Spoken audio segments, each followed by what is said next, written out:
Welcome to yet another irregular weekend session of viewer levels.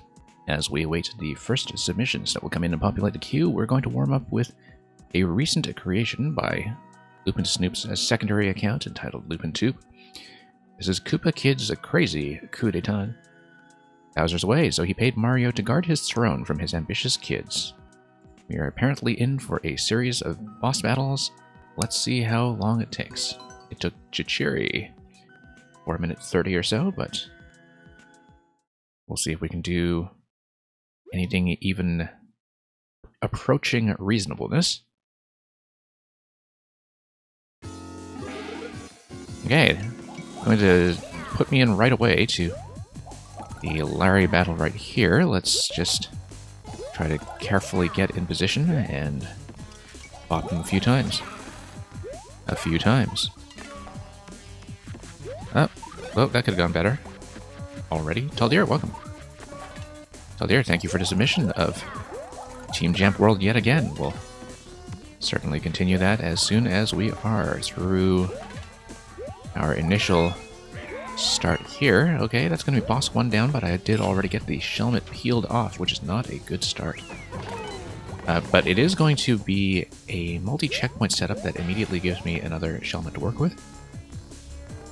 Interesting to see the multi-checkpoint layout, very similar to the entity layout created by Etherpie, translated into this very compact horizontal format. It's a bit of a variant on the original drop-based design that Loop has put together.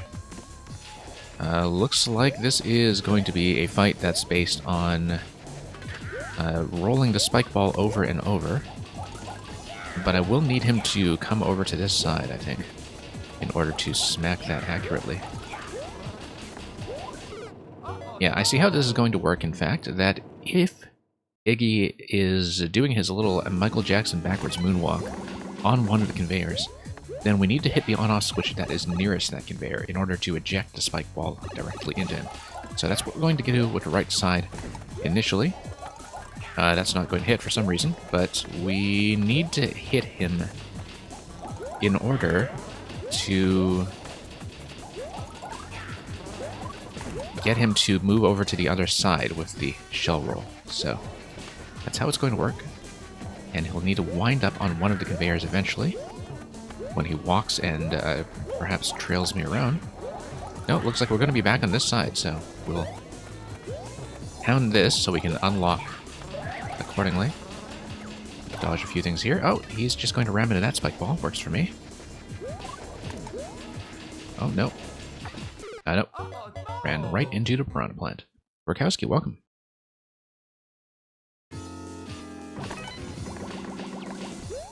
And here we go again. Alright, we do understand the general concept of this fight. It's more a matter of accuracy and not getting chomped by the piranha plants along the way. And not getting nuked by fireballs along the way, which appears to be a problem. Yeah, might as well just get both the spike balls out into the wild, actually. Because that way, Iggy is just going to get hit by the first thing he decides to run into, maybe. Actually, no, because when you decide to switch to the other spike ball, what happens is that it kills the first one on top of the opposite conveyor, so we do need to kind of commit to one or the other, because only one spike ball is going to be on field on the conveyors at a time. Looks like it's going to be the one on the left this time, unless Iggy decides to run around, so let's get this. I'll jump over and... oh, not quite. We needed to give a little bit more time for the spike ball to spawn. And once again, got sniped.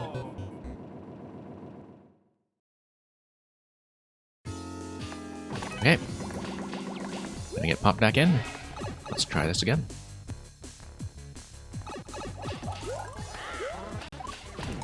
Nope, too early actually, because we clipped the spike ball when it was still coming down the pipe.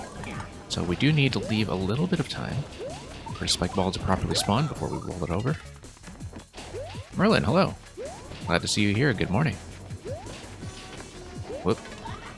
I know it's a bit of an early rise for you on a weekend, but glad to see you here regardless. And We'll hopefully get some plays in soon. Get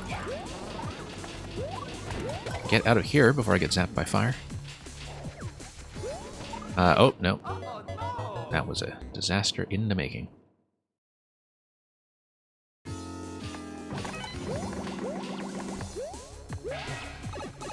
Okay.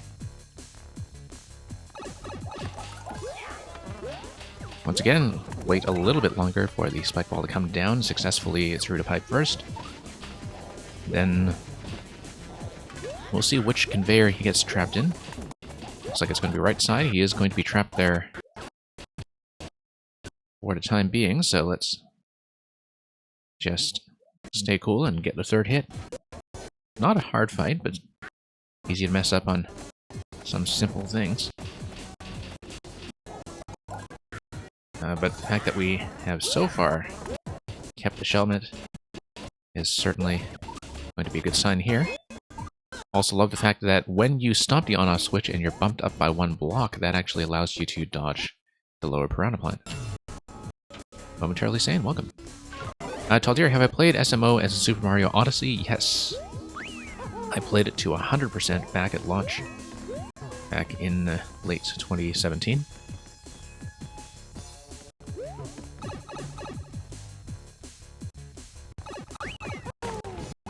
Assuming that actually is what you mean by SMO and not, you know, something completely different. Santa Monica Online or something. Okay, Junior. And will need to be hit by mecha throws. But the mecha throws will need to come in from the side because he's defended by the Muncher from the top. So I think the idea is... whoops, no. To maybe occupy one of the claws first and then throw a second mecha that will then miss the claw. I think that will be the general idea here. Yeah, initially claw is going to catch the first one. And then the idea, because only one mecha will be active from the blasters at a time, is we can then do a side throw like this and miss. That is going to be the idea, I believe.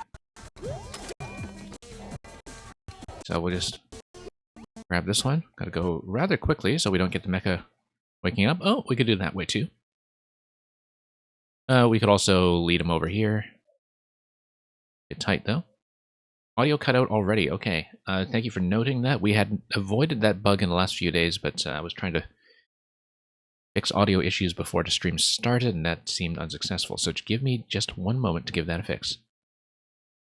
And hopefully the fix will actually hold this time. Yeah, I've managed to work around that the past few streams just by cranking my computer fans way up, but it seems this has failed me this time around. So I'll be back in just 1 minute, hopefully with sound reactivated. And welcome Pitch Shifter and Kimmy.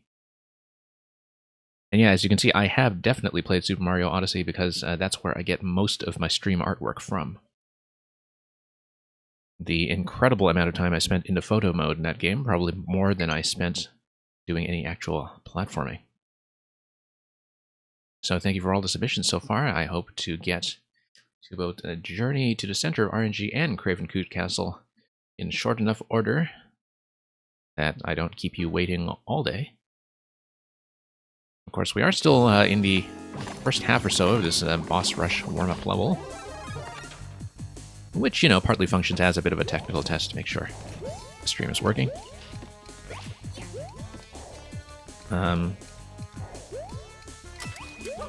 Okay, no. The Muncher hitbox is quite something here. Maybe if I just go directly onto the claw and throw from being inside the claw and just keep the position nice and simple, I believe that will probably do it. Taldir, you only have to finish Jump Rope Genius. Yeah, I can see either that or volleyball being the sticking point for a lot of people. I actually didn't have too much trouble with Jump Rope, to be honest. Volleyball took me a bit longer. But Jump Rope one is all about getting into the pocket of the desired rhythm. Looks like either exit door will do here.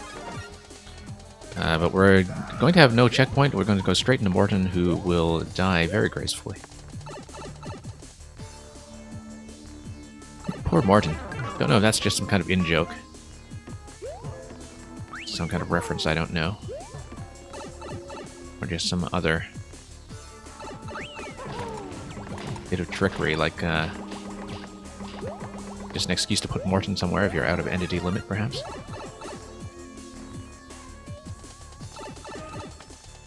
But yeah, volleyball, definitely a sticking point for a lot of people.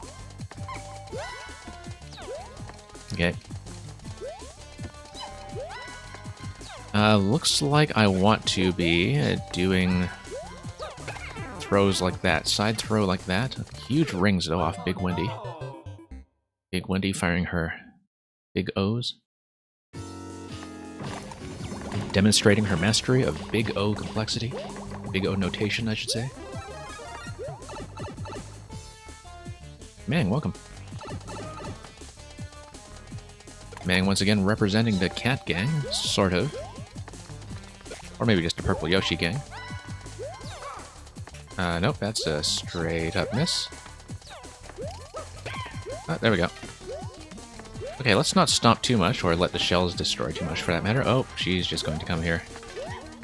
Oddly enough, I can probably just get onto Cloud and then jump Wendy all over the place from here, but let's maybe dodge some of that from time to time. Okay, good. Sound is still working, I hope. Now that we've had to restore it. And Velox3, welcome. Hope you're doing well. Still early on in this stream, so queue is beginning to populate. And taking the mecha here is not going to be helpful. Notice how the spring to the left gives you the possibility of using a Mang bounce to get out of trouble on the left. Anyway, Wendy's just going to hang around that side, which is good for me because I'm going to barely miss the saw blade. And thank you for the submission, Mang, as well as Gummy Spissel. Back to recycled checkpoint. And yeah, Pitch Shifter, Mang, or rather Natcat, does have a very nice approach to traditional style levels when I think back to the Natcat levels I may have played. Okay, let's get back to Ludwig here.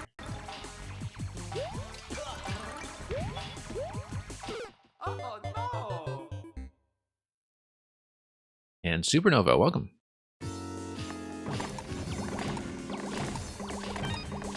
Supernova is going to send me... Oh, what of Eli's levels again? Okay, I see. We'll see about that. Okay, over here.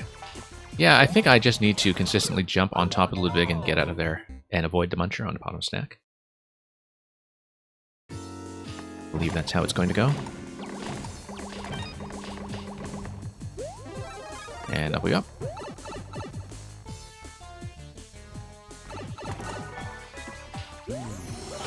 Okay. And we'll not get too distracted by all of the bomb scale mecha missiles that are coming my way. Ludwig, however, is just going to hide under the Muncher stack a little bit longer to make things complicated. That's going to be another one down. Now we do have 4 coins collected already, which makes me wonder what's going to happen now, because of course the remaining coin is just there as an extra cast off on the side for this sort of horizontal variant of the Aetherpie linear checkpoint setup. Goomba boss, followed by... Oh, scroll break over here, okay. Okay, Goomba Master is going to send me a lot of fire. That's going to be rough. Oh, I see. Let's take this as a survival timer, I guess, until such time as we have phase 2. And yeah, managed to get him out of there, which is good because I will need to now sort out where his other half went. Oh, there we go. Let's get out.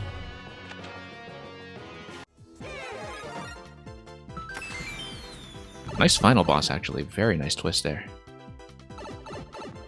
And yeah, we'll just cut right through the excess Koopalings that did not get their chance to shine. Yeah, Mario time. Yeah, Netcat, I also know that Loop made a JoJo level, but the thing is, I know nothing about JoJo's Adventure or whatever it is. I don't think I'd even recognize it if somebody showed me a frame from it. So I don't think I would actually get the JoJo element of whatever it was he made. But yeah, nice variant on boss rush style level.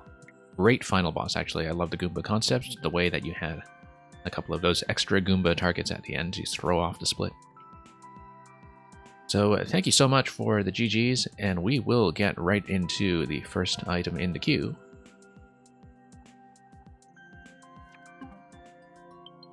Which is going to be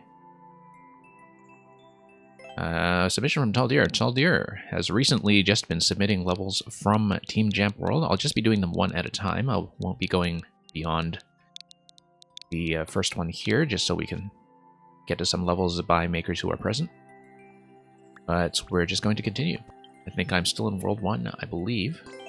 We've just been cycling through it every time Taldir has been submitting the code. And thank you for the lurk. And yeah, next level, we will of course be doing everything optional.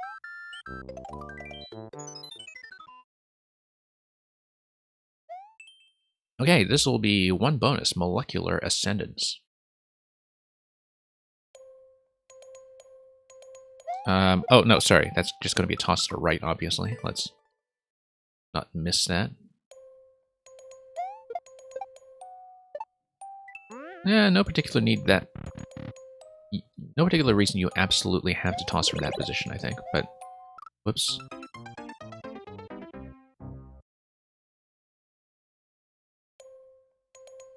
I find it trusting markers is something that I don't do well. Oh, I see. I accidentally recaught the spring on my way up. That second bounce. I guess because of the low gravity effect here, you do, in fact, want to give the spring as much travel time ahead of you as you possibly can. We'll need to have a faster takeoff off of that platform. Okay, here we are.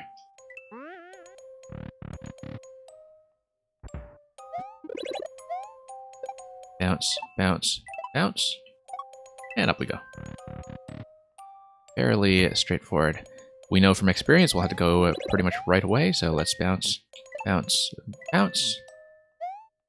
Take this, take that eventually. It looks like we'll have to fire a spring on top of the muncher on the left, though. There's no firing marker, but I actually respect a level like this more when it just expects me to see what the throw location is supposed to be ahead of me.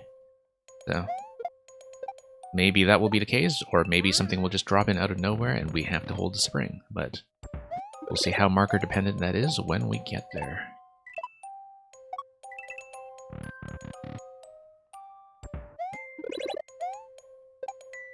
Hey.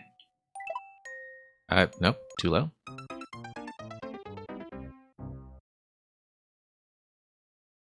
And yeah, King Brock, very epic fail. I mean, we've had more epic ones here before, of course, but... So, I guess as far as failure goes, we do have standards.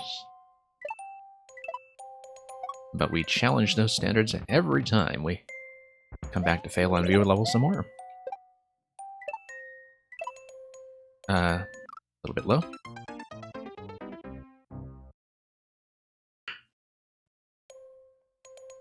Okay, let's get back into this.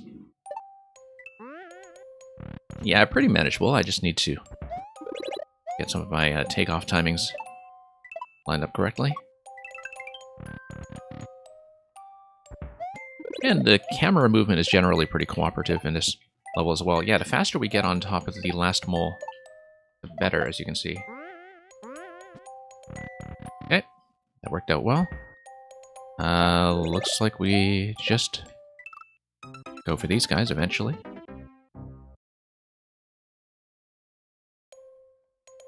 And yeah. We didn't quite do the same thing again, but we did something, that's for sure.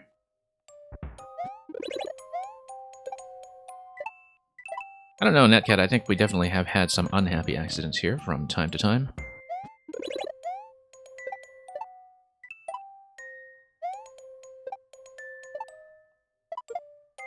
Yeah, very interesting to see that Bob Ross has made such a comeback in the last few years. Even as the whole experience of... oh, we should have hit that. Television has been radically transformed. I mean, there's always going to be a market for that kind of content from a good, friendly presenter, I think. Especially when something like painting, when you don't have the instinct for it, is something that can seem totally opaque to the outsider. Like you're just working some kind of inscrutable magic.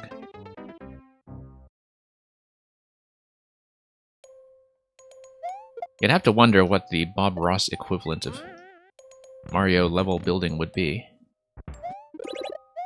But the issue, of course, is that Mario building is not really that challenging to begin with. I mean, it's challenging to build something good, but it's not like there's some kind of seemingly mysterious step when it comes to seeing it done for the first time. Where, with painting, I think if you're not somebody who's a visual artist, it can seem like a total mystery to understand how it is that somebody is thinking about a piece of work they're putting together.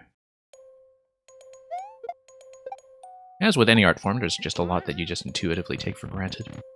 If you are experienced, it can be difficult to get back into the mindset of somebody who is totally new when it comes to what they have difficulty with. Thank you for the submission, King Brock.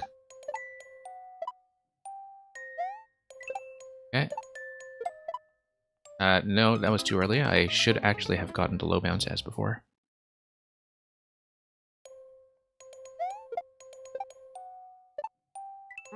I should play MC on stream.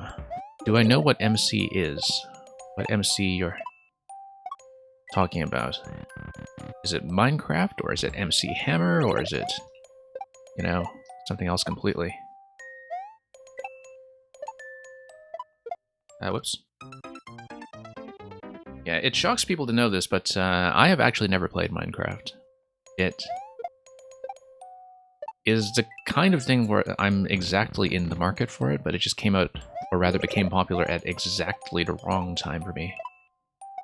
And so I got into a lot of the post-Minecraft builder games instead, you know, things like Factorio and Oxygen not included in a lot of the engineering games. Whoops. I know it's marked as a soft drop, but I was doing it previously as just a forward throw, so I wanted to adhere to my method. Maybe I should be doing it as a soft drop.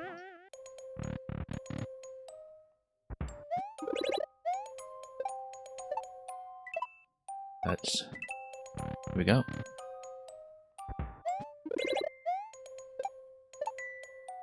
Okay.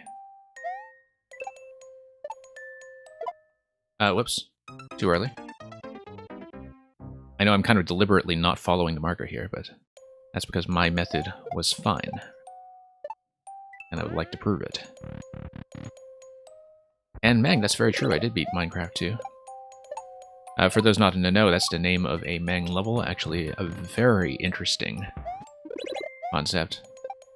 One that I don't think I've seen anywhere else. Okay, no, we maybe should try out the soft drop. I was just so attached to the method I had previously, then... Sure, fine, I guess we'll force ourselves to adapt. Okay. Here we go.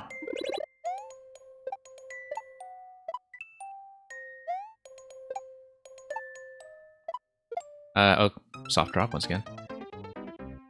Yeah, King Brock, we don't do too many rage quits around here. We do rather mellow quits, I guess.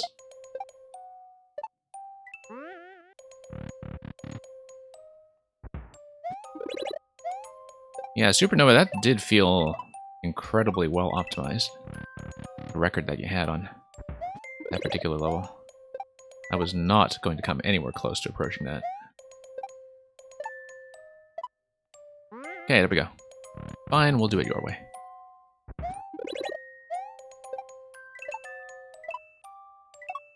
Jump around some more. Spring our way up. And luckily we will have a second chance to enter the pipe, given that I didn't see it initially. Oh, we needed to grab the spring. Fine, we'll just die to the camera. Grab the spring. Drop it on the left side. Yeah, I guess you do need to do a drop in order to get that little extra boost in height, as it is falling down low gravity, so... There we go. Past that gate. And we do need to hit that in mid-air. Oh. No, that was the right idea. I just needed to grab it and lower it for myself. Whoops. Let's not start over. Got distracted by chat momentarily. And yeah, Natcat, this is just the Team Jamp world. This is level 1 star.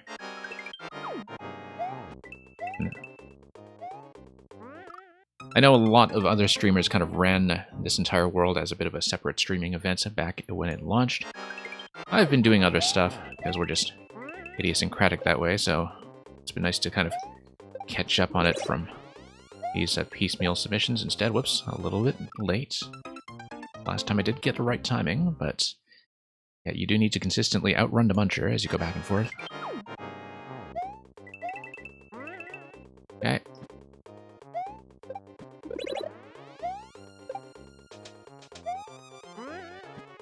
And over here. Have this. And over here. Okay. Whoops. Yeah, just fumbled that a little bit as I was going up the blocks. And Natcat, I've enjoyed most of these, I think. There are one or two so far that I think have been a little bit too much like follow the marker levels, where it's a little bit too strict about, you know, watching indicators rather than watching the level, which is something that I am not too fond of when it comes to level design. But this one has been a good example of one that does not over-indicate and allows you to kind of read the playing field and understand how to make your own adjustments. And I feel like if you're doing kind of traditional style jumping, that having that kind of flexibility is what is most fun for me anyway. Okay, we'll bop this mole up here, and then we're going to... Oh, maybe I shouldn't have done that. Because why do I need to look at either of those blocks? Is it because I needed to... Oh, I see. No, I need to dismount, then bump this guy, and then we'll hit the mole, who's been doing all the carrying so far. Whoops. Let's kind of get into a position of safety. Nope, got dunked. Wanted to get back into the center so I could get into a good position to take care of that mole. But yeah, I do completely understand how that's supposed to work, I think. This one has been one of the better levels in the world, I'd say. Whoops.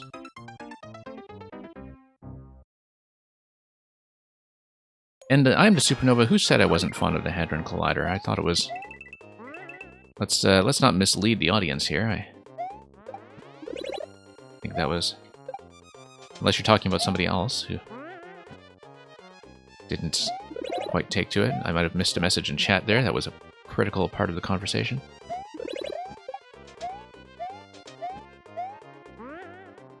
Okay. Up we go. And up we go. Then we will try to do the bump in such a way that I don't end up on the wrong side. But even just a bit of a dislodging will probably do the trick here. Kind of a unique way of doing this. No, we could just do that too. Dump the Muncher in the car instead and enjoy its little time in a driver's seat.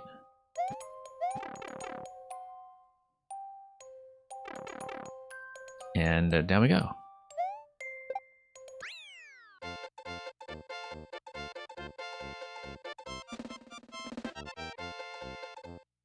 Okay, thank you for that, Tall Deer. Let's go sub next. And yeah, pretty happy with that one. Nice unified concept in terms of having a good continuity between the different kinds of obstacles and the boss segment that you see in the end. So, well built for a vertical climb, I think. We will only be doing the one level from the world, though, since this is not Altair's own creation. I think we got that down in a reasonable amount of time, and we will head straight to Supernova.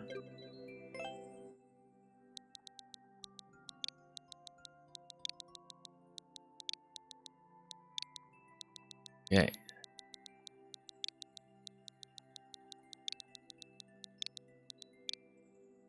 But yeah, no, Supernova, the thing I'm saying about follow to marker levels is that they become a problem when, you know, they're just there to make bouncing on a lot of fast-moving parts seem fancy, and you're never actually reading any of the elements themselves. Like, if you can't trust reading any of the course elements that are actually interactable, and all you're doing is reading the markers, then I think it becomes a little bit detached from the platforming experience. And no, I don't think the Hadron Collider had that problem. Fundamentally, you were still working with the swap speed on the platform that you were traveling on. Supernova, did you have any specific recommendations for what you want to see from Eli's list? Previously, you gave me a Mellow Yellow. A lot of guest submissions here today. But Supernova, let me know if you have a particular recommendation. Otherwise, I will pick something. He's got a 420 level, apparently. We can take a look at the latest one, perhaps. 1.3%. But if you have anything that you really do want to see, you let me know. Bittersweet. I kind of like the yellow platforms here for some distinct reason. This one seems popular, though. Roughly popular. Probably just from the 420. Yeah, sure, let's do Bittersweet. It's apparently something that was fun while it lasted, and we'll see if we have the same impression.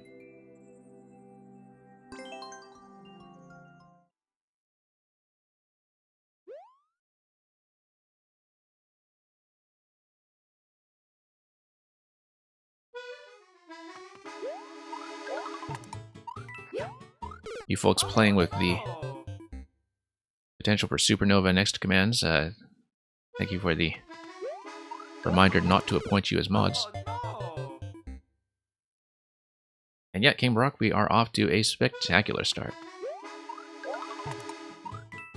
Okay, I have to get some of these new suit mechanics back in order. I've been quite rusty with them lately. Okay, nope, need to do spin jump off of the P, of course, but I wasn't even getting the standard P jump down that time, so... nope, missed. Just bad timing there.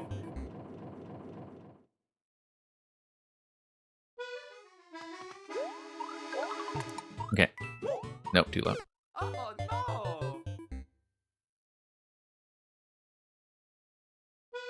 So, okay, let's get some of this cleaned up. Certainly not the first to die there, at least. Yeah, just cranking back a little too aggressively. I am the Supernova. I think Nightbot would disagree with that.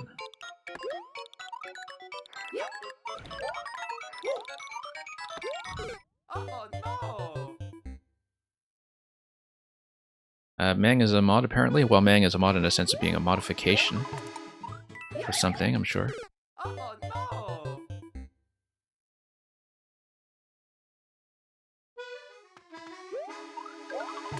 Okay.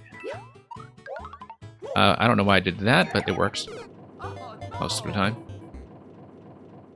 That little red block there that existed pretty much only to synchronize something in relation to the on-off switch. Not even sure it's strictly necessary, but we'll take it. Nope, need to crack back a little faster off that dry bones. Natcat, thank you for Lava Fall Frenzy. Oh no!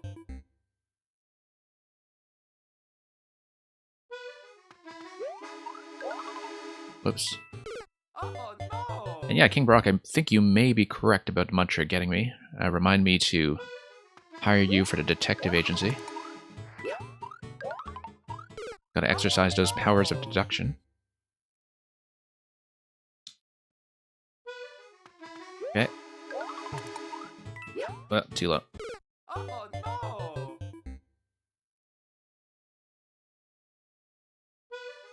no! We're not gonna do the mellow quit just yet. But Oh no! we'll see how we do with this. It's within my ability. It's not within my immediate consistency, but it is within my ability. Oh no! Normal jump, of course.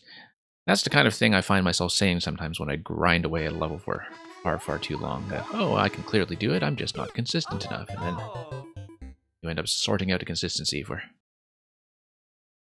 who knows how long. And yeah, Merlin, I mean, the scream is small enough that unless I get some kind of mega raid, usually the only thing I need to handle in chat is just mod spam. Usually. There have been incidents. Well, need to get up there and trigger that a little bit faster. I was a little bit off the first time I attempted to drop the icicle. Anyway, pretty doable once you know the flow, except of course we need to manage some momentum there coming out of the spike ball. Okay. No, missed his jump. Well, I mean, the chats are wholesome because you folks tend to be generally pretty kind and cooperative. And mostly a lot of fun to be around. And you all send me good levels too, which is perhaps even more important when it comes to, you know, having a decent supply of content here. I mean, not that it's hard to have an indefinitely good supply of content in Mario Maker if you really put your mind to putting it together. So much to do in this game. Okay, that's going to be too slow a method. I cannot allow the icicle to respawn. I do need to just go immediately back to the dry bones there, so. No, I need to go higher then. Maybe.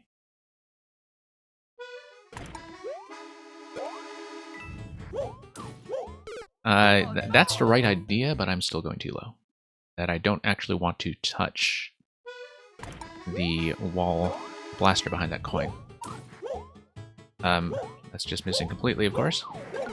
And that's going to be too late to get on top of the spike top flying over, which is going to be a spin jump off the next wall when we get to it.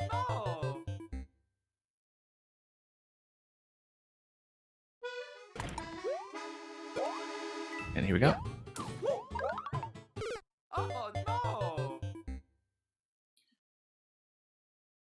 Twice on a wing, dry bones, really? I don't quite believe that. Unless the idea is to get back on the icicle, but Arc doesn't look right. I guess the idea would be... Yeah, maybe so. I don't know about that, though, because of the slope that's a little above that icicle. Okay. Yeah, maybe so, because if you're coming off the wall going to the left side, you could have a little bit of difficulty doing that adjustment. Oh, I see. No, I get it. That you wall jump off of the blaster and then back to the first guy here. Yeah, much better. Oh no! That's what that coin is about, okay. Like I said, I don't really tend to think in terms of indicators, so... The things that are supposed to make my life easier when it comes to a blind playthrough don't necessarily make my life easier. They give us those epic moments instead, like that one. Good morning, Electrodude. Okay. Better. I need to hang left a little bit more on the spike ball in order to go up the left side wall, which we can just barely see on camera. Let's remember to do the wall jump here. Yeah, nice use of the hidden icicle poke, actually, behind the blaster. I like that drop mechanism. Oh no! Who made my emotes? Well, the GG emote was the product of Lecter Sandvik, whose levels featured here many times before. Really one of the funniest makers in Mario Maker in terms of the levels just having a very wacky feel to them. The other ones I just kind of threw together hastily myself when I first got affiliate because I thought, okay, I don't actually expect too many subs around here. I'll just fill my emote slots with stuff that I can spam on other people's channels when I'm submitting my own levels. Oh no! So I never gave them much thought, but there they are. But yeah, next emote slot we unlock I'll probably use for something like a raid emote. I don't have a design in mind yet, but we will think about that problem when we get there. Oh no!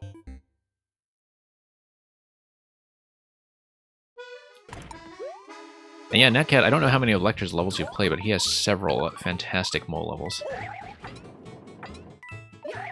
Whoops, let's actually do a standard jump off of that.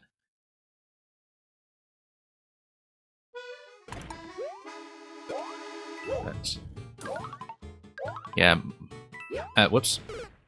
Monty Mole, I think, and Rocky Wrench, relatedly, I think, are some of the most underrated elements in all of Mario Maker. I've seen so many fantastic levels that make good use of their unique movement and collisions. Normal jump, once again. And yeah, Taldir, thank you for dropping by once again, so you have a good day.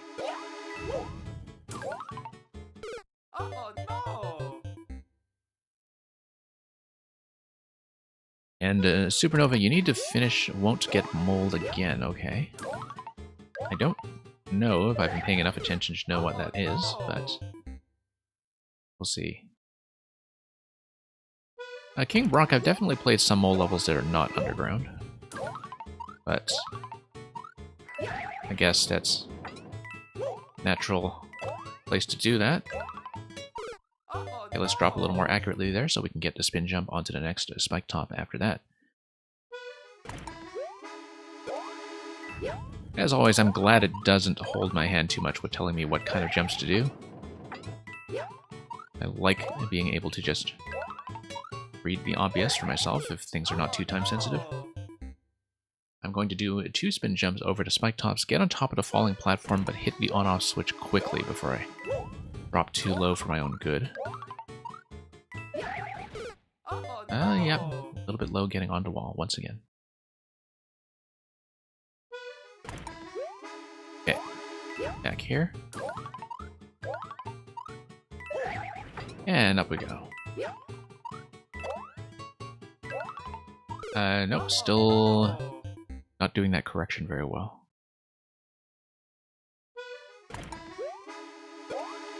Okay.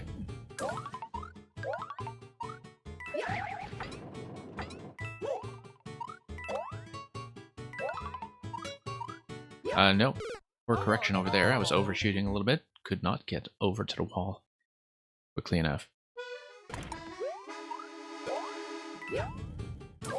I know that's sort of within the kind of height where some NSMB specialists would consider ground pound cancels and the like, but I'm not too keen on that. And Electrocuted, this is actually Eli's level, Spastic Eli, I think. Supernova just likes to submit his stuff and pretend to be him to trick out people who type in current in chat.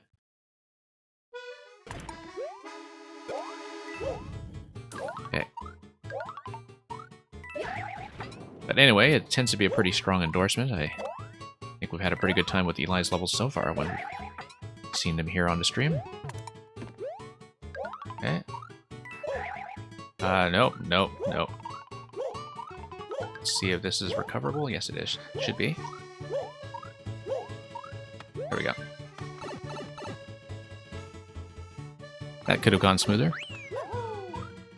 That could also have gone smoother, but yeah, I was trying to get a little lower under that muncher there so I could continue the wall jump pattern to try to rescue that, but we're at checkpoint anyway, so...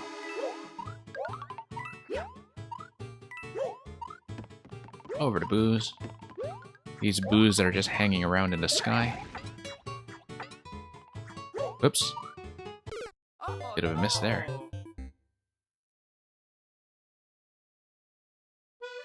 And over we go. Nope, too low. Accurately clinging to the wall, it has been a bit of a challenge so far, apparently.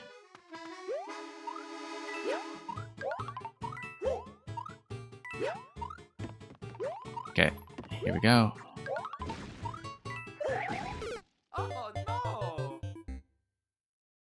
It's kind of interesting that the NSMB Youth theme does have a really dynamic platforming moveset.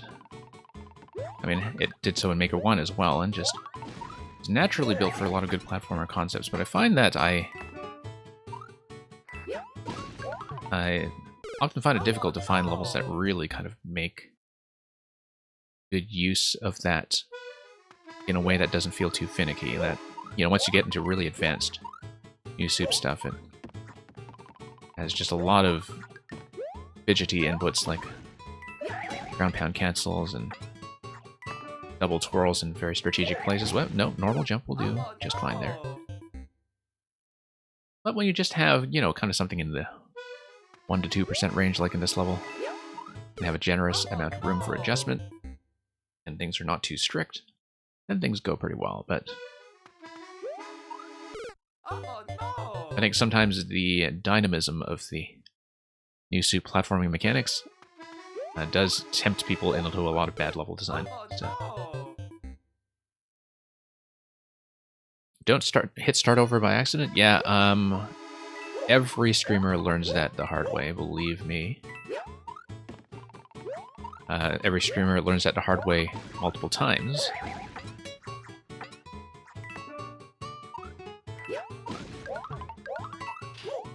Okay. Over we go. That was too bad, actually. Sure, let's pop these, see what's going on.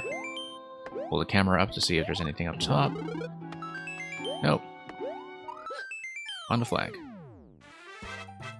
Oh yeah, Mario time!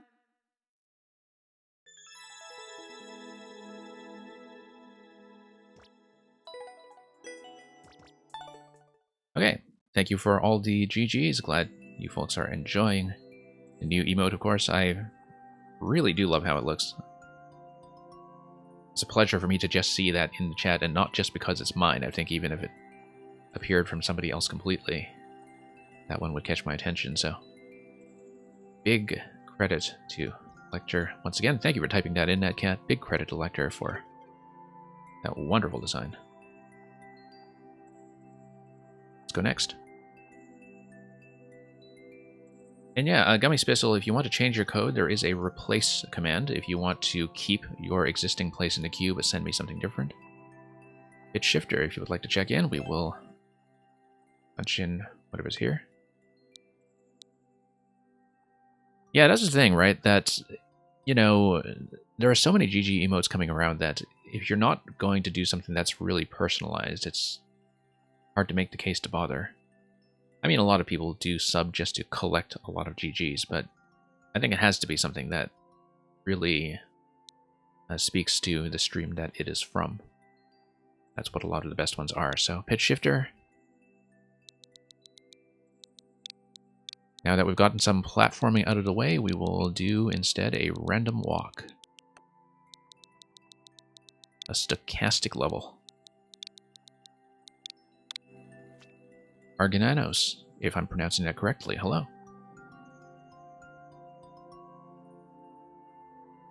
Journey to the center of RNG, and whichsoever way thou goest, may randomness follow. Looks like Turd Farmer spent about 6 minutes to farm the turds. But, we're unlikely to do better, given my experience with sometimes really kind of fooling around with all of the pathways and pitch shifter levels, but let's try to get another clear on this.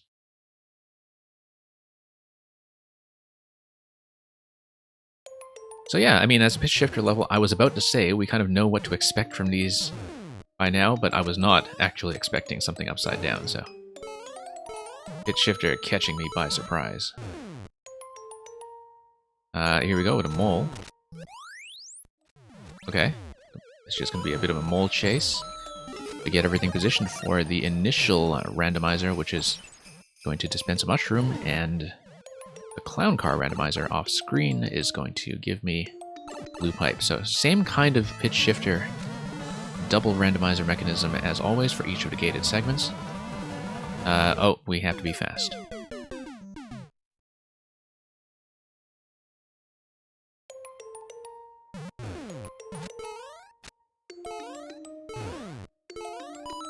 And here we go.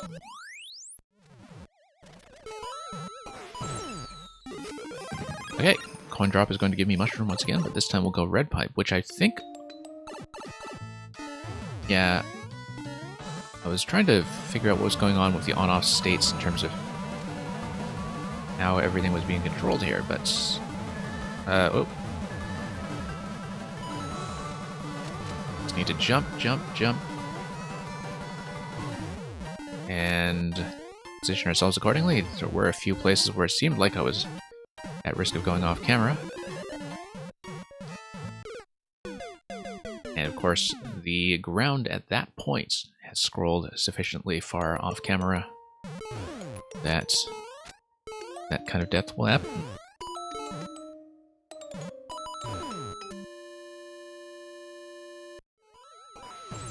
Electrodude, did I know that LOL is LOL backwards? Well, I don't really play League of Legends, so I don't know if I was actually familiar with that.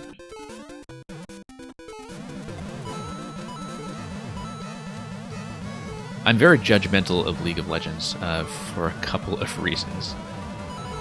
It's one of the games that I'm kind of prejudiced against, and prejudiced against without really even playing it. But there's a bit of history behind that. I kind of feel that way about Dota in general, but... The story behind that is that I, long before Mario Maker, one of the kind of maker scenes that I was closest to was Warcraft 3, and there was this way in which, you know, Dota spam just kind of completely took over the custom lobbies in World of Warcraft 3 in the same way that refreshing levels are all over the top list here. And I never even thought they were very good. They just had this very elitist community to them that expected you to know all this arcane stuff about the metagame in terms of when to shop for items and so on. And who was supposed to go to which lane and how you build your skills, etc. And you were just expected to know that stuff on kind of a trivial level without actually learning any fundamental mechanics about the game, right? So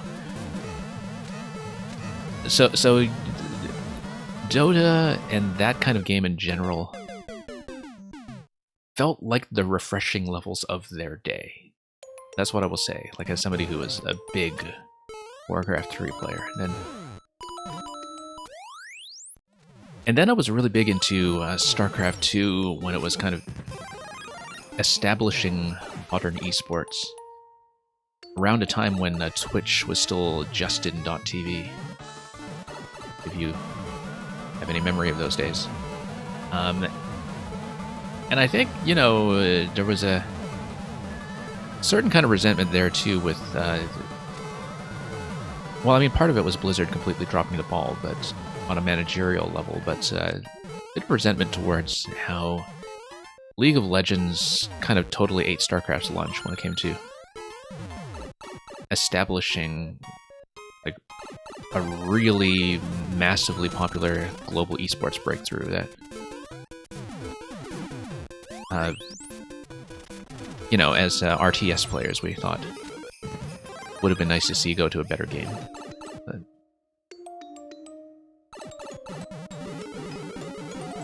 yeah, Supernova. I mean, I think that Twitch is in many ways a deeply mismanaged company, but this platform has still like been a life-changing thing in many ways. Not just for me, but for a lot of people I know, both before and during the pandemic. And it's completely changed the way I engage with things like Mario Maker, for sure. Like, even before I would ever stream the game. And now I think Twitch has kind of taken over as the main kind of community thing I do that is related to video games, which did not used to be the case, even when I was following things like StarCraft esports. Oops. It's funny because a Roy fight in an upside-down theme is basically just a Roy fight, given that it drops from ceilings anyhow. Okay. Can I take the car? Yes, I can. But I might not want to if I want to grab this instead. I want to see what happens. Nothing. Okay.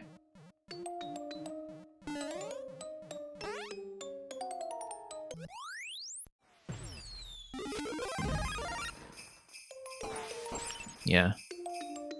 I think the fact that Maker 2 arrived on a scene when, you know, Twitch communities were already kind of established in Maker 1 did lead to very different social dynamics compared to the first game. Okay, this is just the boss trainer segment. This is going to tell me that a Thwomp will hit the switch, as usual, for Pitch Shifter, and then we have to do that multiple times to eventually get to a POW hit. So, a lot of it is going to be accurately jumping off these guys, and we'll have some kind of multi-base boss fight where we kill piranhas and eventually kill a flying piranha while having to deal with escalating things on the side, like, you know, the Zappa Mecha Koopas and so on. Just watch. We've played Pitch Shifter levels. We know how this goes, even if it is upside down. I'd like to keep the stiletto if I can. And of course, the fact that, you know, these have a structural formula doesn't mean that they all feel the same. It does mean that you have a different specific challenge every time that still follows a very familiar format that you can still track as you go. So. Okay, lost that hat. Yeah, okay, so we need to kill the mole, but we need to kill the mole while it's on the ground, so let's stay out of the way of some of the projectiles here. Oh, wow. A bit of time pressure coming in from that guy. So yeah, that's going to be the time pressure check. We're going to ram straight into it.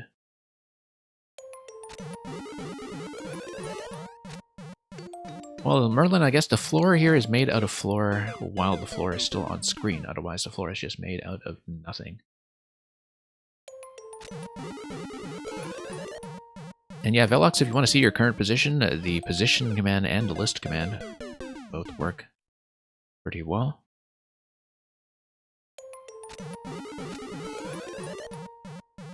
And yeah, I mean, there was a long time when I was not really interacting with small communities on Twitch until kind of late Life Maker 1, I think, where I was mostly just using Twitch to watch big streaming events. You know, as I said, like StarCraft tournaments or Nintendo Directs and so on. But... okay. You're subbed to a random streamer you've never watched whose emotes you've never used ran out. Oh, too bad. I guess maybe if you were gifted that supernova. Was this the same room I took earlier? Oh yeah, okay. I should have tracked whether I was going blue pipe or red pipe so I could actually see both kinds of bosses. I usually try to see both boss rooms if I die on one of them, but I think I am on the same one this time. That's okay. If we die on this one, we'll check the red boss. This time I will have no Shelmet to work with, so I have a bit less of a safety buffer than I had before. But yeah, I like the use of the Flying Rocky Wrench here as the final challenge segment. In terms of, you know, requiring the time hit. A lot of these pitch shifter bosses with their multi-hits formats do require you to hit some kind of flying target accurately on final hit before time pressure starts kicking in. But sometimes it's a Piranha, this time it's a Rocky Wrench. That is also upside down. Oh, whoops. There's going to be a problem here. Nope. I would like a shoe, please. Oh, I'm out of shoes. Okay.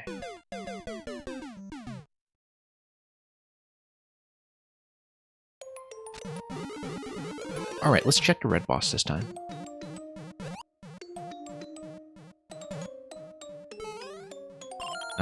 Okay.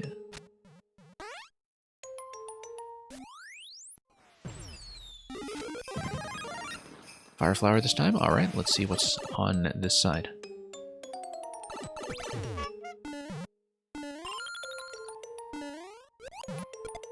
Okay.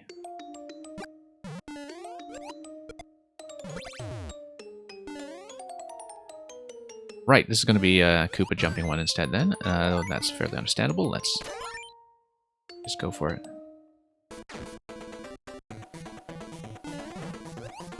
Man, maybe I really should let you just run my mod commands. And... well, don't take that as a promise.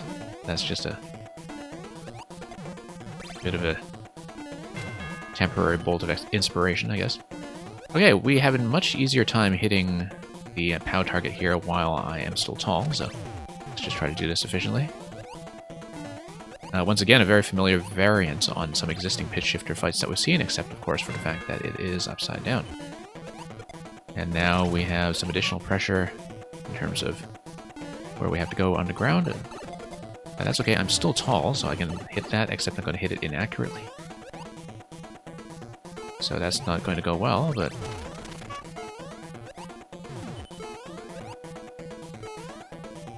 whoops. I'll right off. Alright, so I think what I'll do is I will actually switch back and forth between the fights. And look at this mole gate here. I guess the mole gate here is just to kind of foreshadow that the boss is ultimately going to be a mole holding the key. Here's the thing about playing upside down, that most of your deaths are going to look like very silly, needless deaths rather than anything fancy. Might as well get some upside down shoe practice in. Wait for the bomb timer, and here we go.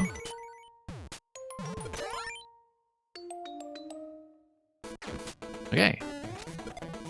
I mean, I do have Fire Flower this time, so I'm able to take more hits than before. Actually, zapping anything with fire will not really be relevant here, but... let's go back to Stiletto if I can. Can I? There we go. Not that will make a huge difference here, but... okay. Then we'll have a bit of an accuracy check when it comes to the flying mole. Let's just not deal with the Zappa Mecha whatsoever. We'll just let it fire a little too high for its own good. There we go. 2 keys, in fact. That's going to be a GG as we drop in and notice that the GG is upside down, which is why it looks right side up.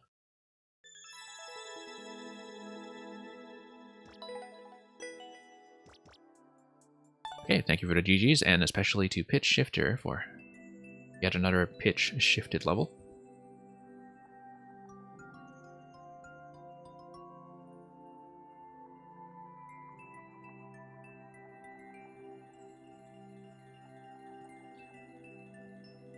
Mr. Electrodude, well, we know what that's going to be.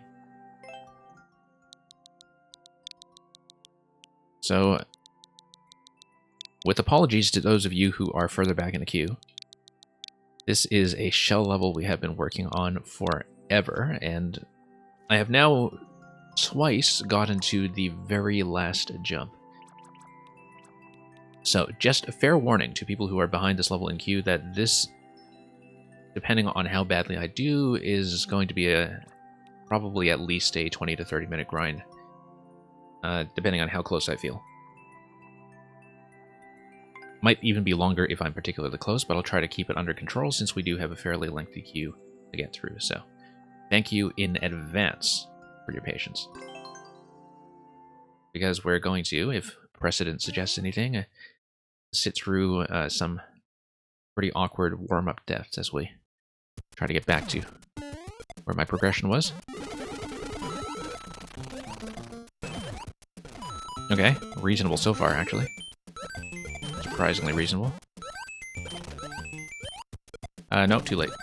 Too high, too. That is the hardest shell in the level. I'm glad we actually got to it the first time, instead of dying to anything earlier that should have been sorted out by now. Like that one.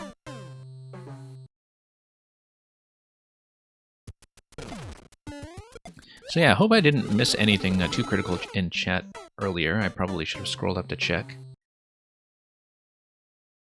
But this would be a good time to cover any bases, given that I've pretty much already told Electrodude everything I can say about this level. Okay. We're just really trying to go for the clear at this point.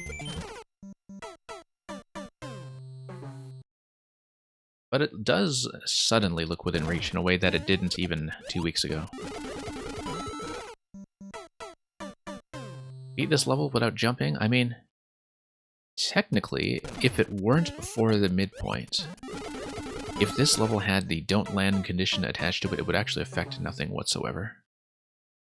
Apart from the midpoint landing, which, well, you'll see what that is when we get there.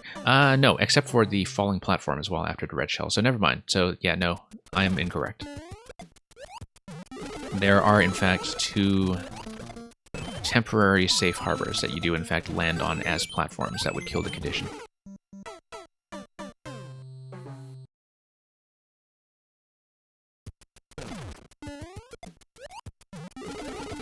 Okay. Up we go. Nope, not quite.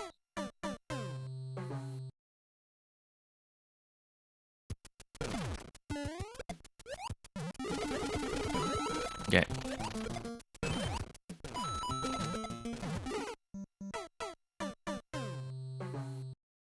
So yeah, just trying to get this cleaned up so far. First attempt has been the best attempt at sitting for some reason, but it did not get past what is the hardest obstacle here, so. Actually, kind of glad to see this fairly early on in the stream before my thumbs are already worn out, but that may or may not have a negative impact on my ability to play everything else. Not that this wears me out too much, actually. Just that after many attempts you do start to feel the thumbs slip a bit off the buttons. Nope, a little bit too early on that release.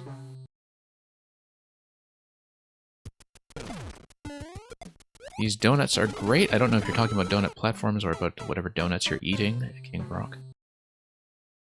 But I'm sure that statement can apply either way. Whoops.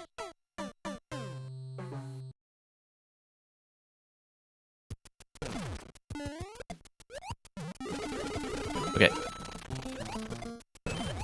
Where'd we go?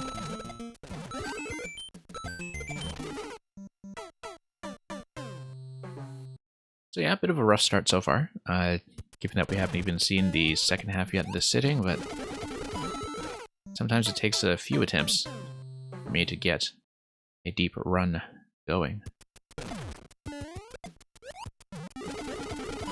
As I often say, that is the thing that separates a lot of the expert shell players, that they just get through the solved things consistently enough that they can get a lot of practice in quickly on more difficult elements that come later in the level. Okay. We really can't afford to make that many mistakes on some of the earliest jumps. But it's okay, just need to get a lot of the basic shells in order, because the thing that we have been failing at the very end of the level is just a simple shell jump. I say a simple shell jump like I actually know how to do those these days, which I guess I do from time to time, as you can see. Except I totally missed the question block that time. That would fire up the rest of that mechanism.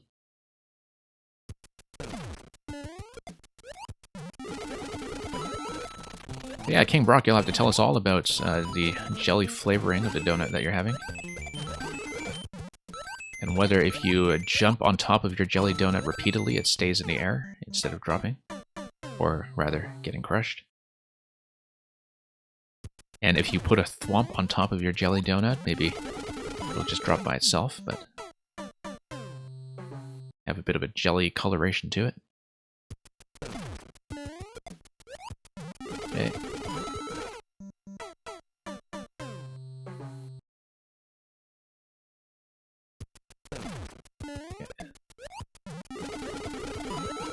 Back to this. Let's see if we'll finally get some decent attempt together. It's the kind of level where you would think, okay, if I just sit down with it for a longer session, then we would be able to get into the flow and be able to grind it out and succeed, but then we actually tried that earlier this week, where I had a bit of an unfinished business stream briefly. And it turned out that trying to sit on this level for about 2 hours or so actually went a lot worse than just trying to do it as a half-hour segment.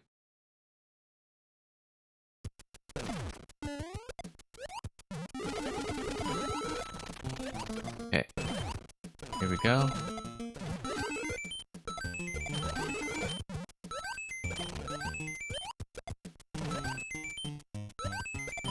Okay, finally. Getting that essential element out of the way and just missing that shell jump. But that's pretty much all you need to do to get to the halfway point. It's nice to actually treat that as something approachable these days, considering that for the longest time it felt way, way out of my reach.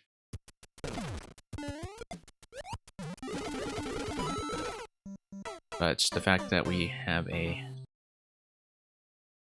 relatively solid attempt that went almost up to the halfway line,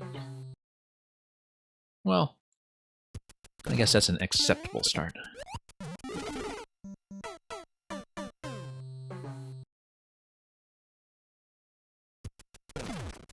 Okay, let's try this once again.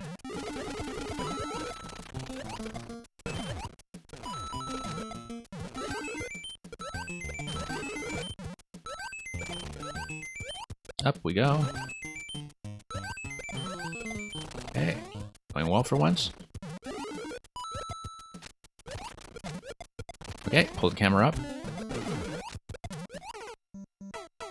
Hugged the muncher a little too closely after that shell bounce. That muncher gives me a little bit of trouble.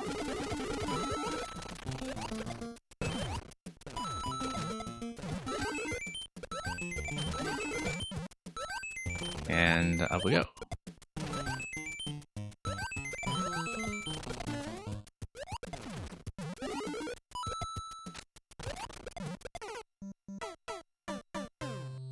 I love the awkward silence in the chat, by the way, after Meng's very perceptive remark about some of the possible confusions that are possible with jelly donuts.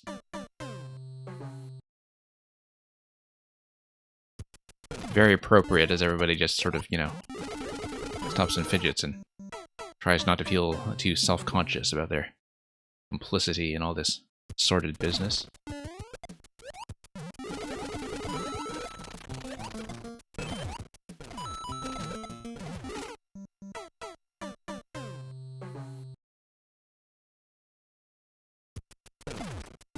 I mean, what more is there to say, really?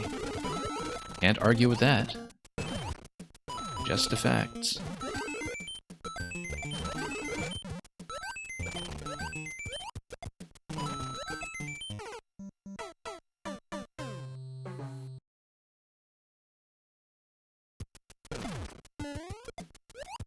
Yeah, you practice speedrunning with bananas?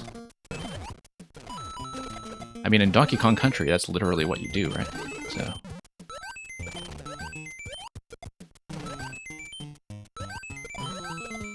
okay.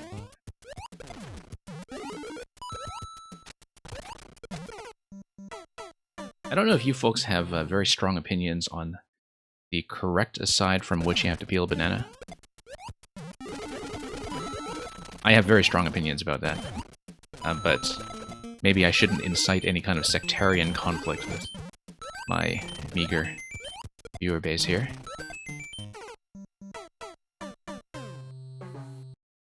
People start wars over that sort of thing. Okay.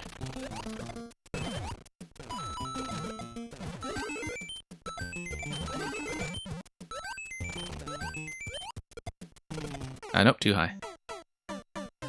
Yeah, that red shell betrays me constantly. We've gotten used to it by now. That's just the kind of social dynamic that we have. It's like we have a friendly agreement.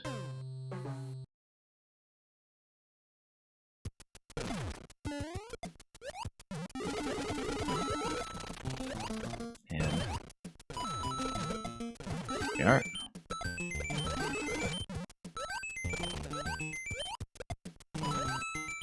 I see that Meng prefers the Gordian knot solution when it comes to banana peeling.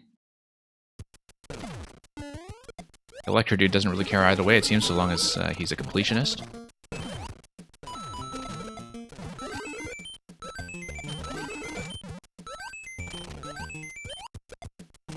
Alright, actually. Nope, missed the pickup even though it was right there and available.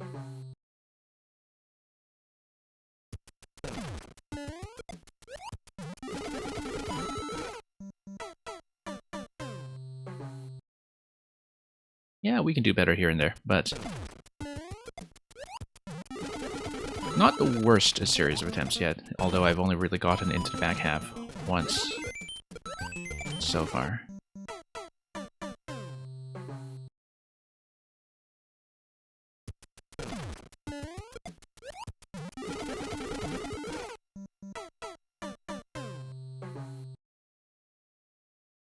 Well, I mean, I guess it depends partly what you are planning to use the bananas for, right? Like, if you're using bananas for speedrunning, for instance, does that really change your decision-making about how the peeling is going to go as a bit of advanced preparation?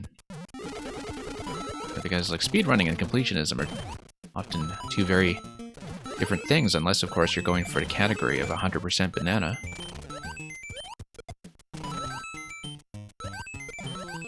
Okay.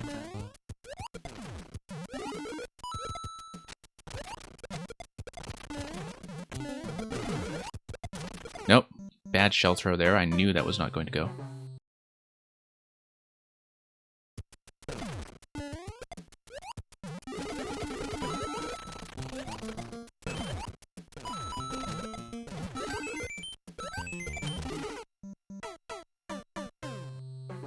King Brock got ran over by a bear wearing an Elmo costume. I suppose that's better than being run over by an Elmo wearing a bear costume, although I guess a bear wearing an Elmo costume would be quite a lot heavier. Depending on the bear. Whoops.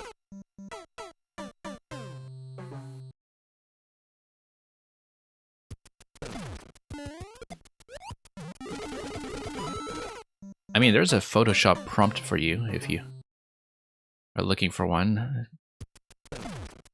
Get over to that scene in the film The Revenant where Leonardo DiCaprio is being mauled by a bear in the snow, and Photoshop that and replace the bear with an Elmo.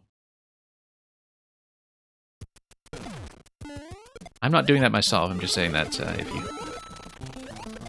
needed some kind of idea for an image editing contest or something, I'm sure somebody somewhere will find that amusing.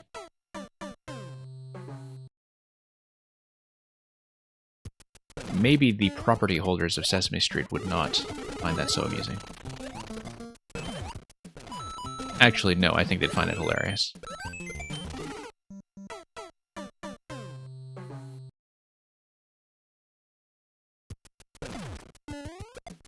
Okay.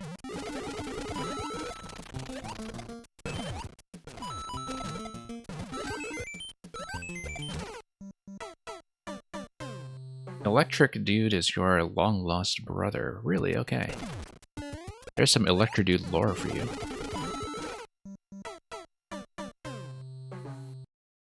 Like, Electro Dude? Aren't you that guy from Spider-Man?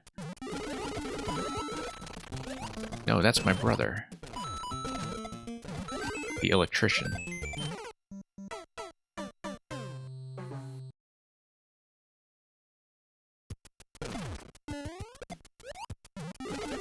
Okay, here we go.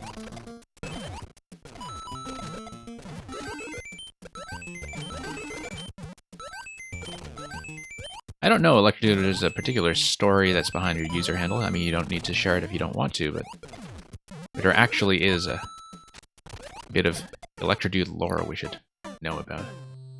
Since this is your level and we're talking about you anyway, you may as well enlighten us. Optionally, of course.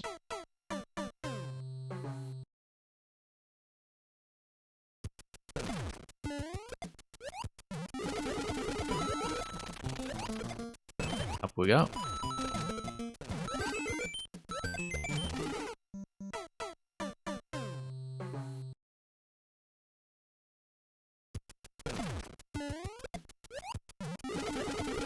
But in the meantime, we'll just give Mang all kinds of excuses to go through the entire range of Shoujo Yoshi expressions. That full emotional spectrum.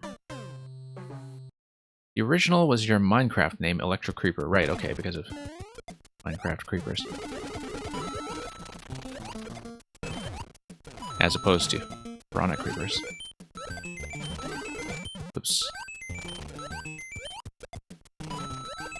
Okay, still not quite nailing that particular shell throw just yet.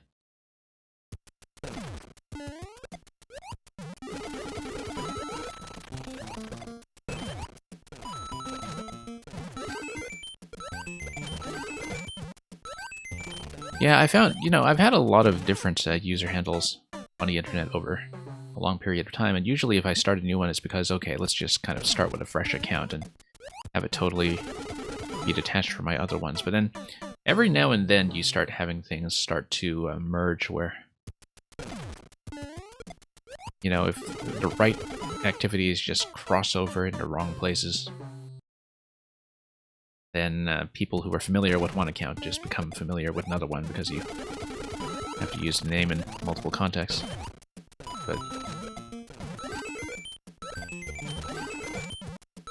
it's the way it is sometimes when you've been on the internet for far, far too long.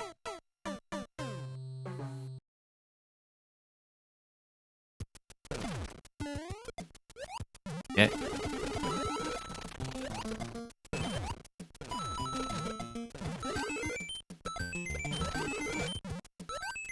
We go.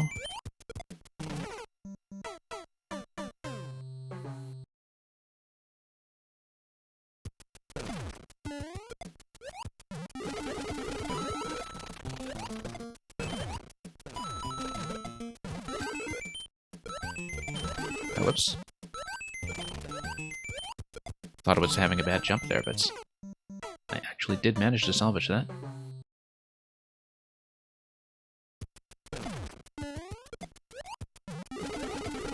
Okay, up we go.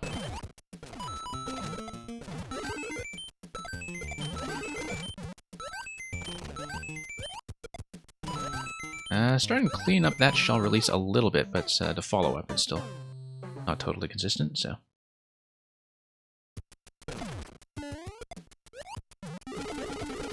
But the more reliably I can do that red shell, the better this level will go in general. That's really going to be the key to having any kind of reasonable attempt at final clear. And yeah, if I just go straight up and line myself up well on the follow-up with the red shell, as we go up the falling platform, then that goes pretty consistently as well. But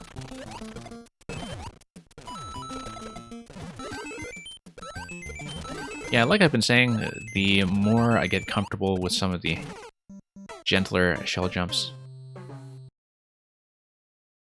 the more I appreciate that I actually do have a little bit of room for aerial adjustment that is not, you know, super precise in a way that precision levels are, for instance. You actually do have some control as the player.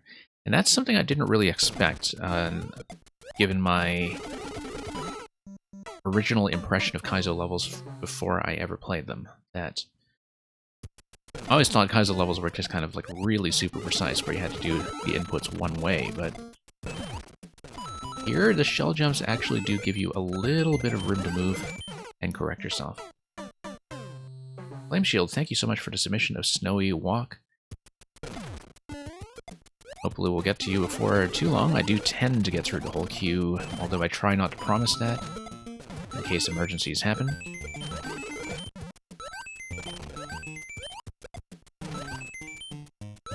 But yeah, usually we get through the whole queue. I do close relatively early. I tend to continue playing, sometimes for about 2 hours after closing, but we're not nearly at that benchmark yet, I don't think. Probably be closing in about half an hour or so, let's say. But it'll depend partly on the progress in this level, as well as the size of the queue at the time. And yeah, King Brock, the self-inflicted shell snipes are just part of the learning process here, depending on whether your adjustments are a little too high or a little too low, so...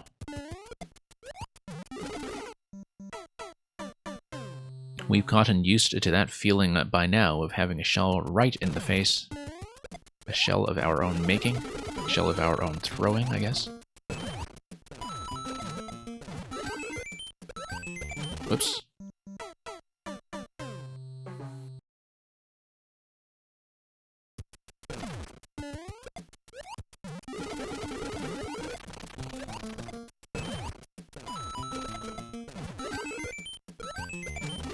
Yeah. Not quite there just yet.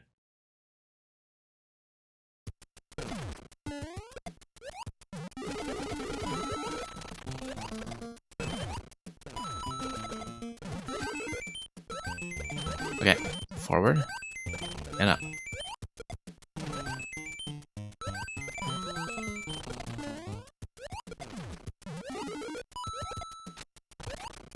Okay. Actually making it to this tap and once again blowing that shell throw completely. Overcorrected to the left. Because often I find that I get a little too close to the muncher on that throw and fail to get over it afterwards. But yeah, the muncher throw, as I've been saying every time I've gotten back there, is the second hardest obstacle here, I think. The one that I've had the most trouble with other than the big red shell throw and, of course, the ending. The last shell jump at the very end tends to cause me tons of trouble.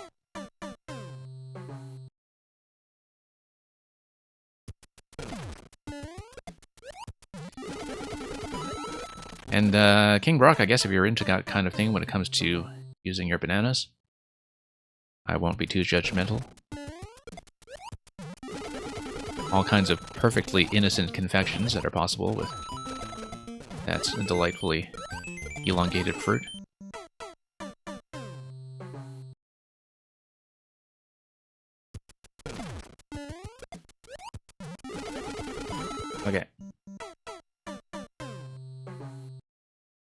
Just a few more minutes of attempts, probably, Electrodude.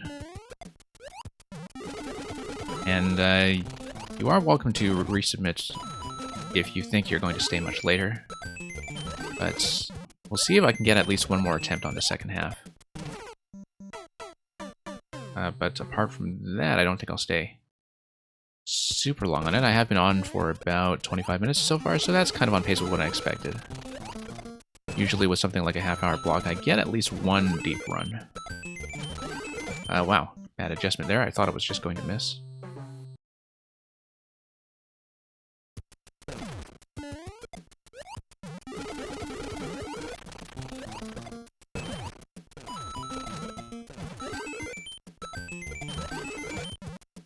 Okay, up we go.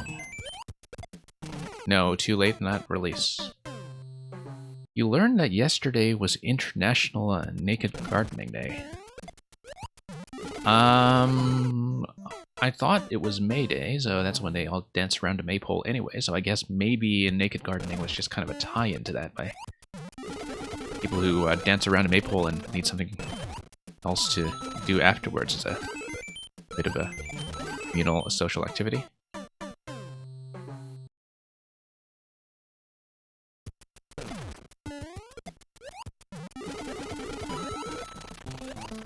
And then, you know, if you're somebody who's a local aviator, you could kind of try to do a bit of a reconnaissance run over the gardening festivals to see all the naked gardening people, but then your engine starts stalling and you run into trouble with your aircraft and you start calling in Mayday, Mayday.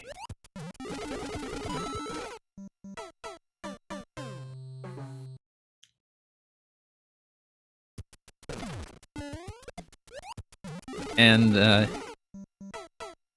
yeah, Meng, I also lost all sense of time and was a bit surprised to find that it's May already. I mean,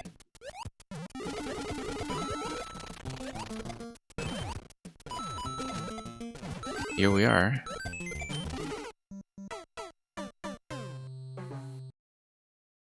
I don't know if most of you have been feeling like this year has been going by quickly or slowly. Given that we are so deep into pandemic conditions, depending on where you are in your part of the world and how reopening and vaccination has been going. Whether it's felt like a sort of continuation of the long 2020, as people call it, or whether you feel like it's going quickly. I feel like it's actually been going by very quickly in the last few weeks.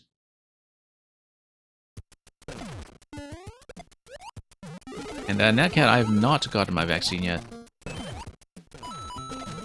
I'm hoping that it will get done by, say, about July. That's, by the current local estimates, something that should hopefully happen, but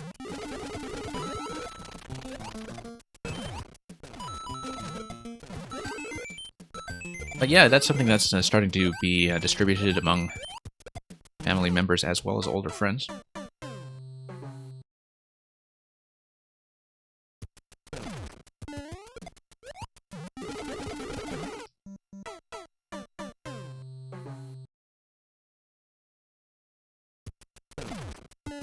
Okay. Didn't I say just a few more minutes of attempts? Let's see if we can get one more deep run here.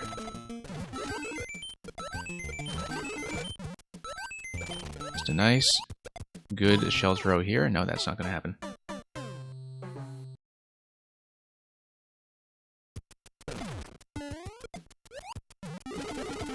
Nope.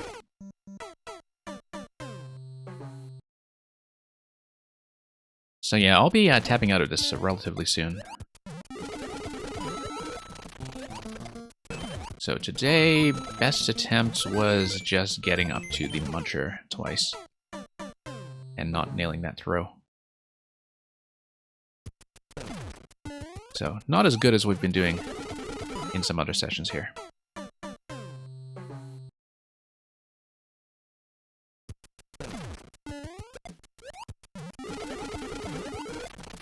And okay, here we go.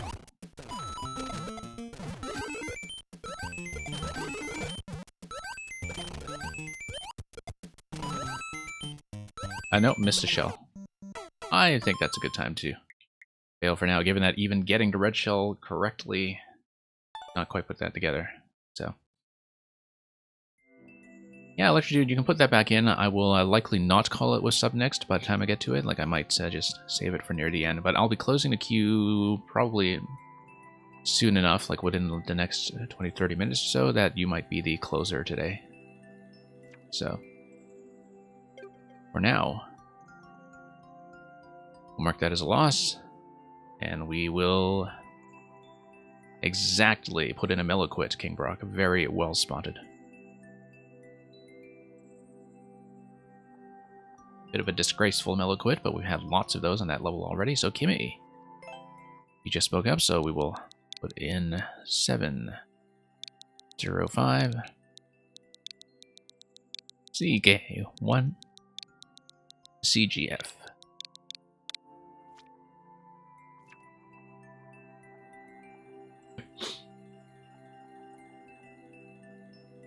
Okay, 1-4 from Super Kimmy Boy World, a collection of 15 short auto-scroll levels.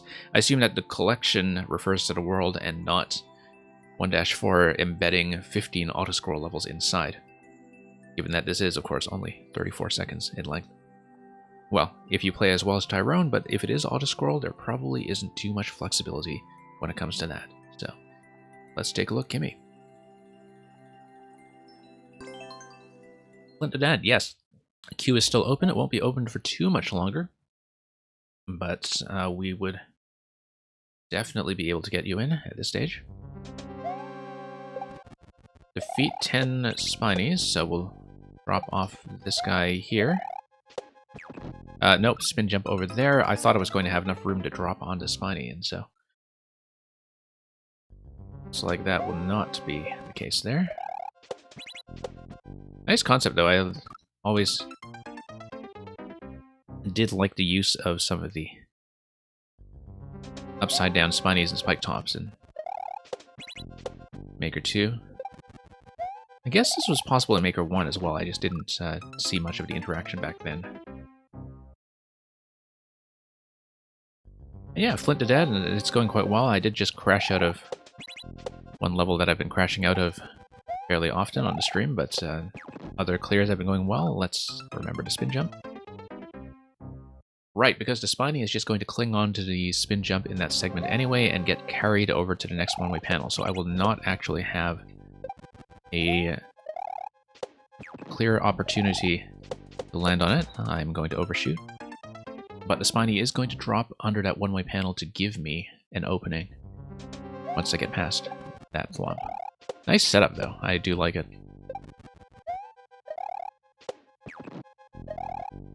Need to be a bit more accurate on my end, but we'll come down here. Yeah, lots of interesting variations on a very understandable central concept.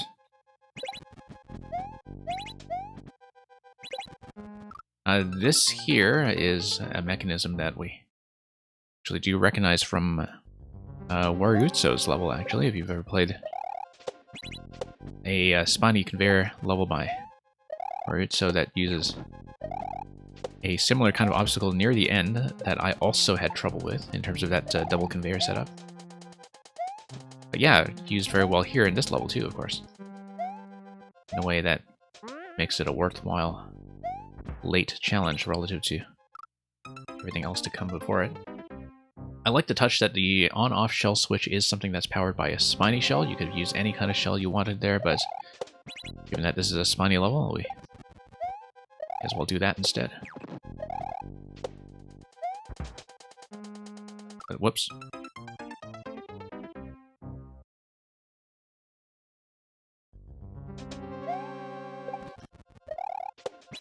Natcat, I'll see what you're saying about boo stacks in just a moment. I think I...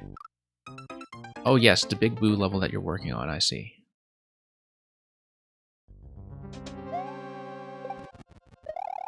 And so, Flint to Dad, you're working on a hard Kaizo level for about 20 hours total.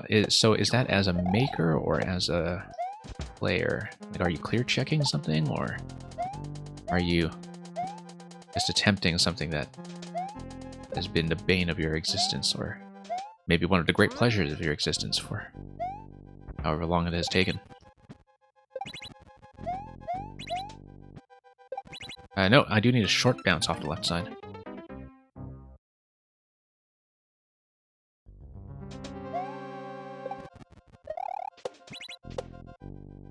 Yeah. Yeah, I have seen a similar concept before, but this is a very,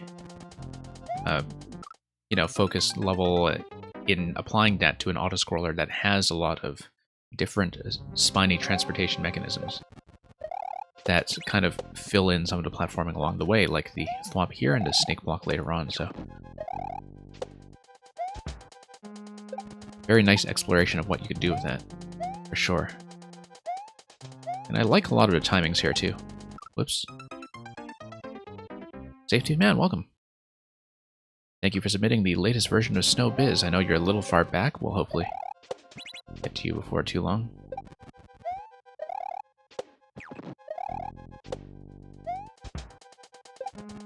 Okay.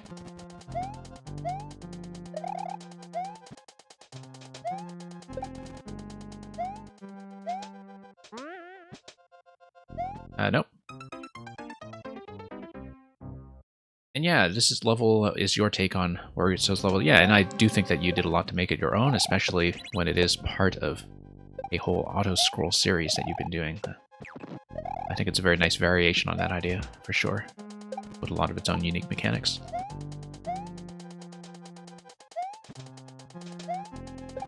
Okay.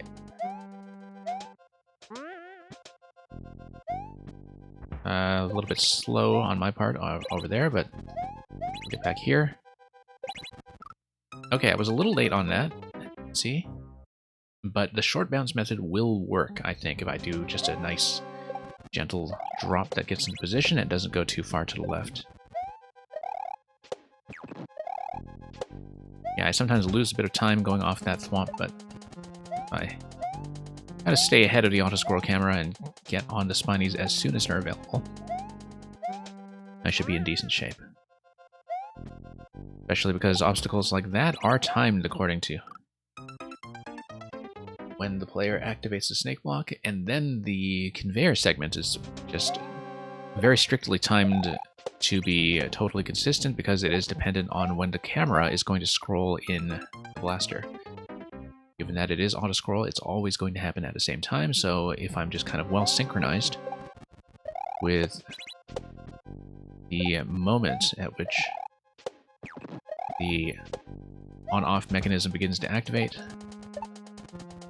there isn't really going to be that much variance in timing on the final conveyor belt segment. That is going to be pretty consistent every time I get into this location here. There we go.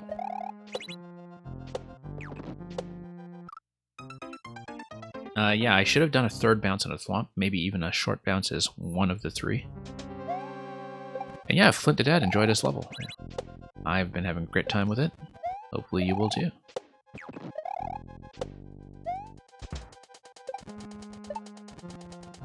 Okay. Nope. And Probot Gaming, thank you for the submission of Frozen Desert. The queue is getting quite thick at this point, so may have to close off for too long. Maybe when I'm finished with this, but we'll see. I do try to run the whole queue if I can, so sometimes that's successful. Actually, no, that's pretty much always successful, but I try not to advertise that too loudly in case things go badly.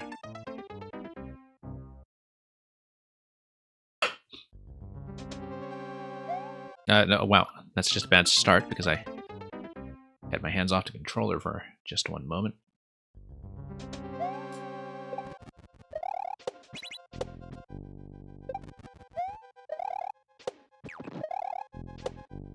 Okay, down we go.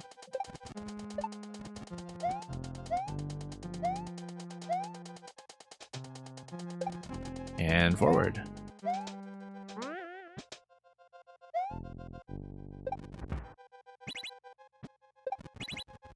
Okay, this should work out well. There we go.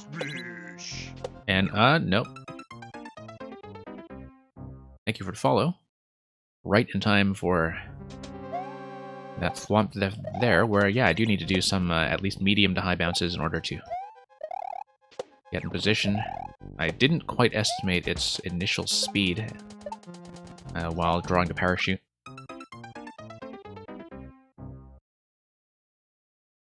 Didn't quite make a good guess as to where the thwomp was going to be positioned. So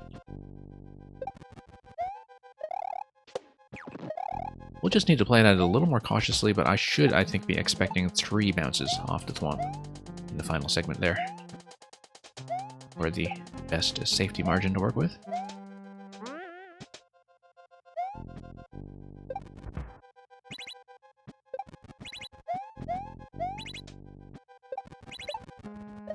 Okay. 4 bounces, in fact. And we're going to miss. Yeah, I had a bad momentum adjustment because I was overshooting so far that I had to go left just to get back on top of the spiny.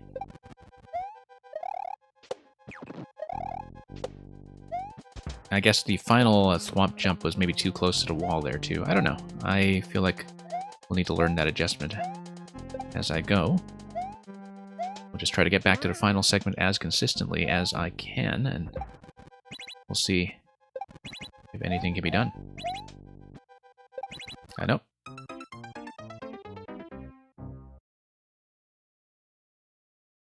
I mean, a lot of different things here are a bit on the thicker side of...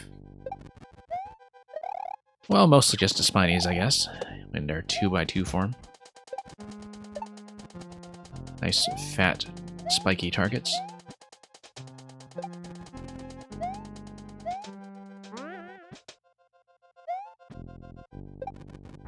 Okay.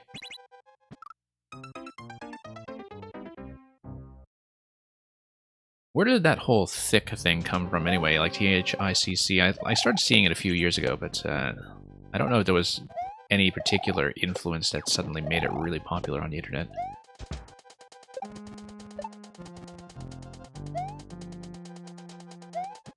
This is the kind of stuff I don't know sometimes. Like, I'll just see something get all over the place in places like Twitch chat and other disreputable dens of entertainment.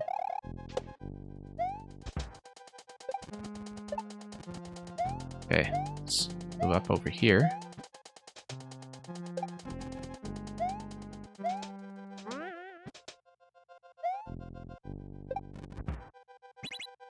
Okay, good timing that time for once.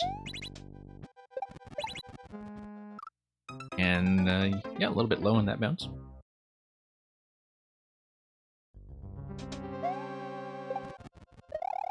Yeah, Electrodude, I wouldn't have actually thought it would have come from somebody like Vinesauce or from games specifically, but again, I don't really know where that kind of stuff gets popularized.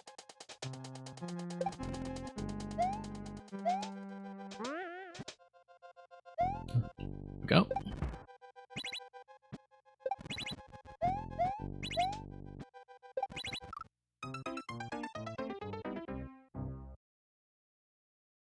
And yeah, Electrodude, oh, for some reason you actually do have YouTube posting privileges. Whoops. Was trying to remember if I actually had link permissions on for subs or something, but I'm obviously not going to click on that right now, given that I'm a little busy playing the level, but others here, enter at your own risk, and we'll just have to look that up afterwards.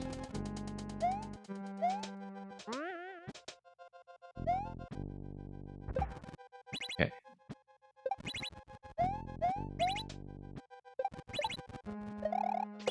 Alright, once again, let's do that and get the clear.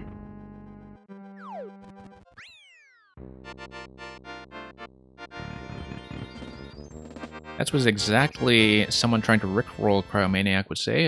Yes, of course they would say never going to give you up. Well, thank you for Craven Coot Castle. Excellent level from Kimmy. And yeah, certainly looking forward to more. So let's mark that as a win. Given the current state of the queue, this is going to be last call.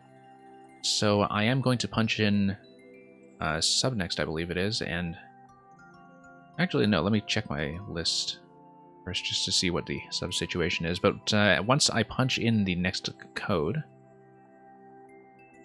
yeah, sub next would actually just be back to Electrodude. Actually, no, Safety of Man. Since we're going to save Electrodudes for later because it's a resubmission. Safety of Man, since you are technically to sub next, I'll pull yours, and then we'll just go straight down next after that. And then I'm going to close the queue. So, one moment here while I get some of this stuff fixed up. Just to do a bit of rearrangement, and then we'll close off.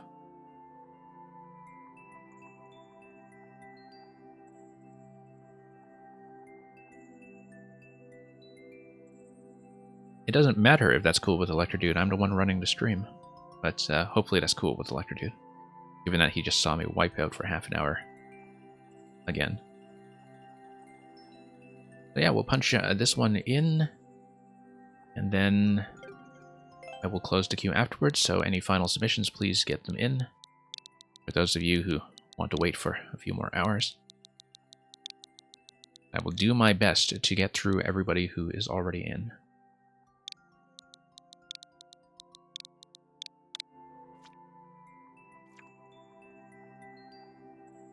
Okay, the queue is now closed. And I'm going to update the stream title and the bot display, so just give me one moment to get that sorted out before we get into the latest version of Snow Biz, which apparently now has the red coin challenges patched in, so we're going to prioritize that when we get into the level. Since we saw a bit of a rough sketch, and yes, you cleaned it up a little today and finished the challenges, looking forward to it.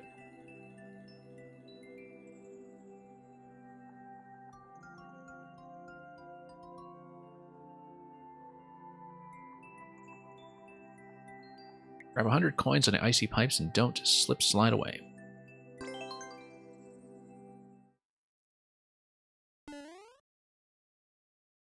So yeah, Safety of Man has been doing a whole series of these 100 coin collectathons lately. They have way more than 100 coins to go around, but oh, I see the timer has actually been extended as well. Yeah, but they usually have a pretty precisely determined timer that isn't just a default 500, but one that is suited to the needs of the level. Yeah, sure, let's get some of the bigger coins. Ah, bad idea.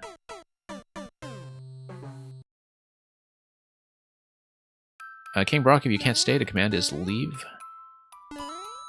But thank you for keeping us company in the chat regardless, even if you are not able to remain long enough. I know I run a very slow-paced queue sometimes. That's just how things go here sometimes, depending on how the levels are doing. So thank you to the patience of everybody who has decided to stick around.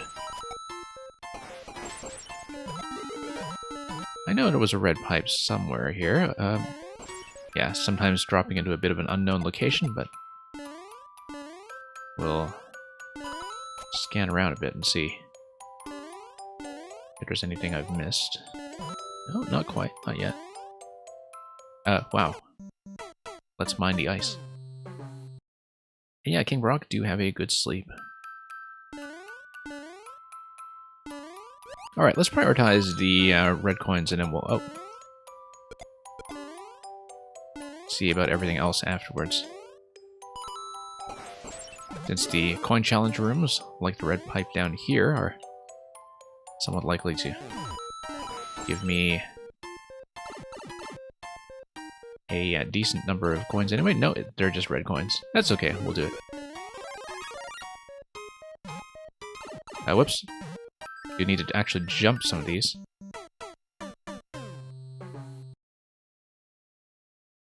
while remaining crouched as the big mushroom, as the Super Mario mushroom, I should say, Super Mushroom, most of the time there. I just forgot to jump off the first of those spikes, which was maybe not our proudest moment.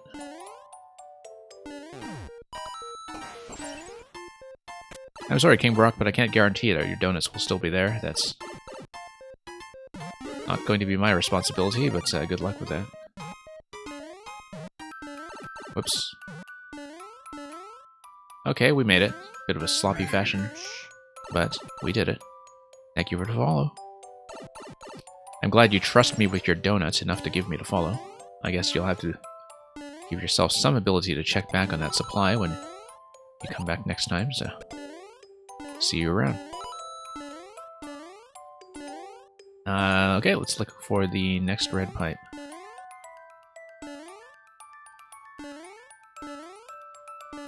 And here we are.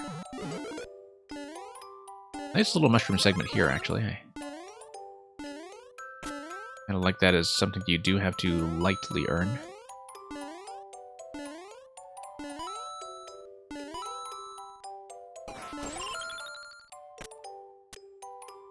Okay, this pipe here, you do get to go down, and that does take priority over the semi-solid. Oh, I see. Okay, so this is going to be... You were asking me about a pachinko machine, in fact. I didn't know it was for this level. Oh, actually got it. Okay. Let's try to get a 10 coin.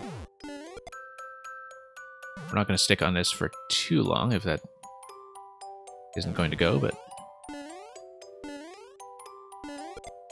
Nice concept. I didn't know the pachinko machine was for this room specifically, but... We'll try it a few times. I have no idea how to actually plan for it, fortunately. So it was kind of fortunate that I managed to get that first pink coin at all. Given how these things can go, but that looks like it will in fact do the trick, so... no safety van. I can't take any credit for that whatsoever. Apart from reminding you to make that a little more playable than One in Sunshine. Look at that stun lock. Well, let's not squander this opportunity. We do see the other red pipe, but let's not die at this stage. Looks like we'll get a snowball out of that question block if I recall, but let's go through red pipe first. Nothing particularly deadly here, so I just need to get around these as much as possible. And yeah, the snow machine is going to have its way with that here, but we'll just do it over again when we hop back in the pipe. Nice to have a kind of depthless obstacle course like this, in fact. That's all about just being able to do some kind of task in a safe environment. Usually you only see people even attempt that with those interminable anti-soft plug minigames and troll levels, which are kind of like the nightmare version of that kind of bonus room. 93 coins, so we're pretty close to getting everything. And you know what? It's somewhat likely that the key room here will give me some kind of sizable bonus. Maybe. We'll see. You tried to make them more forgiving as you get into the level due to the lack of a checkpoint. I think that's a very sound way of thinking about it. There's a number 4 here, okay. I don't know what the number 4 is for, but we'll take it.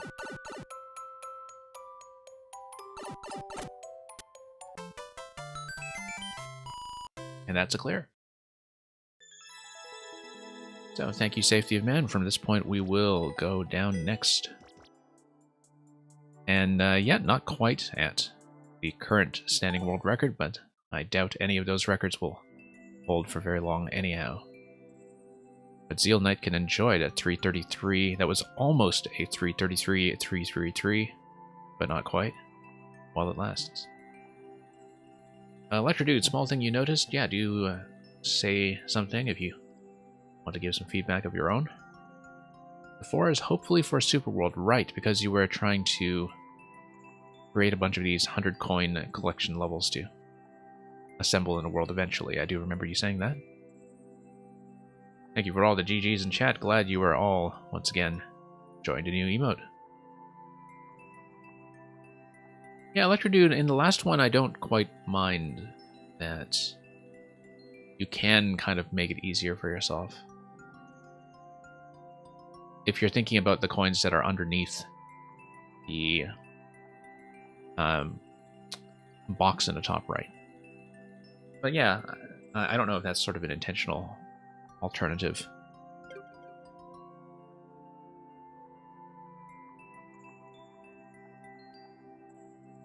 I mean, you're going to be whacked by snowballs all over the place anyway, so. Yeah, Safety of Man, glad you find the new emote as great and grand as I do. I see what you did there. As good and gracious. Merlin, could I pick ICU and hopefully Nintendo doesn't nuke it this time if it's the one I'm thinking of? I think I have played one of them before, but I don't know if it was or wasn't the one that was re-uploaded. If that's the one that actually did get into Nintendo trouble.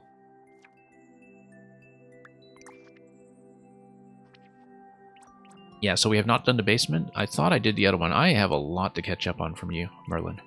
A lot to catch up on. But yeah, we did do the first segment. So we'll do the basement.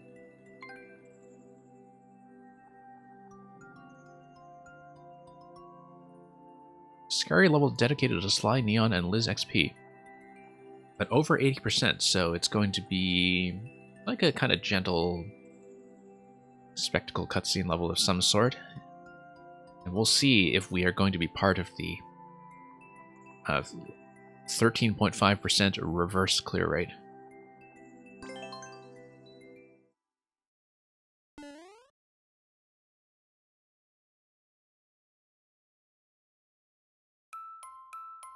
Okay, I love the chandelier here. The chandelier is, I guess, kind of very dimly lit, but light is light.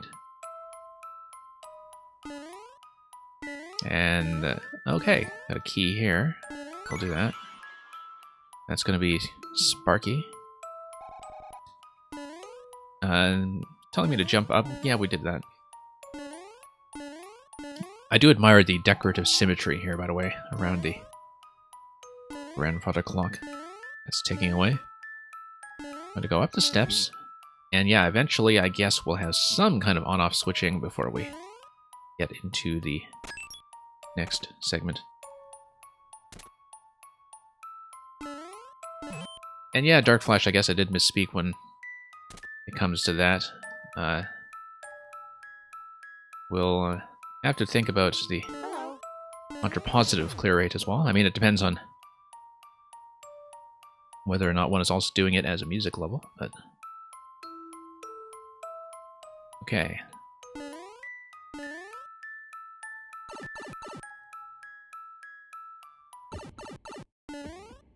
And, oh, it's kind of too bad SDGML is not with us today, because then we would actually have a couple people here that would be able to speak on temporary classical music. Anyway, okay, you're going to drop in here and say hello to the clown face. And yeah, Safety Man, having played a lot of Merlin's levels for a long time, decoration has always been one of his great strengths. And he doesn't normally do more decorative cutscene levels like this one. Usually some platformers down in the, say, 1 to 3% range or so, from my experience, but I'm going to have something very similar to the Blood Wiggler mansion level, except this is just going to be... yeah, Wiggler Horror Show everywhere.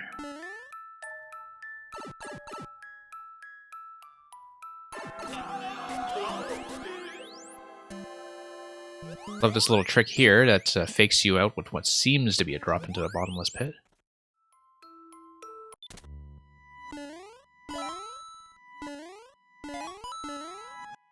I mean, technically the inverse clear rate would not be 100% minus clear rate, though. It would be 1 over clear rate.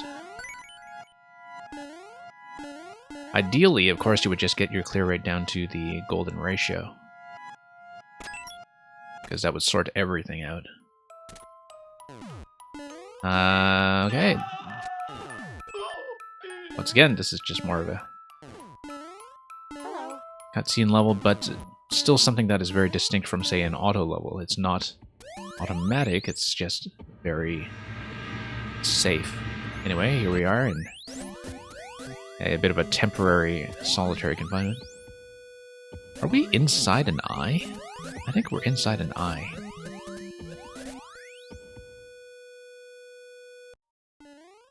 Okay. And what did we miss up top? I guess we'll never know. And that cat, have I been working on a level recently? Yeah, kind of. It has severe issues with entity limits that I have not quite cleaned out yet. In terms of, you know, running out of budget way too early. I'll have more to say about that when I actually do get it in a releasable state. I have been sitting on about 2 or 3 unfinished concepts that look like they can be wrapped up fairly soon, but you know, sometimes you just get to a point in a concept where things aren't quite coming together and you just have to shelve it for a while until you have some kind of elegant solution. Anyway, thank you for that trip down into the basement for Merlin.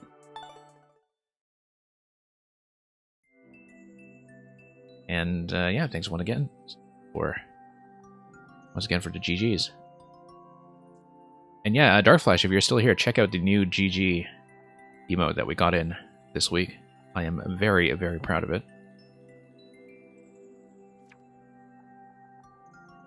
And that cat, I think that's very true of a lot of people who are kind of serious about the making side of this game, that we are just constantly overstuffed with unfinished ideas. I'm the GG now, dog, apparently. Alright, let's punch in next.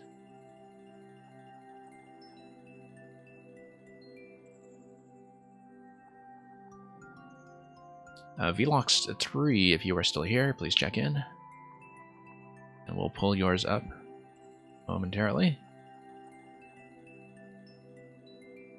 To see you listed in the chat. I'll just give you a moment to check in. Usual policy with people who are still listed as at least lurking is that I may bump you back just 1 spot.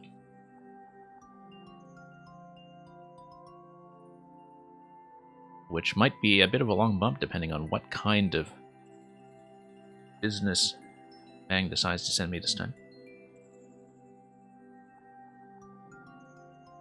Merlin, when it comes to doing things like sort of,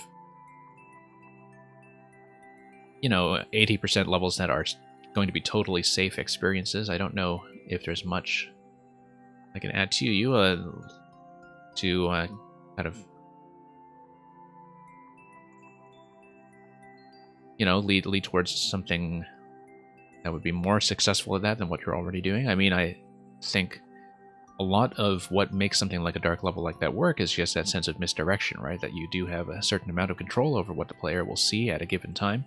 And I think you already are using that with the various lighting placements and some of the fake outs like that drop onto the moving platform. Okay, so in the absence of a check-in from Vlogs, we will go forward 1 spot to Mang.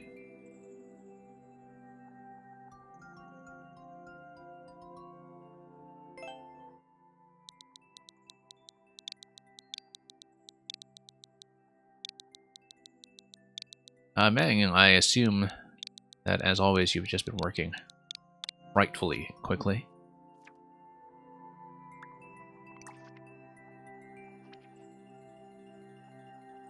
So, is it going to be sliding on ice with something nice? Sugar and spice? Or is it going to be something else? I will leave that up to you.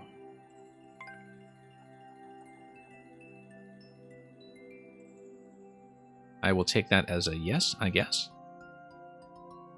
1.85% on a level that is going to involve a description, description, description, description, descriptin. Terminator, the queue is currently closed just because it's so long. I will see if I can get through it in time for any kind of bonus reopening, but I don't know if that's going to happen at this stage, so. But thanks for dropping by anyway. I mean, I, of course, would like to get to the latest in your Yoshi series. But I'm sure you will have added tons of levels to that by next week, if not. But yeah, maybe we'll be able to get to that later, but I really cannot promise that at this point because the queue is big. Okay, so the bone shell, when you go forward with it normally, is just going to bop against these things. So we do need to figure out how to do the sliding motion. And yeah, Meng, I could totally tell that about the Descriptio N, that was a very close cousin of whatever it is we do here. Okay, let's figure this out. I think I just need momentum. Nope. Or do I just need to press forward? Nope. Let me think about this. Whether I understand how this is going to work. Because there must be some kind of mechanic here that allows you to maybe like do a backslide or something, or do I need to drop into... Oh, that is going to be a backslide, it seems. I'm just trying to infer that from my previous experience with the Link Minecraft level, that you've been maybe working with some similar mechanics here. Yeah, it is going to be backslide. I'm actually kind of glad you gave me the opportunity to figure that out instead of... Oh. I guess we needed momentum off of that. Hang on. Nope, too slow. Yeah, I'm glad I actually got the opportunity to determine that here instead of... Well, I mean, we'll still die on it, but... Instead of having too much guidance, but I know that as with the backward slide in the Link Minecraft level as well, that obviously, how would you even signal this even if you wanted? Doesn't need to face backwards, really? Okay. I guess you just need to slide in general then, okay. Yeah, you just need to let go. Okay, Merlin, that's a good point. Fine, that's actually much easier. So, overthinking it, as usual. No, we do need to jump into the springs because this is a Meng level, and that's what you do.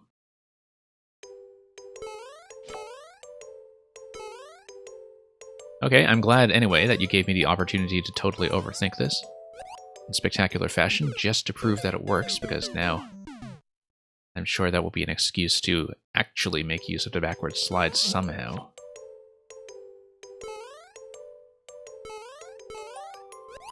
Forward. Nope. Forward.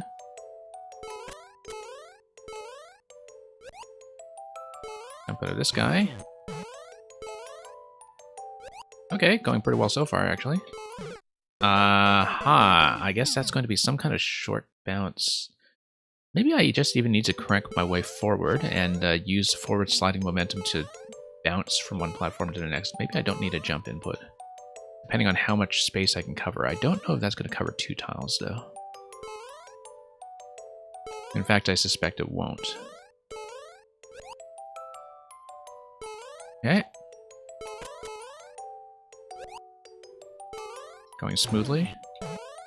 For once. Nope. So, maybe I need to tap right in that. But I'm not... Yeah, if I tap right into that while I still have full momentum, maybe that can get me over.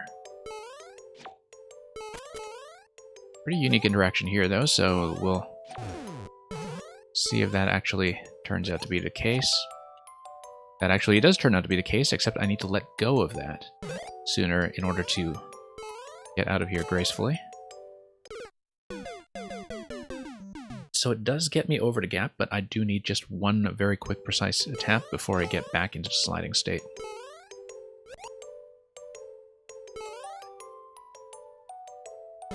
I know.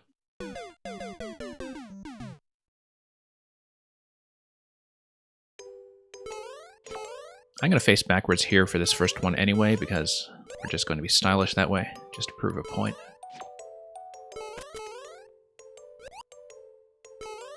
Okay, here we go. Nope, not enough momentum. I was already a little bit slow going into that slide. You need to just crank my way into that slide with that full forward momentum going into that bone shell. Oops.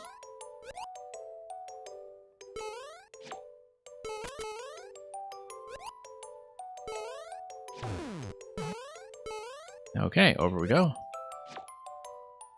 No, too early, actually. That is going to be the correct input, but I am going too early.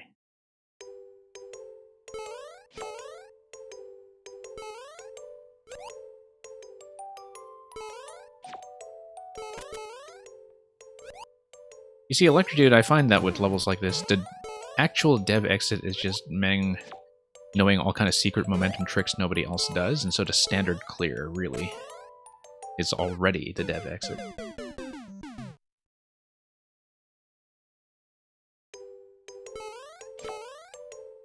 Whoops.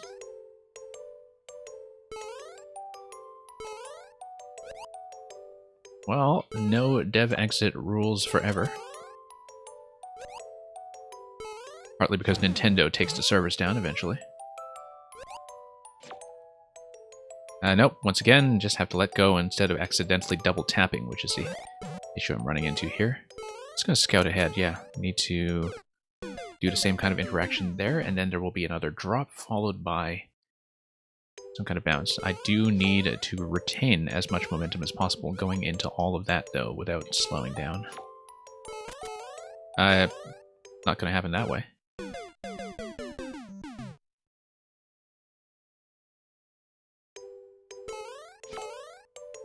Okay.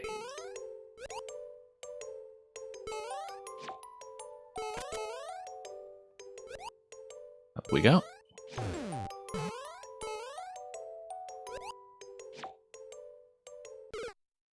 Not quite. That's still going to be the sticking point here, but I think that my approach is fundamentally correct. It's just that you need one very decisive, firm tap in the right location just to get over the gap and get straight back into sliding with as much momentum as you are able to retain. Like that.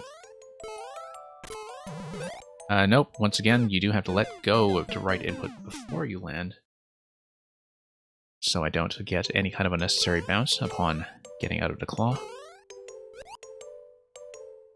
Very easy to miss doing that, though, given that instinctively, while I'm trying to get the landing off the claw, I'm holding right until I reach my destination.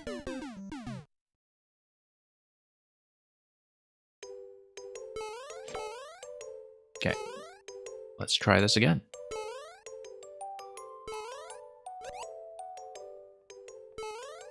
And forward.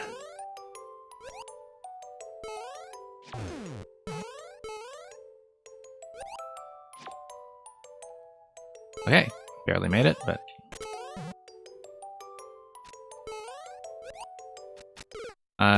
Didn't quite make that. That's going to be getting into that bone shell and then getting bumped by the thwomp, though, so... Facing the right direction will maybe be helpful there, but we'll see how helpful when we finally make it over that one-way panel that was trapping me out of my intended sequence.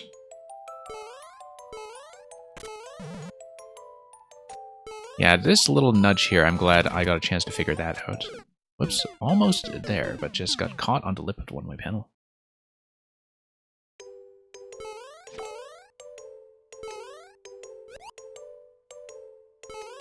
Okay.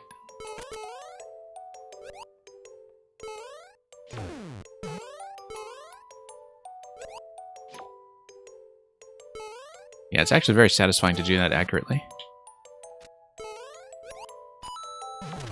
Surprisingly clear what to do there, in fact, given how unconventional that idea can be. Okay, not exactly the best jump arc. Getting into the cannon, I felt a little bit late going onto that platform, though, so we'll just make the right kind of adjustment.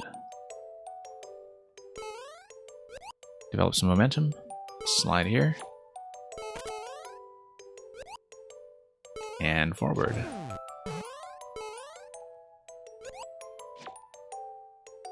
Not quite.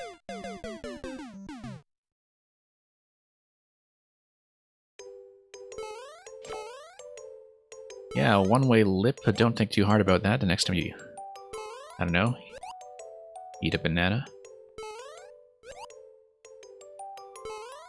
Okay.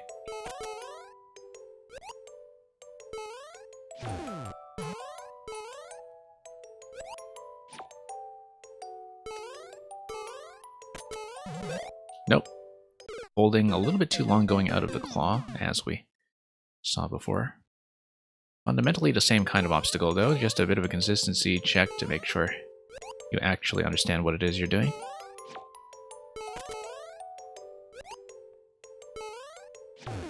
But yeah, pretty satisfying to get this working, though. Okay. Like, mechanically, it's satisfying to execute that, for sure. And through the pipe we go. And have a good breakfast, Merlin. Thank you for dropping by for so long and for sending me that level. Yeah, needed to pull back a little bit to get a nice bounce off of that saw blade. But... whoops, nope, got trapped. And the concept here is pretty understandable, though, so nothing to worry about.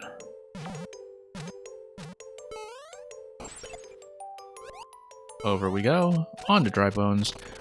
I needed to hit the on switch in order to get the dry bone shell to be dispensed, and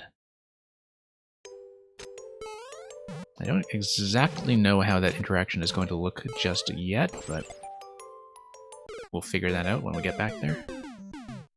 After a bit of a pullback on the right side of that saw blade, so...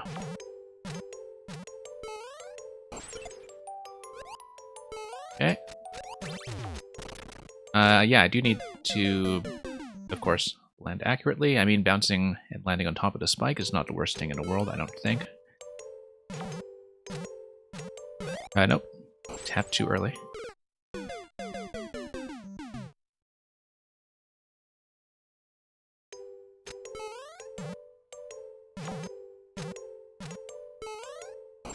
Okay. Over we go.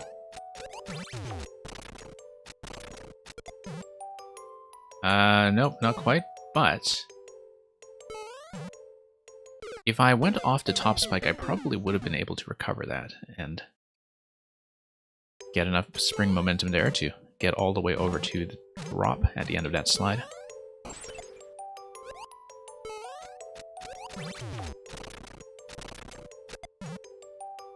Okay.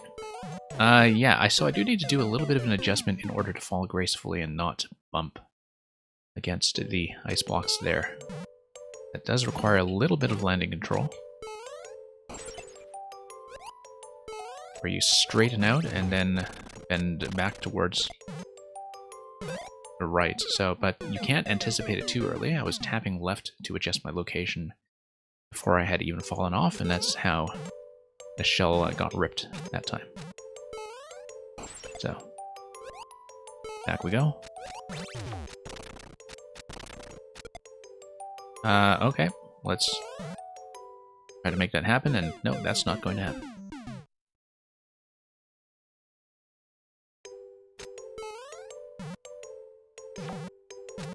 Whoops. Now, I wonder what in that segment is preventing me, though, from just jumping all the way down and jumping out of the bone shell. Not that I'll necessarily try it, but I'll show you what I mean in just a moment. That if I do miss this and get on top of the spike block, why can't I just... Oh, I see, because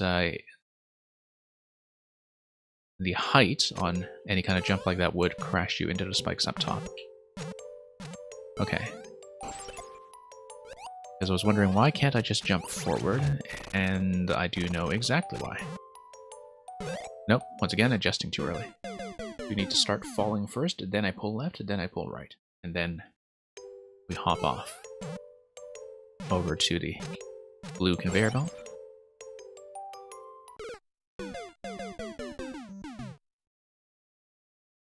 Going to be a hop on, hop off experience.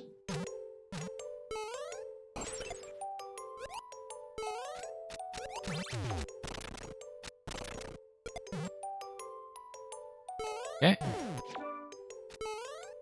A little bit late on that. I did realize what I was supposed to do, but the timing wasn't quite what I needed it to be, so.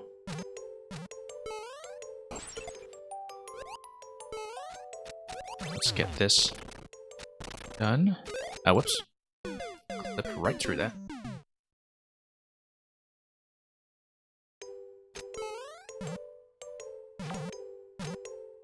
Nope. Tapped too early once again.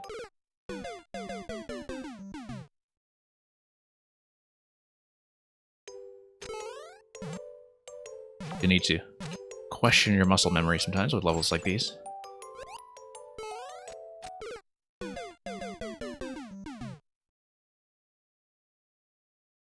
But that's okay. I mean, it just means we need to play to this level on its own terms and with its own inputs.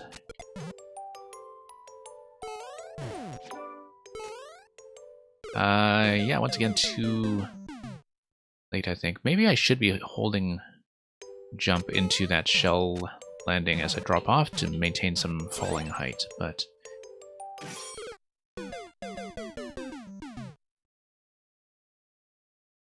we'll figure that out as we go. There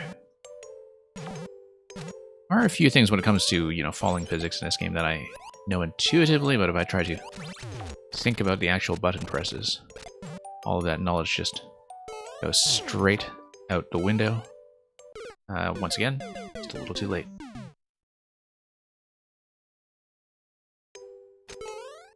But holding jump into that is a good idea anyway, given that I'll need a high bounce off of the cannonball.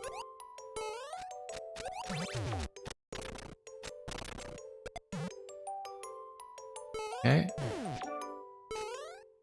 Up we go. Nope, missed the right input there.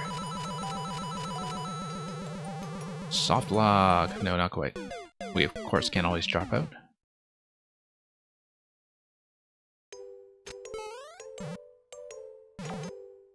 Was tempted, actually, to try to do the bone shell invincibility there, too. See if we could get through the bumper, but of course, because we're not on a moving surface, that would actually just hold me still. So that would not work because the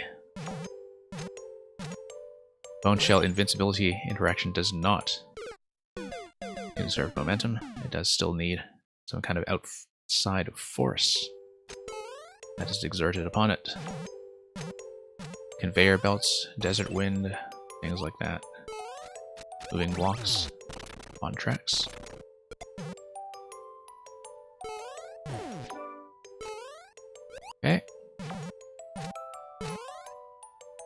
No, lost momentum there from too much of a tap. Looks like we get on top of the Wiggler, though, and then on top of that lower shell. That will be an accomplishment. How much of an accomplishment? We are not yet sure, but pacing-wise, I would say that the end is probably going to be near. We've been wrong about that before, though.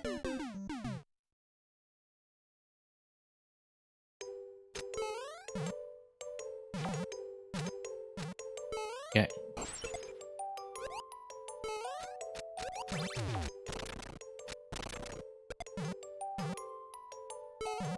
Not quite.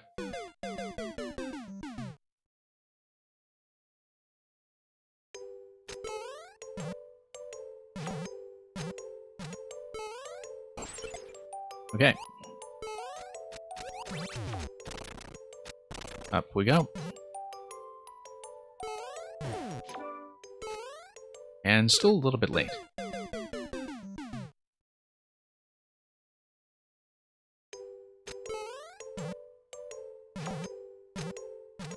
I see Purple Yoshi is emoting in anguish as I take death after silly death. Nope, too early.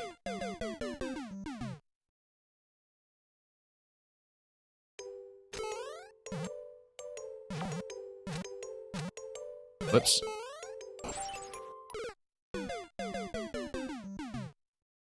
Purple Shoujo Yoshi doing that Oscar de Grouch impression while trawling for garbage.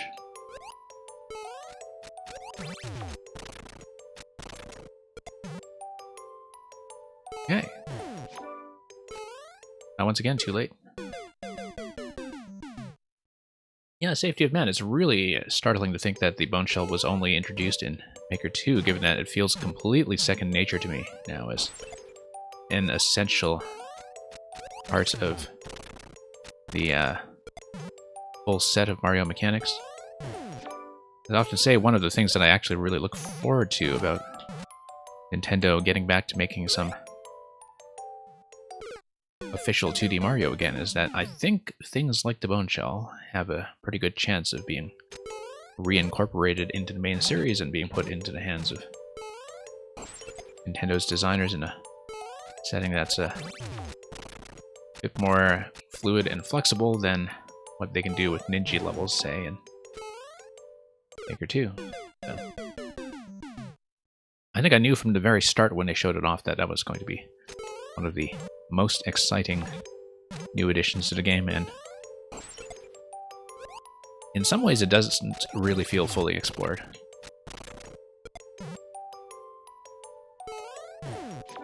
Even a lot of the nuances in this level that are making use of the kind of bouncing property of moving with the directional arrows while you're in the shell, that's something that's very fresh, that I haven't really seen executed quite as thoroughly until this point.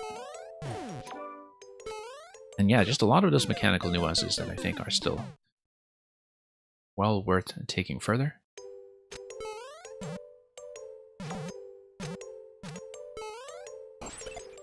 Later on, when we get to that Buzzy segment, so I will of course need to land on top of the Buzzy shell to get over to the small Wiggler. Earlier when I was describing it a little backwards, I think. But once again, just faster off this one here.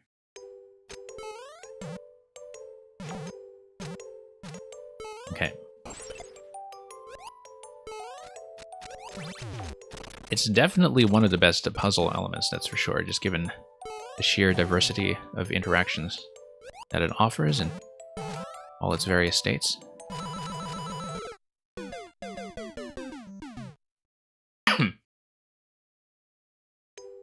Okay, here we go. And even if you don't use it directly in a level as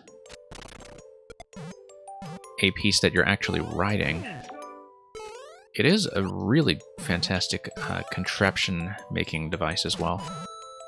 Ah, this is interesting, that I thought I would have enough room to popping that, but no, I actually do have to jump out of the shell, I think.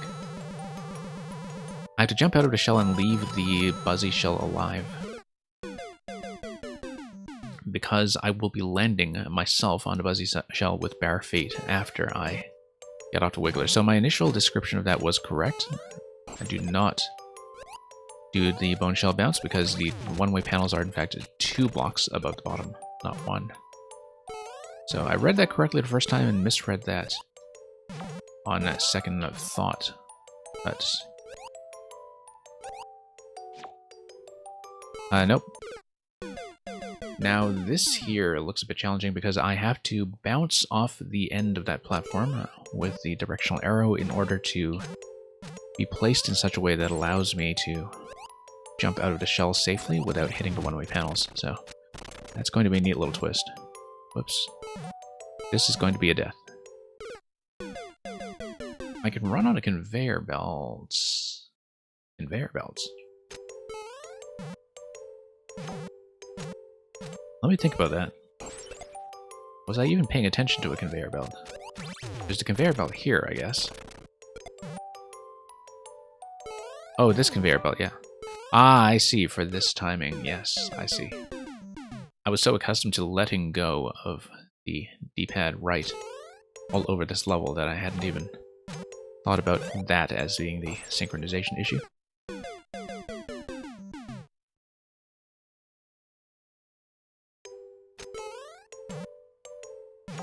And yeah, Electrodude, if you wanted to emulate the crates in 3D World, that's certainly one way to do it. I mean, of course, Electrodude, I say that knowing that you have already made kind of a quasi-crate level, except that one was sinking rather than rising.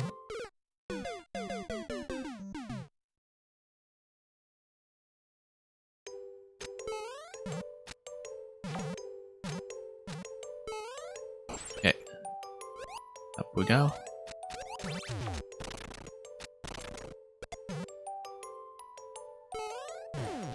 I forgot to run this again, but that's okay, we made it.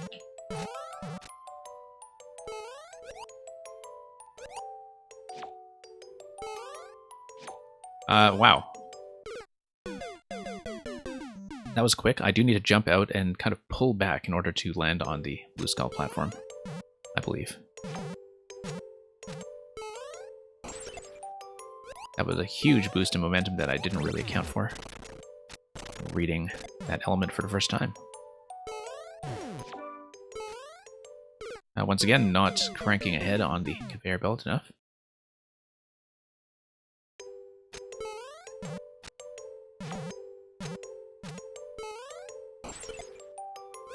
Okay, up we go. Nope. Oh yeah, okay, that's fine. Thought that was going to be a miss, but we were, in fact, doing just fine.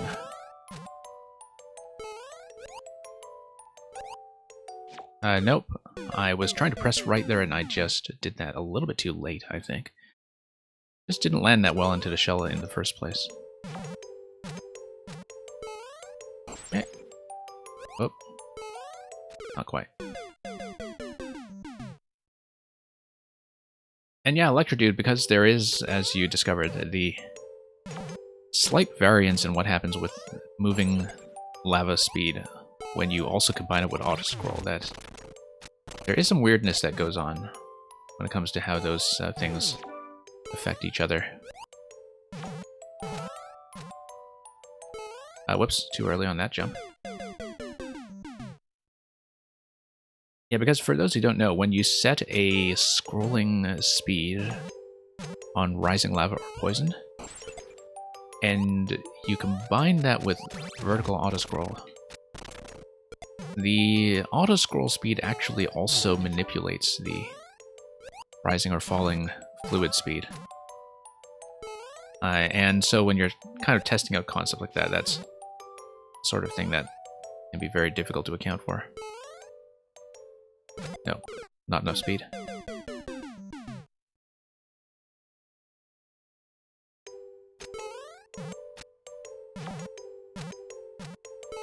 Okay. Let's try to clean up that shell landing. Get a decent slide coming out of it. much better here.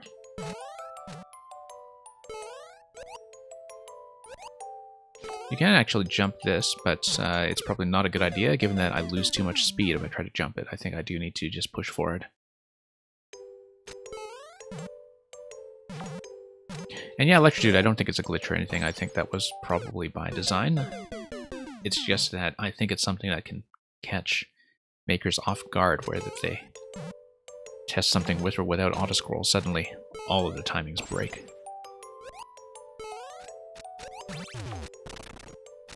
That was something I kind of ran into when I was figuring out the scrolling concept for my 4YM level as well.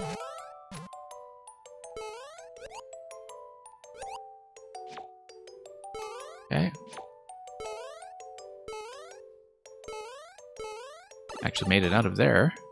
Checkpoint 2? No, that's just going to be the flag. I'm going to check every pipe because I can. I assume that this thing here was done specifically to bug Supernova and get a boo from him.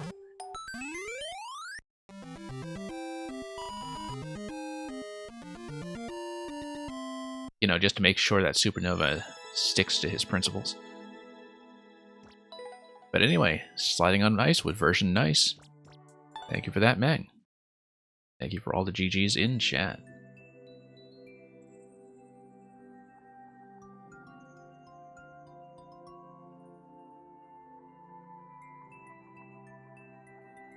Velox 3, we had the primary check for them earlier. I do still see you technically in the chat, but this is second and last call.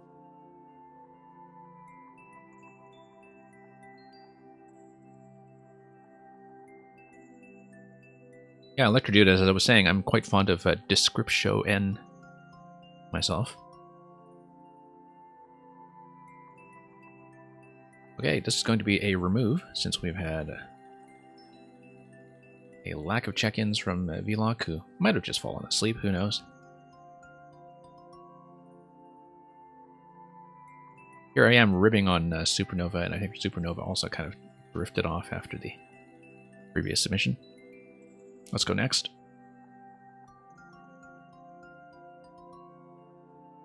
And thank you to the patience of everybody who actually is still here. I know and expect that there are sometimes going to be some dropouts depending on the time zones with the makers involved. And that just allows me to keep the queue to a manageable size, so works for us, I guess.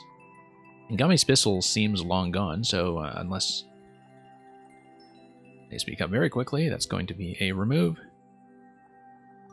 That just comes with the territory of being a player who takes forever sometimes. Taldir, I know, actually left because Taldir said so. Okay, good. We might actually be able to get through the queue then.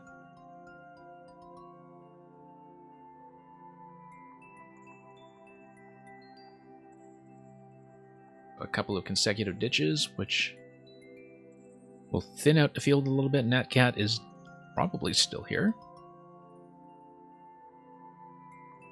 But we'll just check for Natcat anyway. Natcat, it's going to put in the cat. Yeah, safety of man, we'll see. I mean, I try to get through the whole queue before I do any kind of reopening, and given that the Electrodude resubmission is later in the queue, I think the chances of this stream running short are not optimistic, but I always do keep the possibility in mind, of course.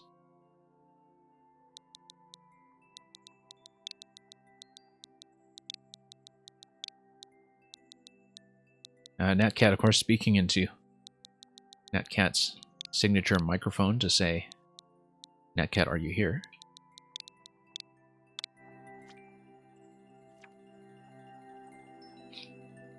Speaking of which, by the way, if anybody here is looking for platform playtesting that does not involve somebody talking your ear off at the same time, Natcat does stream viewer levels with a recommendation of clear rates over 2% that absolutely nobody follows. Anyway, here is a level by Rus, who Natcat I think has sent before, and who comes highly recommended. This is from all the way back in August 2019, and it is going to be a boss battle. A boss stage from a full game that was previously made in Mario Maker 1. Time Wizard's Fortress. Interesting. I see clock-like mechanisms with fire bars already. I don't know if it's going to have some kind of lag mechanism like the last time sorcery level that I played on the stream a few weeks ago from somebody else, but I would assume not, because with this many plays, you know, somebody would have reported glitches to Nintendo. So anyway, let's turn some clocks.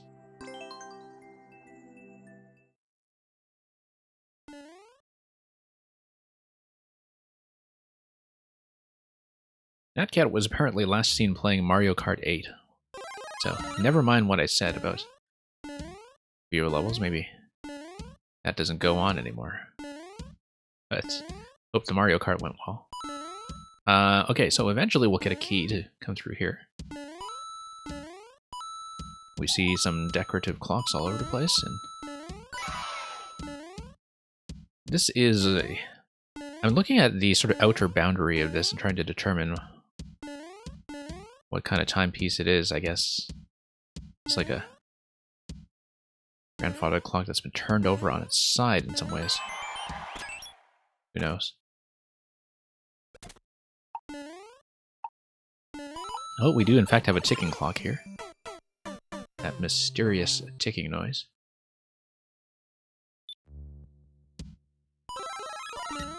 Okay, here we are.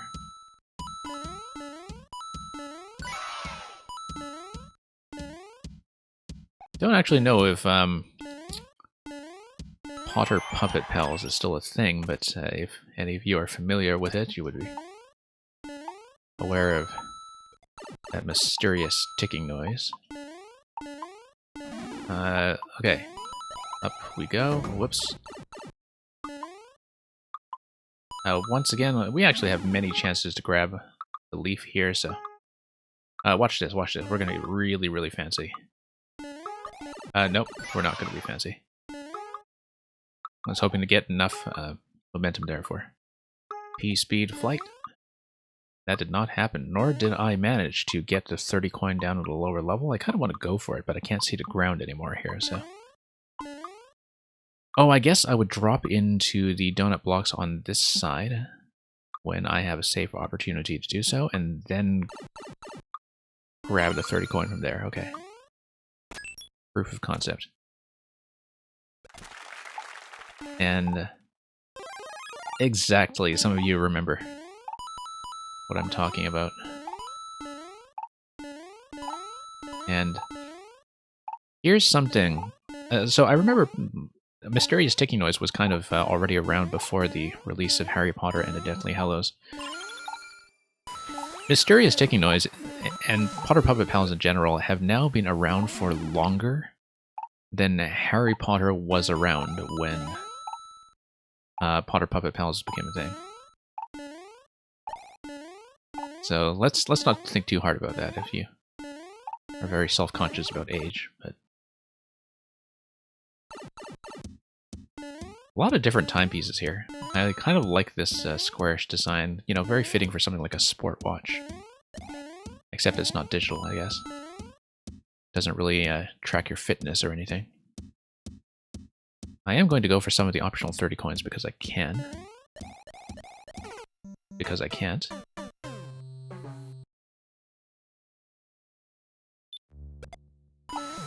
But that's okay, it's a level that's very generous about the leaf.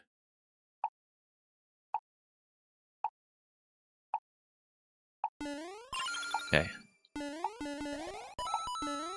Here we go. The boos remind you of your limited time on Earth. I guess they do. I don't know about that, though.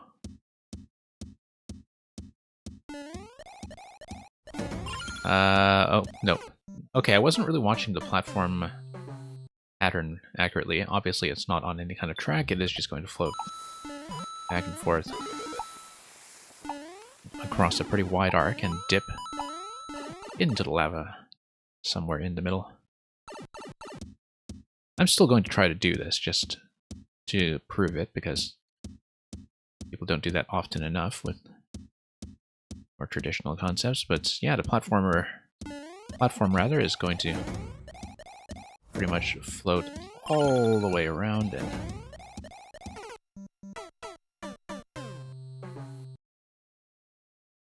that's how that's going to go.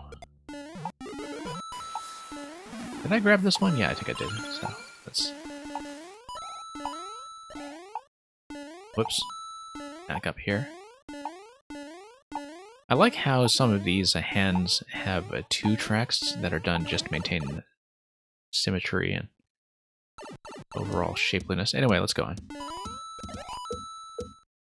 Of course, with this suit, I don't see why I can't just fly across the whole thing. And indeed, that allows me to get up here, except I do not have the on-off switch activated yet.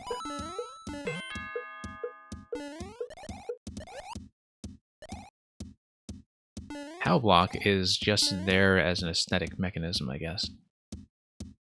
So, not something I can interact with exactly. Okay. Nope. That's not how to do it. How do you do that? Wow. Must have been some kind of platform maybe rising and falling from under the lava again there, too. Didn't get a good look at it. I wasn't exactly aiming for the coin in the first place. But anyway, let's move on up. Yeah, when you're actually just taking a standard path, fairly gentle level overall.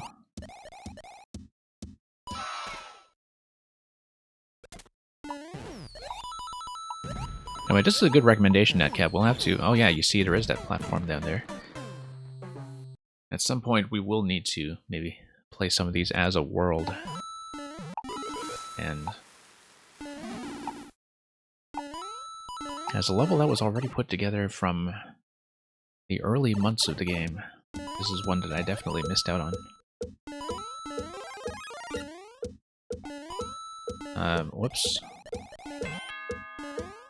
There's actually a lot of stuff I want to re-record or not re-record, but replay, but record for the first time. That was from 2019, before I ever had a capture card. Okay, let's see about that 50 coin, because I don't think I get it. Whoops, once again, not enough of a high bounce off that wiggler.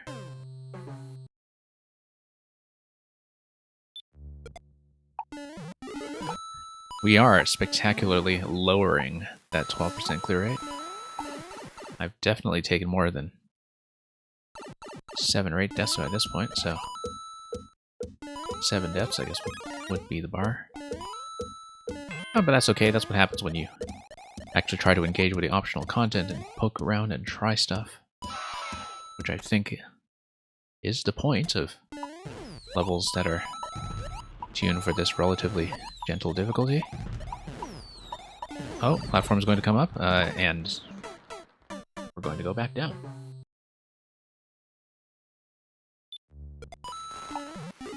Okay, we could be doing slightly better, perhaps.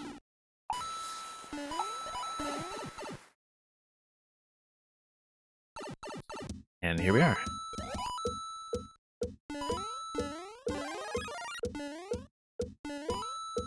And yeah, safety man, that's partly why I don't run a strict time limit on this viewer level stream, because I know that if I take very long on a level, very often that's just going to be my own doing, because I want to try stuff. And it might be unfair to people if they just see something like a 15-minute allotment vacuumed up by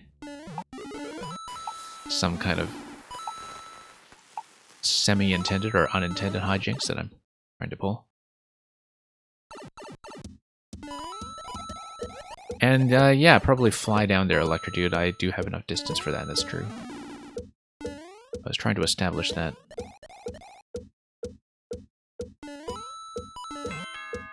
I was just wondering about that, since there were, of course, already so many existing platform-based mechanisms that were buried under lava here that... I don't know if I have enough distance to gain flight, actually. Off the conveyor, In fact.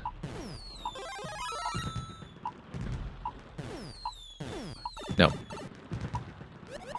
Let's salvage this somehow. Not quite.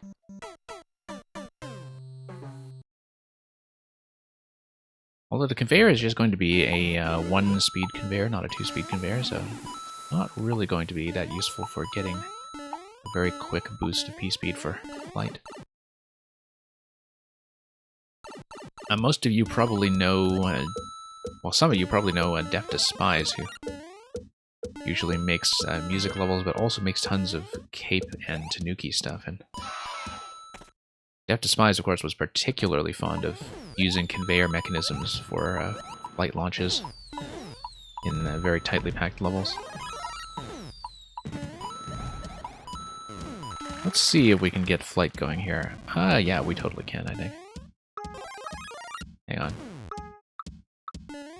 on. Nope, let's maybe not fool around so much. Oh, burners. Okay, I didn't actually think about that.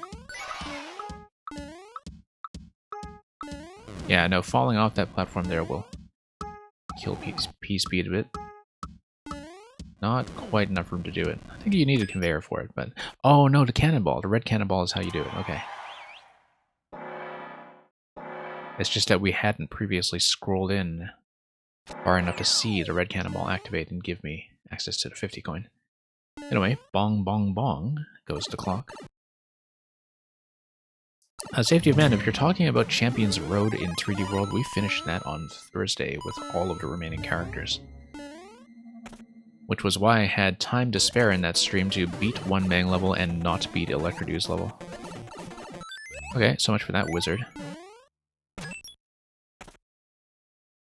Did have to take a bit of damage there to do it that way, but whatever. Time Machine. Hey, this is a lava level, so I guess in a very literal sense, it's a hot tub time machine.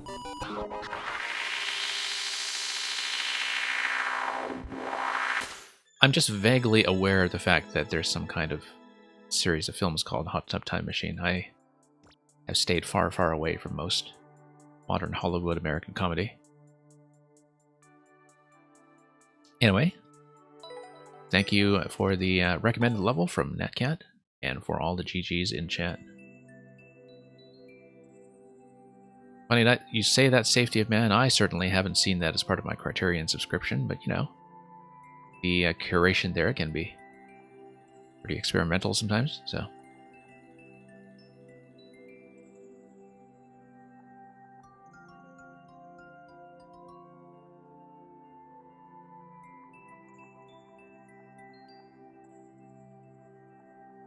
Okay, Flame Shield, if you have had the grace and patience to sit all the way through all of that, please check in. I don't believe Flame Shield is still here, though. Had a couple of ditches, very understandably. We just see the state of the list as we prune it like crazy. Oh, okay, Electrodue is going to be next, probably. Actually, so... I'm just going to negotiate with you folks for this informally. Currently, from what I'm looking at, Probot is here. Electrodude is here. Flint the Dead appears to have ditched, although I can be corrected on that score if that's not correct. Electrodude, since yours is going to be a bit of a long grind, and yeah, I was going to ask if I could maybe do Probots first. And Probot I know is here because we just saw them in the GG screen, so we will pull that back in. And the thing is, if we miraculously get a quick clear on Electrodude's level, which I don't necessarily count on happening, then maybe we can reopen, but I would like to get these two in. So let me just check what's going on, and of course if Flint the Dad miraculously reappears, we'll account for that as well, but I believe it is going to be Robot next, so I'll just plug that into the bot. And yeah, as you can see, we do conduct some of this queue management informally here, just to keep things reasonable for people who are so hardcore as to stay through all the other clears. And I believe Probot should already be in, so let's put in G, 3C, 6F8, 32G.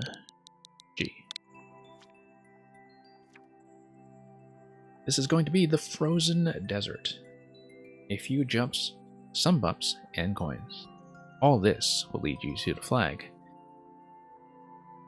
Looks like we have a 20-second record. I don't know how tight that is under an enforced clock, but if it is something like a 20-second clock, we'll know what kind of margin of error we have to work with, as well as a clear rate of about 1%, but on statistically a very small sample of plays. So let's see how we do. Also, congratulations on the gold star on the last Ninja level. I do see that in your me.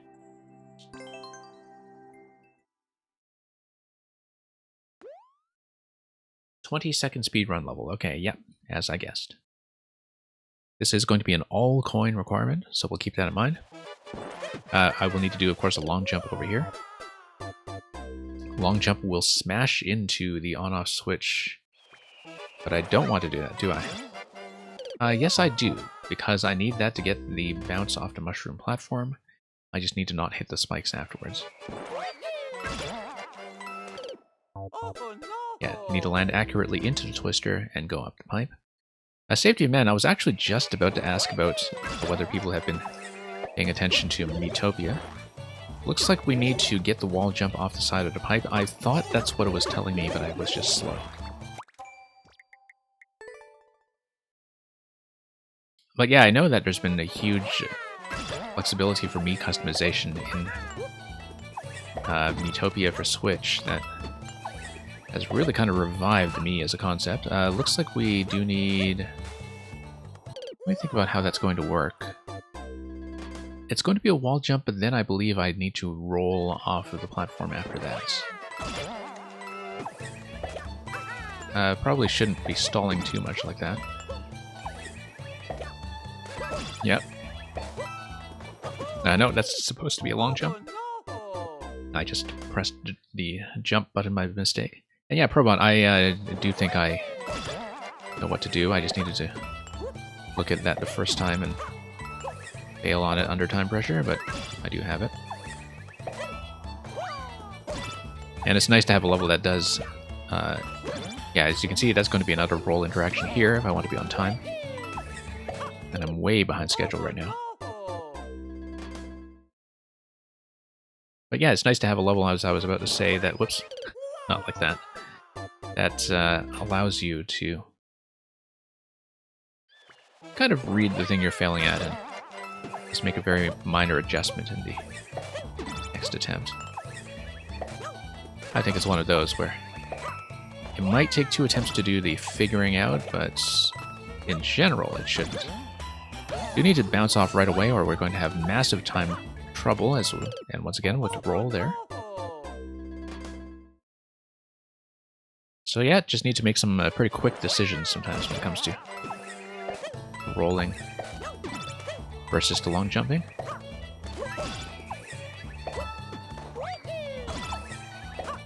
Nope, I fell off that before I was able to get the roll that time, so...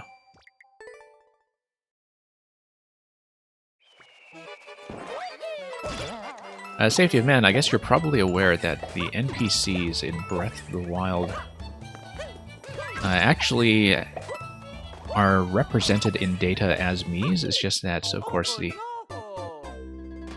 art assets rendering them are the ones specific to Breath of the Wild rather than the standard Mii artwork. But the way that were actually implemented on the back end was as Mii data.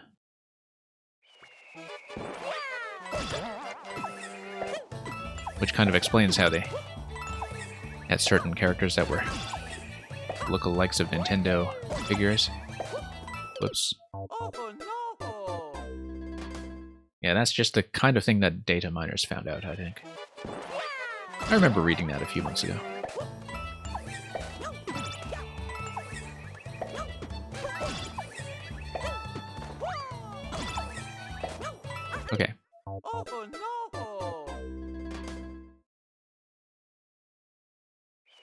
And yeah, there's a lot of stuff like that with Nintendo where sometimes they do a very good job of disguising the shortcuts they take.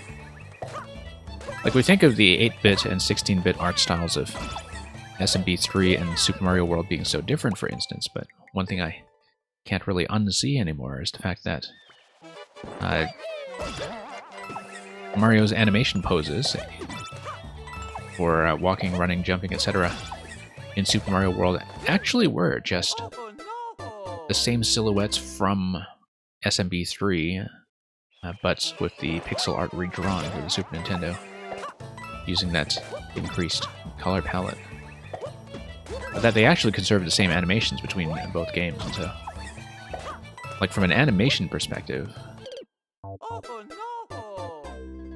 those games, SMB3 and Super Mario World, are as similar, really, as some of the NSMB games are to each other. But that's the kind of thing that they disguise very well, and so, unless you were really paying attention to the animation silhouettes, wouldn't necessarily have noticed, even if you have been playing Mario all your life.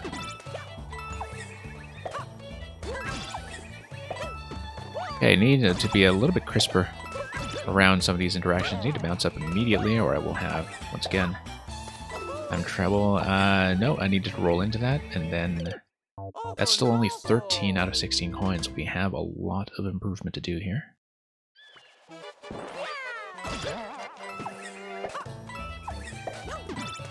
A lot that I need to shave off here. Nope, that was too early. I needed to land before I hit down for the roll.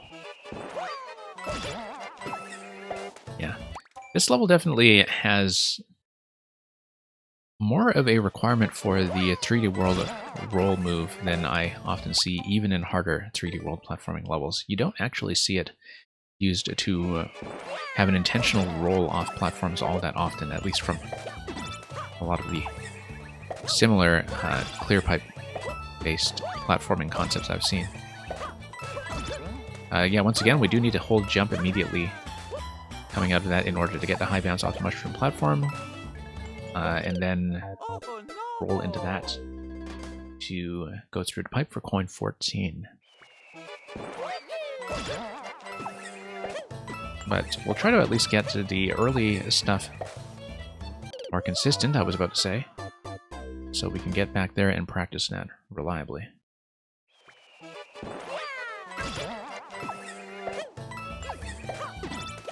Okay.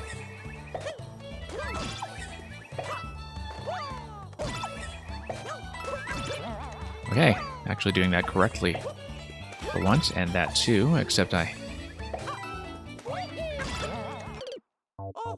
see, last 16th coin there is just going to be on top of the flag. I had a little bit of a stall there because of the ground pound stunning me temporarily. I think there's going to be a cancel out of that if I want to shave a little bit of time.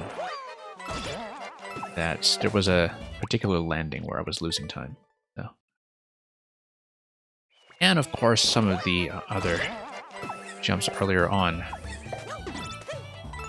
could be cleaned up a bit on my end.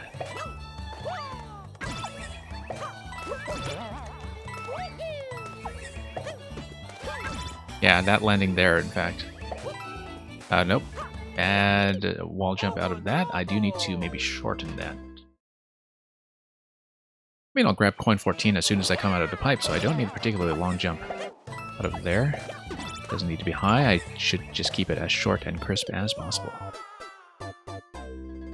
And also minimize a lot of the time I spend sliding on walls and pipe exits before the wall jump is properly executed.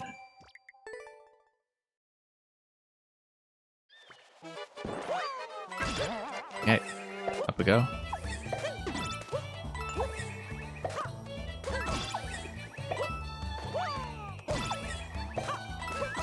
Nope, missed that. Yeah, you need to roll and then hold jump before you land. Whoops. Trapped in the corner by the twister there, forgot to hold up quickly enough to enter the pipe.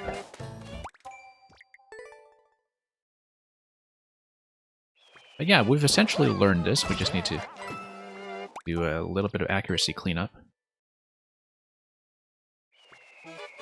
I quite like it, actually. It feels well-tuned for 20 seconds exactly. At least I say that now, not knowing how much tightening I have to do to Oh no! get myself within that additional square or so of the flag. But I do see where the potential areas for improvement are coming from.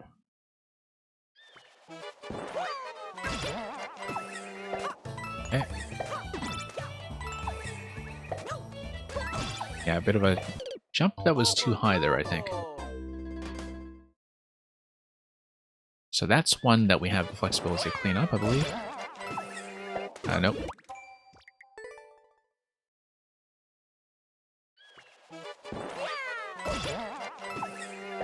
Yeah, I saw a couple of demonstration concepts of people playing with the new Miitopia Me editor, and saw somebody post that they had done the kind of mildly melancholic angry sun from the new soup style in Mario Maker.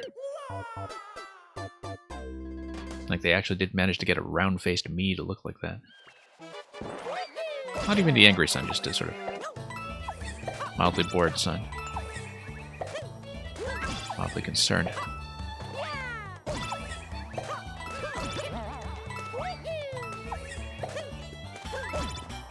Okay.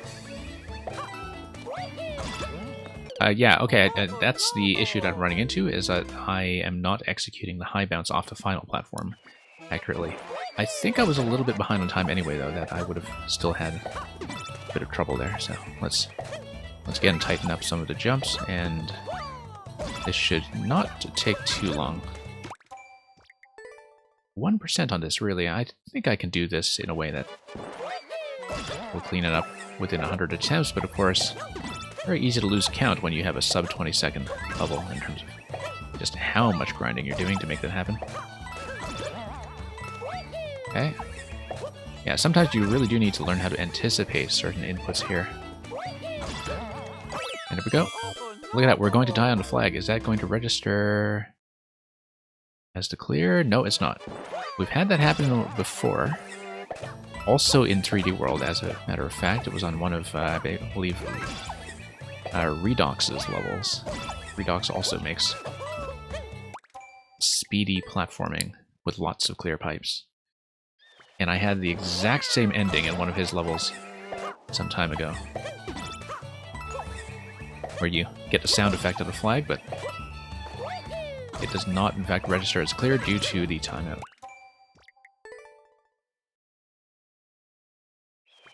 And yeah, that's the kind of death animation you get. Very premature GG emote usage from Safety of Man there. Except, of course, with the question mark as the qualifier. It's okay, we need to properly register this clear by Nintendo's detection, so just a little bit of cleanup to do.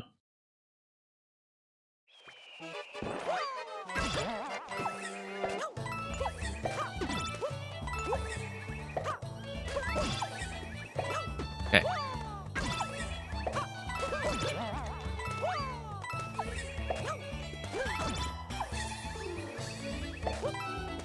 I wish I could clean up that jump a little bit. There we go. That's the clear.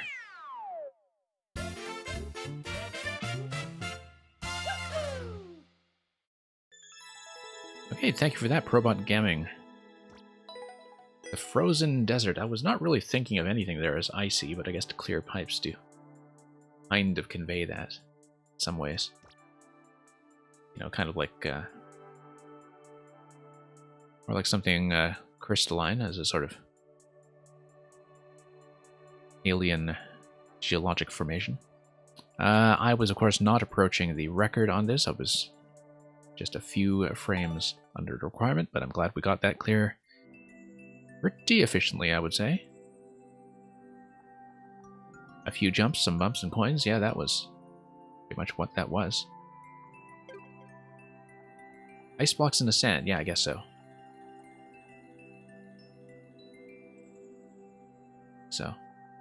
we did mark that as a win, so let's head back over to Electrodude.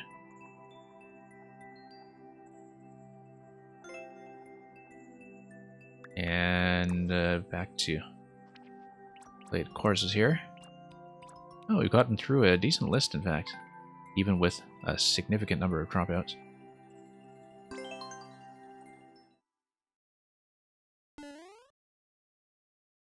Okay, let's see if we can make this happen.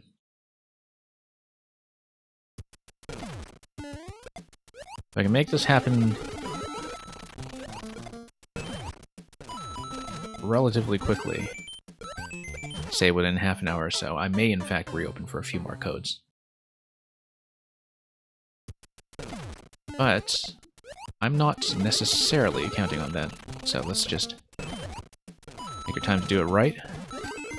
Not that more time has been giving me much improvement or success here after having plateaued a bit. As far as we could possibly plateau, which is just on the final shell jump at the very end. So, up we go.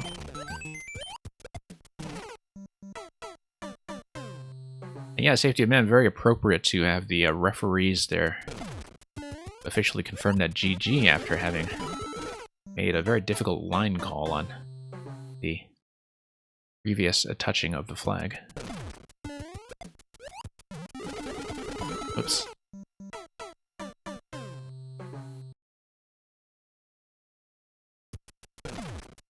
Okay. Back here we go. So yeah, as usual, pretty satisfying set of levels that we received in the queue today, I think. Always very pleased with the level of quality from all of the people who have decided to submit here.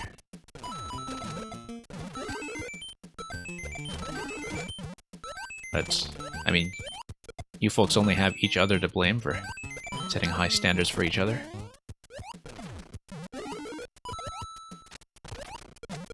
Okay, I'm gonna get back here relatively quickly.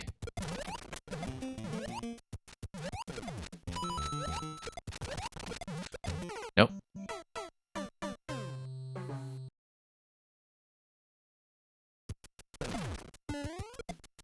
Yeah, I was wondering how that was going to go, and not necessarily expecting to clear there, but you know, every time you get that far into level, you kind of have to mentally prepare yourself for whatever's going to happen. Yeah, safety of men, I definitely can agree with that. Just the variety of design paradigms out there and value systems, and, you know, people who have sometimes very different senses of what good design means, but who are still able to find like-minded makers who cater to their interests. Basically, even if their tastes are bad, they can find people with similarly bad taste to play all their refreshing garbage and spike precision levels and so on. That you'll just have people who love that stuff, and that's fine because people who like making it can link up accordingly. I do think, as I've been saying often, that maybe the thing about Mario Maker having been already so established going into Maker 2 was that even with a lot of new people coming in, it did seem like maybe the communities were already a little too atomized right from the beginning. That, you know, people had already kind of split up into a lot of interest groups. Like the Kaizo people would do this, and the Troll people would do that, and so it's a very different kind of environment than when Mario Maker in general was first starting out. It does mean that people are much more easily able to find things that they like, and that makers in those sub-communities can work on the things that interest them and refine them to a very high level. But it also does mean that, like, sometimes the experimentation can be a little confined for purely social rather than mechanical reasons. And so,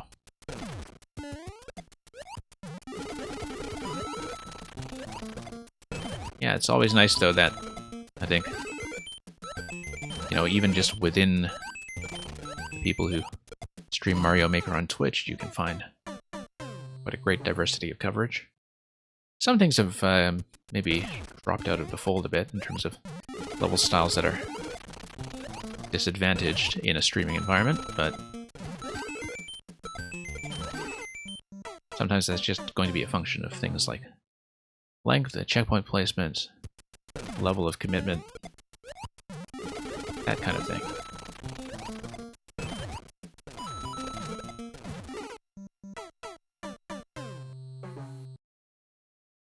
Yeah, I'm generally quite pleased with the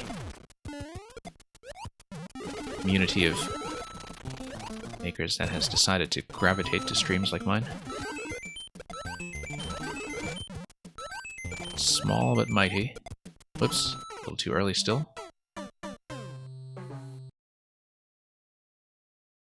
But yeah, since we actually did get through Champions Road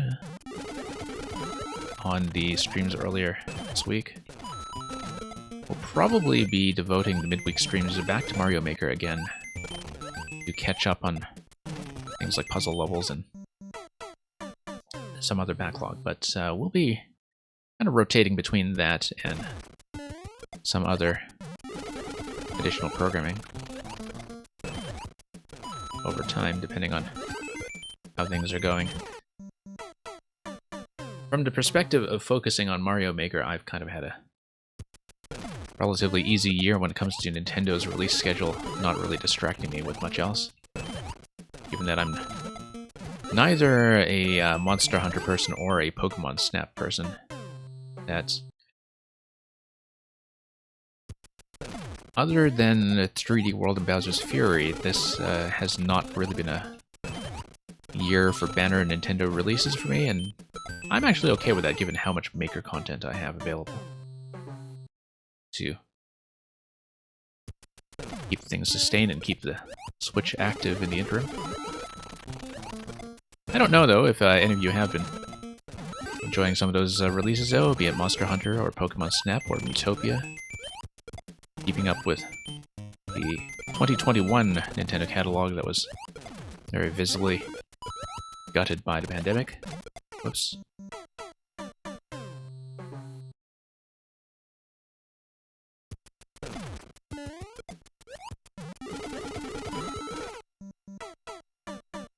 But yeah, Maker 2 has been out at this point for nearly 2 years. And, you know, at a similar moment in the lifetime of Maker 1, definitely there was still lots and lots to be explored and discovered.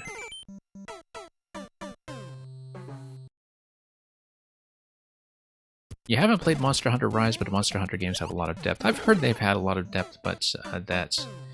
You know, I hear about the amount of hours people put into grind them out, and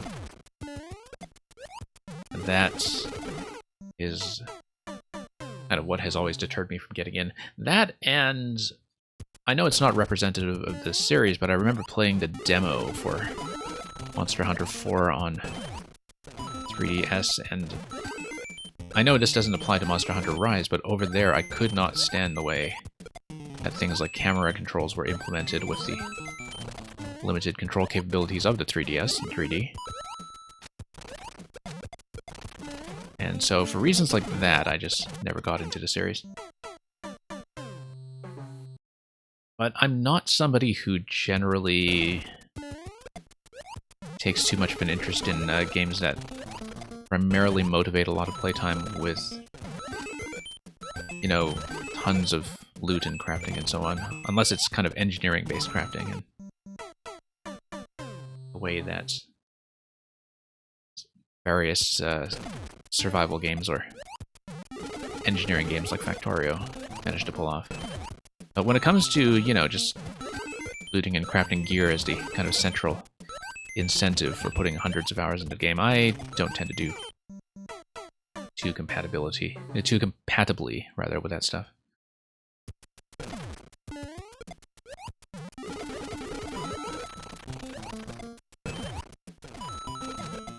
But I do want to see how well the Subnautica ports run on Switch. I did play the original Subnautica on PC a couple of years ago, which was a buggy, great game.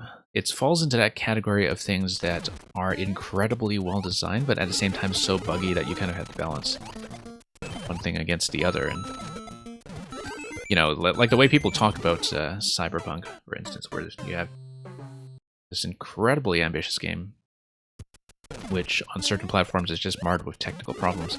That was my experience with Subnautica. Incredible design when it actually ran properly. It didn't clip me through the world geometry. But towards both that and the new Subnautica Below Zero are going to be out on Switch this month. And that's something I'll keep an eye on. But I kind of have my doubts when it comes to performance optimization for those games on this platform, so...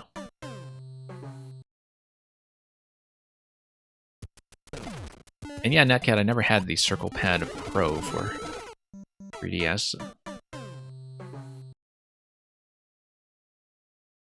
I never needed it for anything I was actually playing on 3DS, so... that was never going to be relevant to my interests.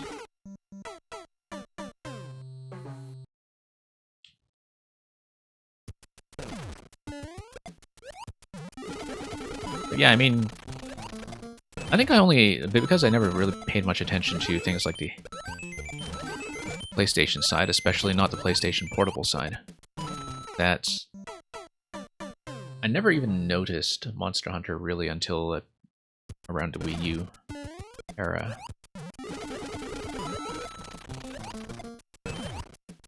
Because it kind of became this ascendant franchise for Capcom precisely around a time when I wasn't paying that much attention to video games, and particularly not to games on console.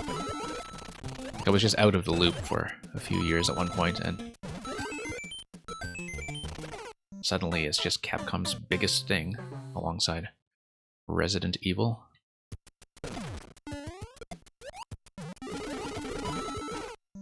I suppose there is a new Resident Evil coming out this month as well, for those who are into that. I have not kept up with that series in an extremely long time. I do know that it's recently taken a spin in first person, mostly to try out some things in VR, but I can't say I've been too attentive to any of that. Like a lot of people who are most familiar and comfortable with 2D platformers, I don't do that well in 3D space, particularly not in first person, so...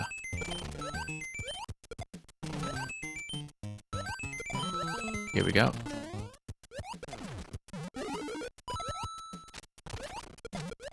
Okay, let's make a deep run. Still not getting a good shell throw onto that muncher.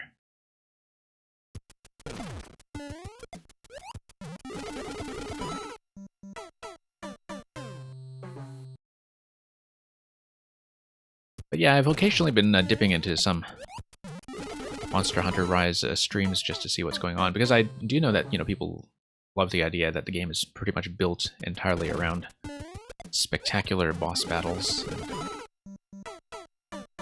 That, to me, is conceptually interesting, but then I see people streaming the game and I just can't follow what's going on at all, as somebody who's a non-player.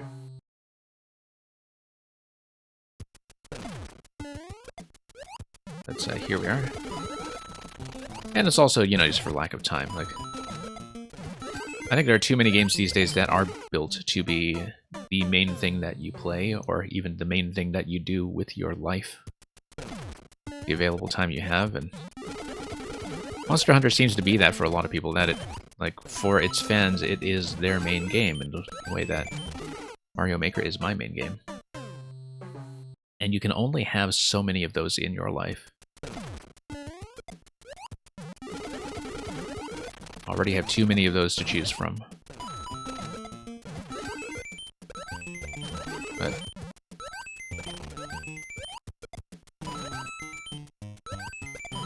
okay. And that's how I am with something like Pokemon as well, which is why I've never been able to get seriously into Pokemon. even though I really do respect what it does with a lot of turn-based design. I like turn-based strategy, it's just that, you know, the kind of massive collection and breeding element to Pokemon is, I think, a little too much to handle.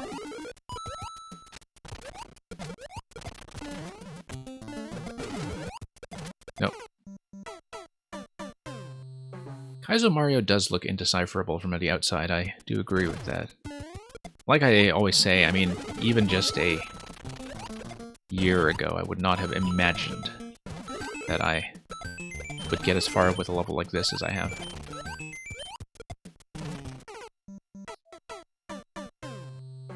Especially because if you don't have Kaizo experience specifically, or at least a lot of Maker experience with, you know, levels that have a lot of community standardized notation,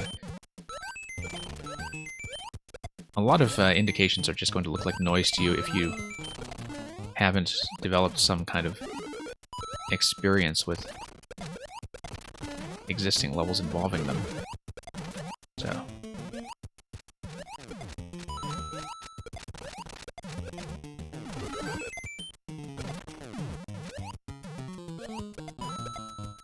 Nope. That is the third time we have made it over to the final jump and missed a shell. The thing is that something about that final shell throw marker before the final column is throwing me off a bit. And making me doubt my release timing. And I think it's something to do with its distance from the wall. That, you know, I guess I am not expecting a shell throw to travel the way that the indicators seem to be telling me, given the arc of how I'm traveling into that jump. But, and I don't know if maybe I'm also getting onto final spiny shell, you know, at a time or a distance along that conveyor belt that is going to make that shell jump nice and smooth. I don't know how much of a dependence there is on the spiny being in a kind of optimal position to head up towards the wall with a nice simple arc. And yeah, that was a very early throw. I could tell because of how the deflection went. But it's more that I tend to second guess myself when it comes to reaching that point, partly from the anticipation of, you know, finally getting to the end.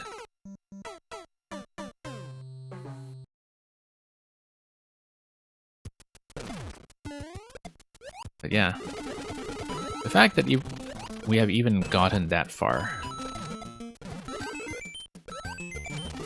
is something that is a definite sign of growth, I guess, because early on as a streamer I was getting a sense, even when I was learning to do shell jumps, to cover the few Kaizo levels that people would send me, I was maybe accustomed to hitting any shell jump at all, say 10 to 20% of the time, which isn't going to be enough consistency to get you through any of this. Now, I'm not sure my success rate is that much higher these days, but the fact that we can get through a level that has multiple shell jumps, even if they are reasonably spaced out, is definitely a sign that things have improved. And yeah, it's not like we have to do like a really quick double shell jump either, although I think I recently did that on somebody else's level and didn't have as much trouble on it as I thought I would.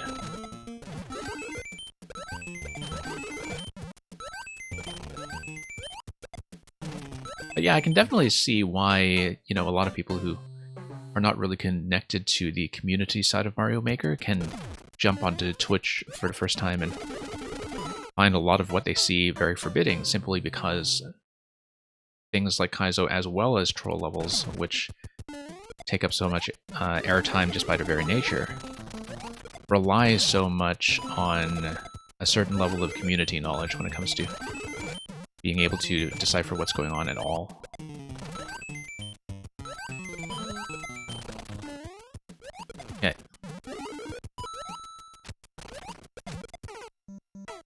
of course, the people who get into that, they do have to start somewhere. And adapt to that somehow.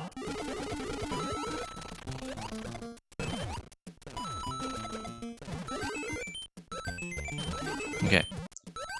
Let's get up here.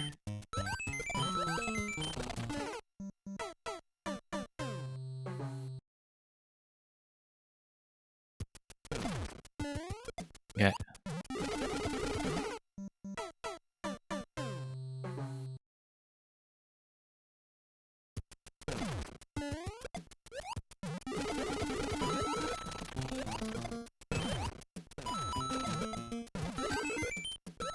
Well, having had one reasonable attempt in this segment so far, may have given me a false sense of security, perhaps, but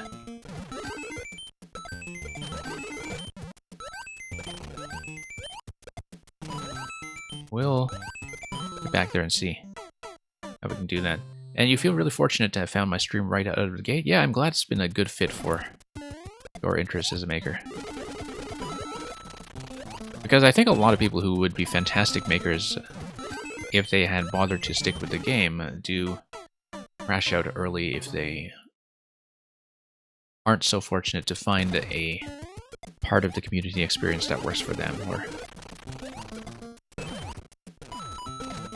if they don't find anything at all and just kind of rely on a mix of Nintendo's top lists and posting codes on Reddit or whatever. I think it's a very different experience from actually seeing plays.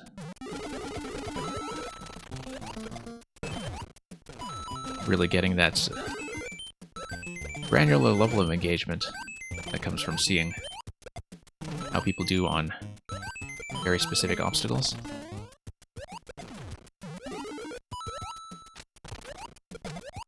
Yeah, for one thing, Safety Man, you did learn that Boom Boom came from SMB3 and that you needed to get that played, and I'm sure that's been a sizable boost to your sense of cultural literacy since, yeah, much too early, as Electrodude was saying. I feel like, once again, that I really don't want to trust that marker. I really just want to read that shell jump according to the wall, the same way that I'm also ignoring the marker for the back throw at the end of the first half. That is 4 attempts now that made it to the final shell. Even in practicing the second segment, though, I think I've only ever made the final shell once. Momentarily saying that's the closest you've seen? Yeah, I did manage to bounce...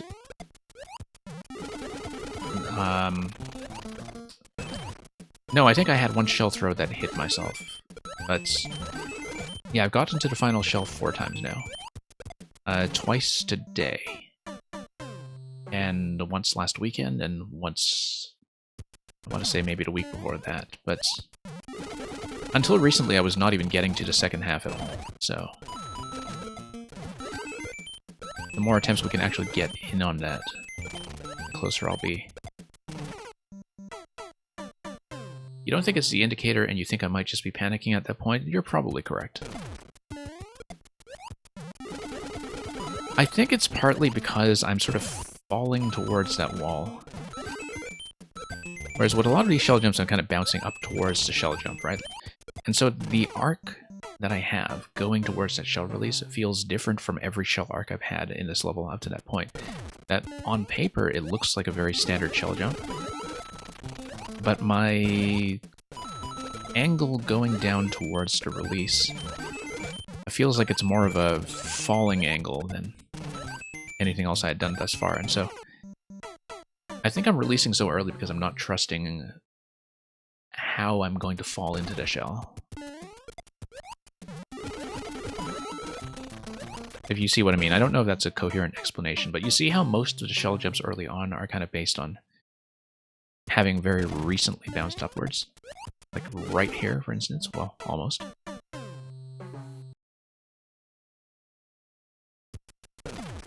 We'll see, because I mean it shouldn't be that different given that the final interaction there is bouncing on top of the spiny that's on the conveyor. It's just that I feel like I'm bouncing on the spiny perhaps a little far away from the wall. And I don't understand my timing there. I mean, it may just be choking.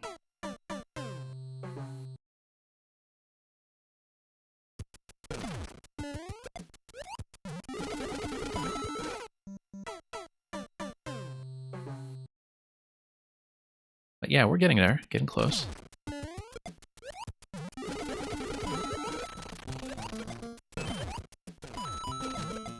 Okay.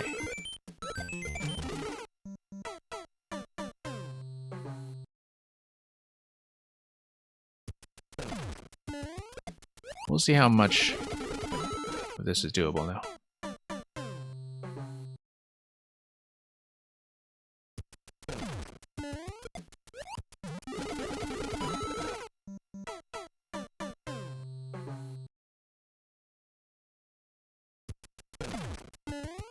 But yeah, just a matter of getting some of this out of the way. We're approaching the clear. It's nice whenever I can get the red shell in particular going a few times. Even if I'm not quite following it up accurately on attempts like that.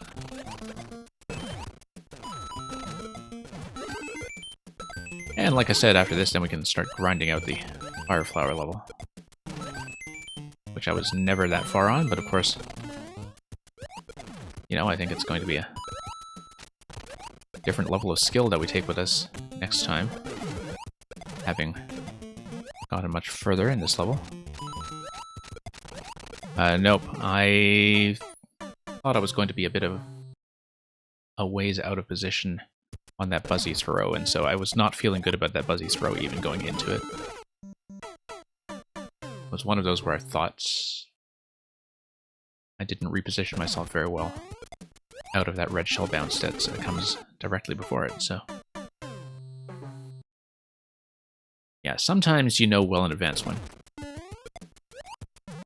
something's about to fail.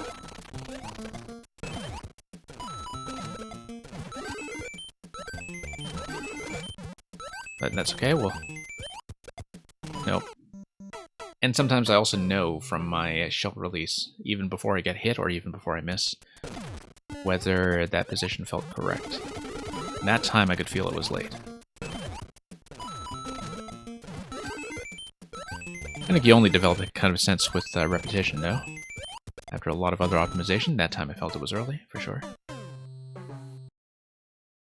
Like I always say, one of the things that I have trouble with when it comes to throwing markers is that I don't really know if the throwing marker is asking me to center the object inside, center Mario inside, or center Mario and the object inside. And part of the problem is that sometimes they're kind of very precise requirements, and sometimes they have a little bit of flexibility, right? And that's depending on the maker, even between different makers, they may not be treating the indicators quite the same way. That it might be consistent within one maker's work, but not with somebody else's. And so usually the boxes are enough to work with, but sometimes when it comes to much more accurate throws, they aren't.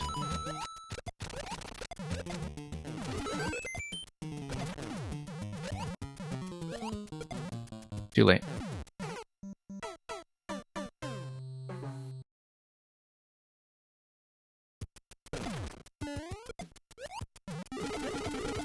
Okay.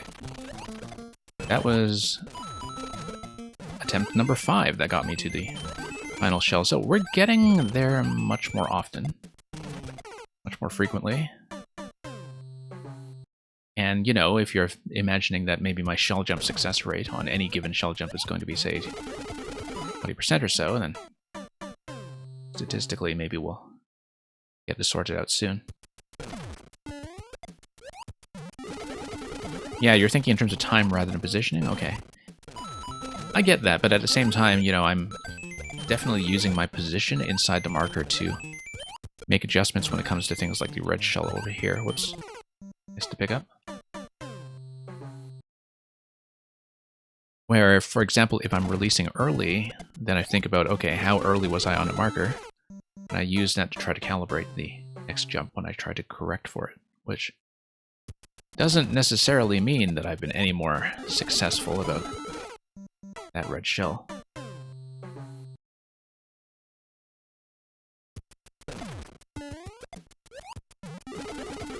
Okay.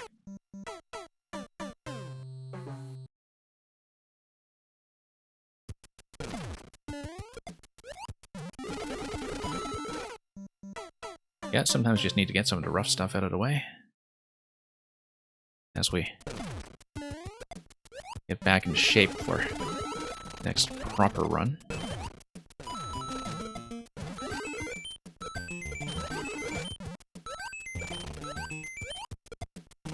Like I've been saying, there's a good chance that this is my most played level in Mario Maker 2 at this point,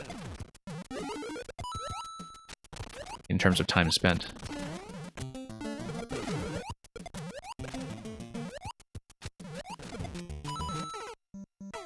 Okay, that's not a mistake I usually make, but I definitely thought I was slipping a bit there.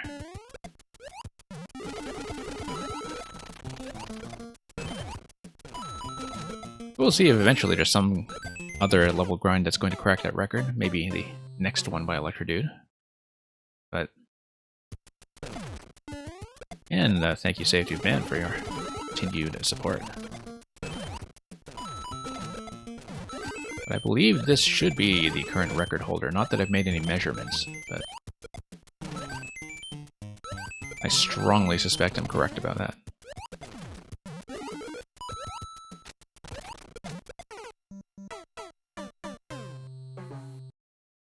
And of course, that's not counting playtesting your own stuff, of course. I think that's, for a lot of people who are makers, that playtesting their own creations far outstrips any levels they've actually tried to grind away at. Not just as a matter of difficulty, but,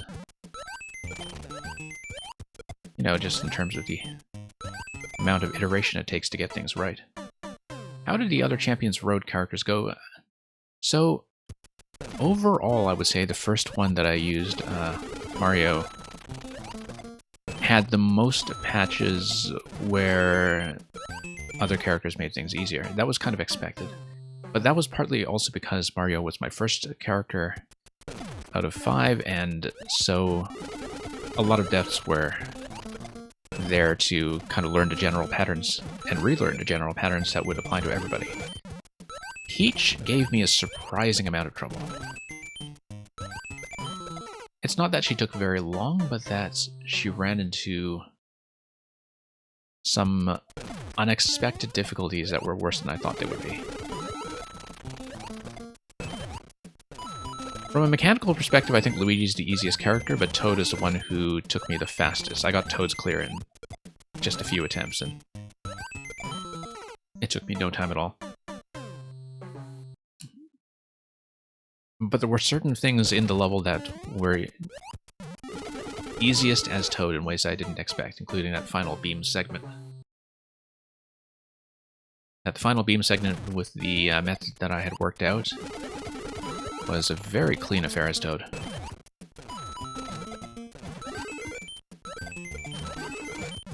But yeah, so some of these things are kind of counterintuitive, because people just expect that Peach's float will save them everywhere, but it was the vertical ascent up the ants and piranhas in particular. I kind of knew that from my co-op experience, that Peach has some height issues.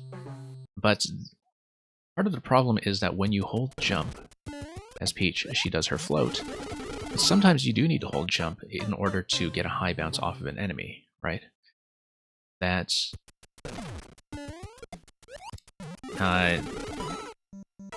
if you want to do high bounces accurately as Peach,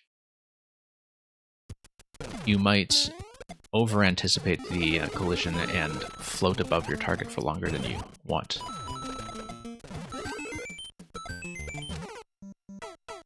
And also because Peach is slow enough that I needed to adjust a lot of my other platform timings earlier in the level as well. That, you know, certain things that I took completely for granted as working consistently between Mario and Luigi no longer worked as Peach in terms of timing, simply because she didn't quite have run speed to get to the location I wanted. So I basically just needed to re-establish a lot of new patterns for her. She didn't take too long, though, time-wise. It's just that I would have expected her clear to go much faster.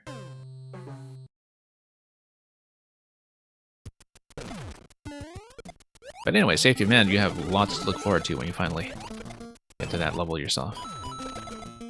When you get to that game, for that matter.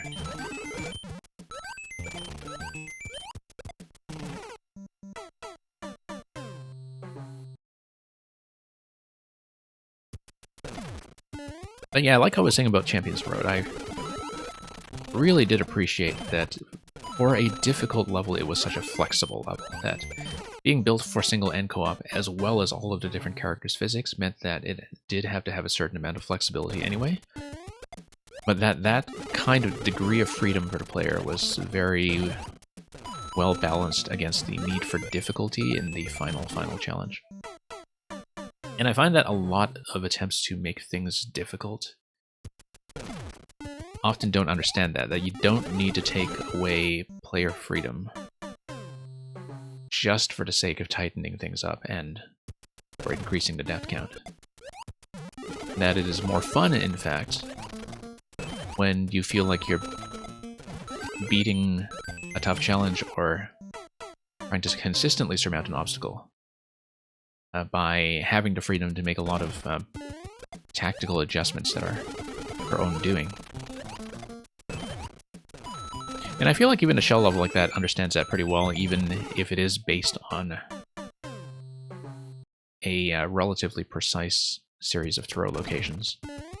That you do learn with time that it gives you room to adjust and rescue yourself from time to time and correct your position and also rethink some of your approaches. But I think that kind of flexibility is something that 3D World on the whole worked out to a science.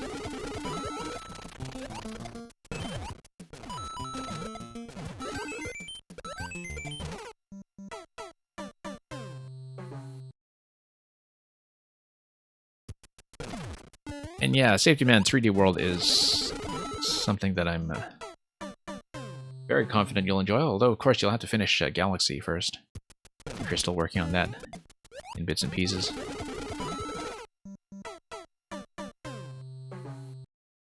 I mean, there's no particular hurry. The game's been around for a long time, even if Bowser's Fury hasn't. But it's going to continue to be available.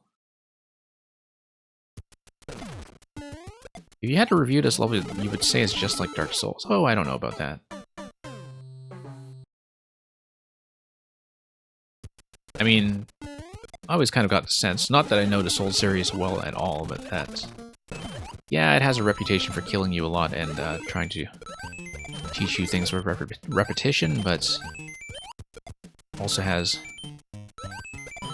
quite a lot going on in terms of explorability when it comes to, you know, skipping certain areas or building shortcuts for yourself. I find it kind of strange that within the past decade or so that Dark Souls has just become this byword for difficulty, whether people have played it or not.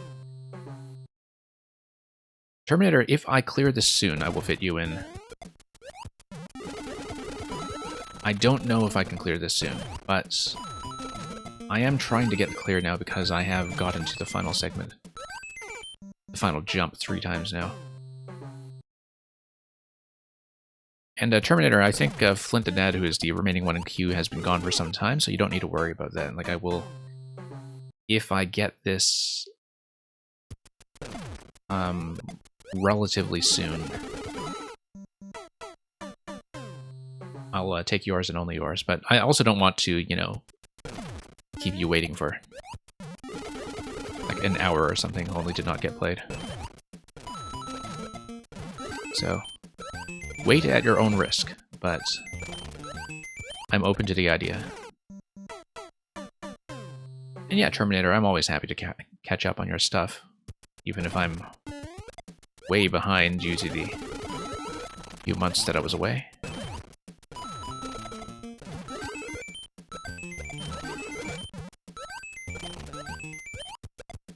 Okay.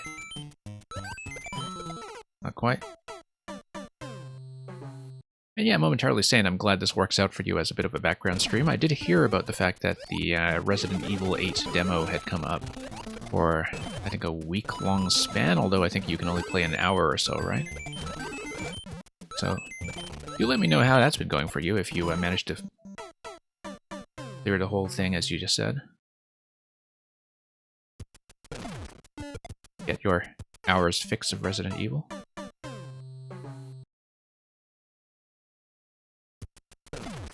Like I said, the first-person perspective of Resident Evil 7 and 8 kind of gives me pause. I mean, I've never really been that compatible with the series anyway. But...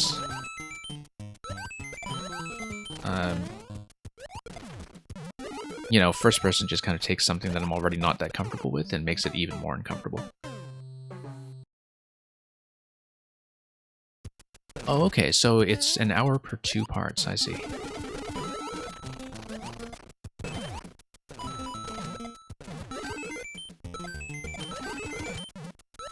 Yeah, I was very disappointed that the Switch port of Resident Evil 4 did not have motion controls. After having seen that as part of the Wii ports that they had refitted the game to have Wii pointer aiming. I generally don't like aiming in 3D space with a stick. There are very few games where I am okay with that.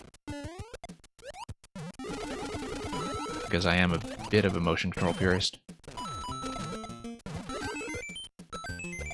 So, partly because I'm thinking back to the GameCube, and I did play Resident Evil 4 on the GameCube way back when, but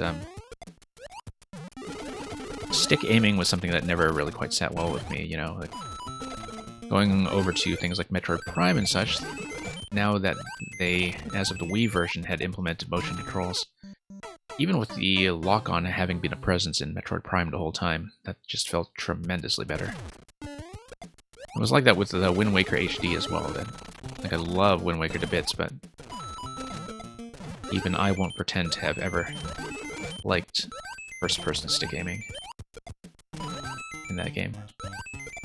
So I was kind of disappointed that they didn't do something similar with motion controls for the All-Star port of Sunshine, in fact, because I felt like that's one game that could have used it, and in fact, I have so much Splatoon muscle memory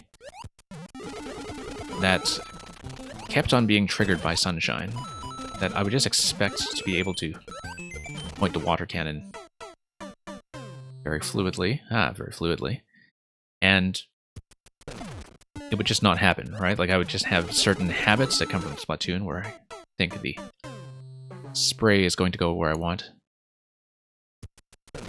I felt like that was a real missed opportunity. I'll catch up on your messages in just a moment. I'm trying to sort out this shell here. Oh. And Resident Evil has been your second favorite behind Zelda, I see. Yeah, I've heard that from some other Zelda players as well, actually, that, like, there is a certain crossover, I think, when it comes to dungeon exploration and some of the locale exploration and survival elements of the earlier games in the series, for sure.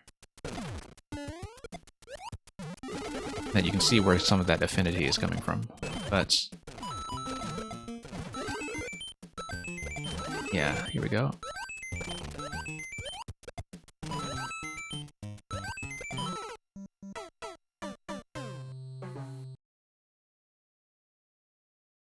I mean, safety of man, you know, for people who have been in the Nintendo ecosystem since the Wii, motion controls have been standard forever and ever. Like, it's been a reasonable expectation on every system. It was there on the 3DS. It was there on the Wii U, and of course all of the Zelda ports for those respective systems, like Ocarina and Majora's Mask for 3DS, as well as Wind Waker and Twilight Princess for Wii U. Kept that going, right? That you would be able to do motion aiming with everything, and of course Twilight Princess always had an element of motion with the Wiimote controls to begin with, but... So that's why I was kind of surprised that they didn't bother to do so for the Sunshine port, because I felt like that was one thing Mario Sunshine actually kind of desperately needed.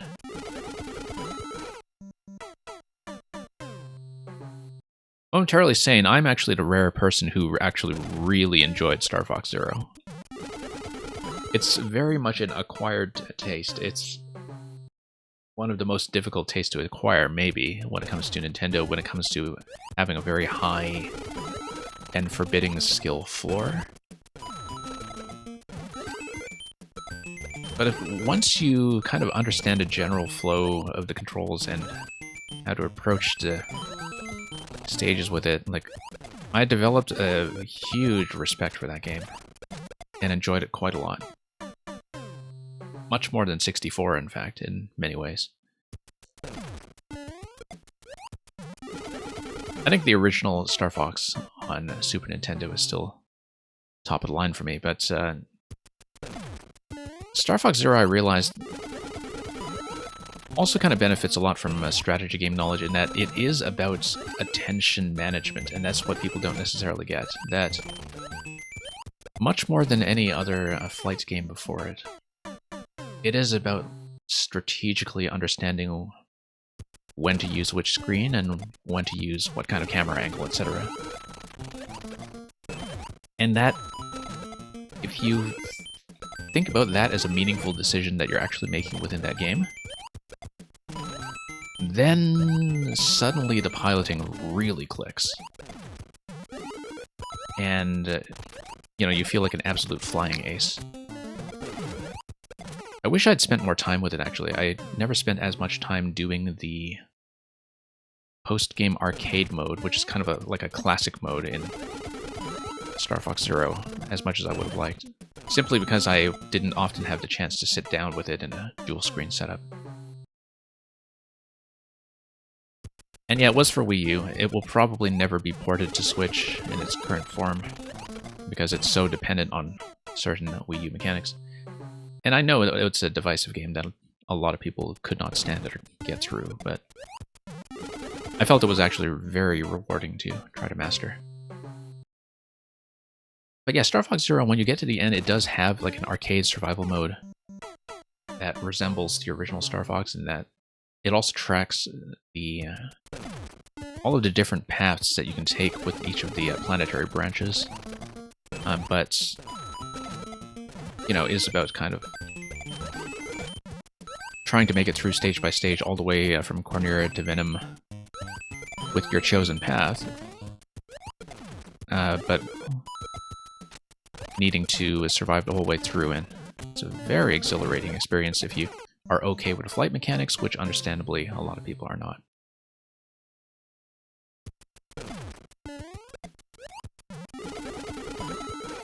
But yeah, I don't think they're ever trying that again, but I'm glad they did it once.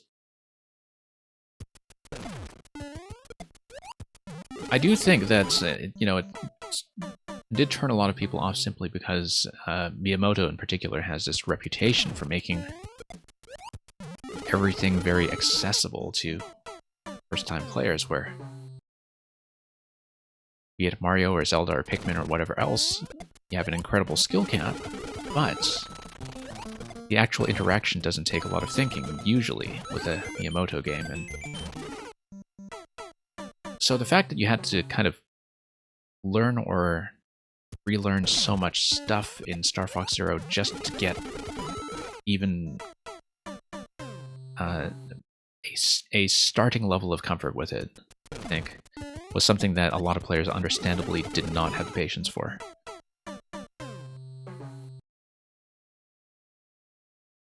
But I can tell you, when the game clicks, it really does click. I was actually very pleased with my time in it. I know that's an extreme minority opinion. I think, you know, at some point if I'm able to stream on Wii U again, which I'm not able to do right now, because I just don't have my system on me. I mean, one thing I'll do, of course, is some kind of Maker 1 retro stream. But it would be kind of interesting to stream Star Fox Zero, even though I don't have a good way to display the second screen on the gamepad.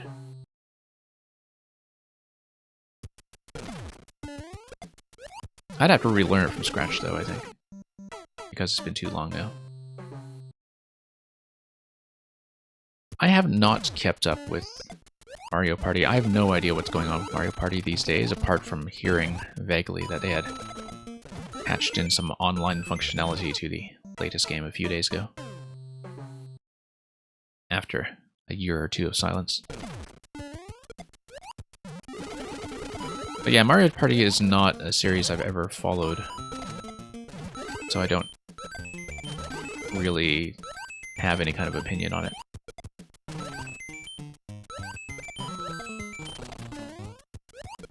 Just one of my Nintendo gaps, the way that, well, every Nintendo player has their gaps, but Mario Party is one of mine.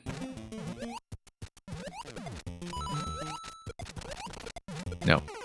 I was afraid of that shelf throw this time.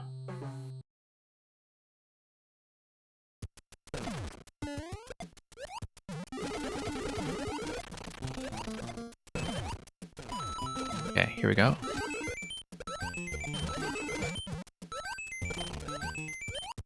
I mean, Mario Party is just where you roll the dice, run around on a board, and play mini-games together, right? Like, what could possibly be there to neuter about that, apart from...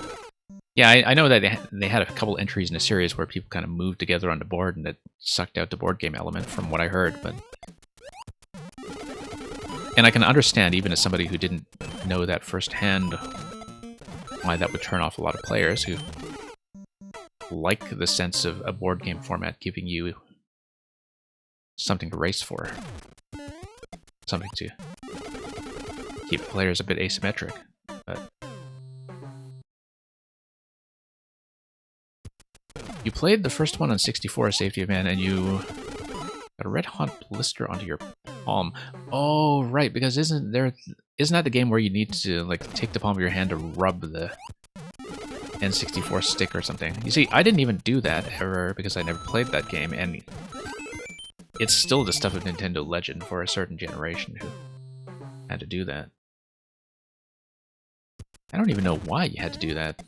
Like, why you couldn't just move the stick in a way that was sane, but it's like, alright, all you kids can do that to yourselves. It'll be the mark of your generation.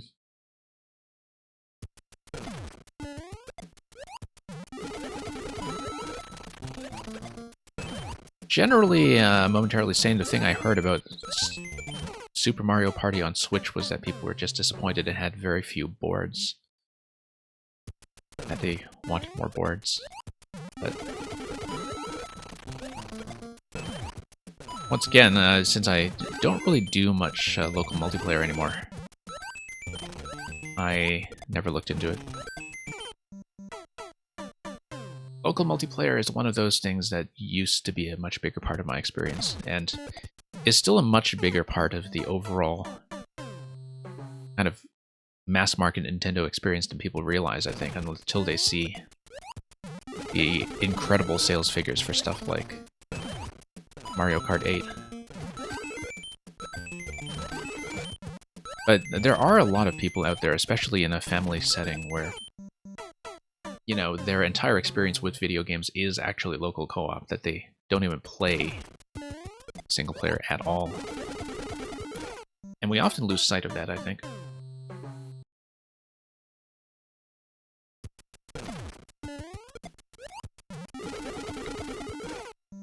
You still couch co-op with a good friend? Yeah. Don't know if you ever looked into Snipper Clips, which was the kind of launch co-op puzzle game for the Switch. I've been kind of holding out for a good co-op partner to play that with at some point. I don't have it, but I've been meaning to look into it. I know Overcooked has kind of been a massive co-op hit as well. I played out on somebody else's system once, but there's kind of like Overcooked 1 and 2 compilation release now, I think, that recently came out on Switch. But I don't know too much about things like version differences. Okay, Electro Dude, I don't know if it's going to happen today. This is beginning to wear me down slightly, but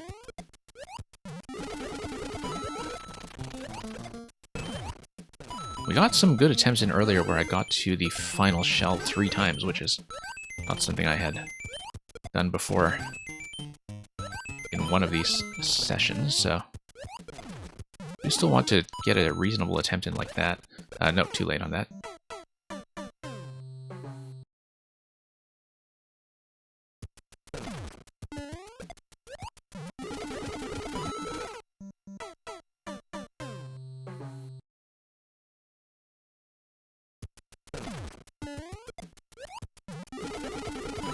Okay, here we go.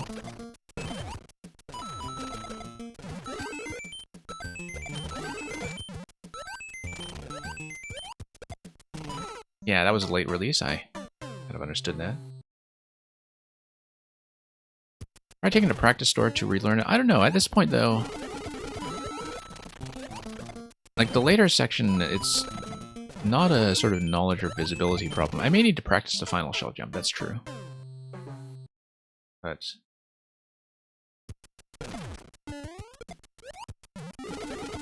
I feel like at this point, you know, even just getting to the second section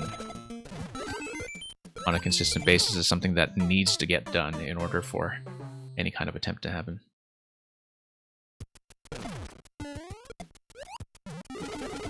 I was having this discussion with somebody momentarily saying where Star Fox might actually be the Nintendo property that would be most fitting for some kind of adaptation to roguelike, or I guess roguelite mechanics. Because it is already kind of based on arcade survival over a short format from Corneria to Venom that involves a lot of multiple branching paths and a lot of things that can vary depending on randomness, right? And that format is one that can feel very content light these days as a full release, if they still build Star Fox mainly around the idea of, you know, going Corneria to Venom with the branch of your choice. But which is actually perfect for a game that is structured like Hades, for instance. That basically, if they ever wanted to do it with any existing Nintendo franchise, Star Fox would be the obvious one to do it with.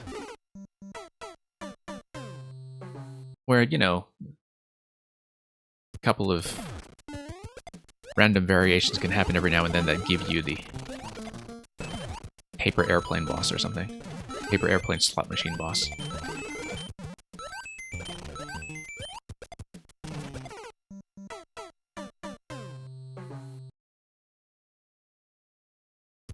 But it just kind of makes sense to me to think about Star Fox that way.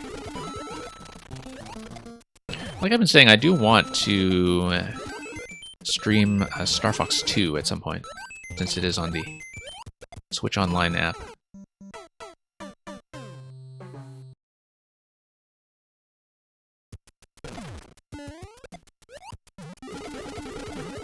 Safety Man, you're looking forward to seeing what Nintendo has been cooking up. Well, I mean, I think mostly they've just been slowed down by pandemic impact, so we'll see, because, you know, the pandemic had a noticeable effect on their PR strategy as well, where they had a very long pattern over the past year of just revealing games on extremely short notice, often just 2 months' notice. Because they wouldn't want to commit to a release date until they were sure, right?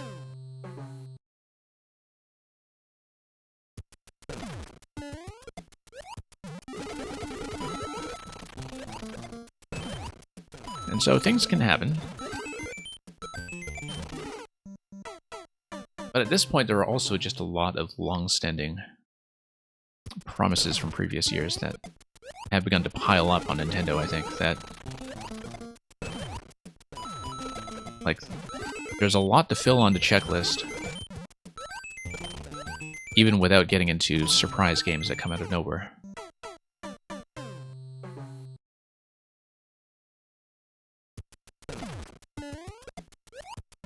As far as new IPs go, Nintendo has always done better with new IPs than people realize.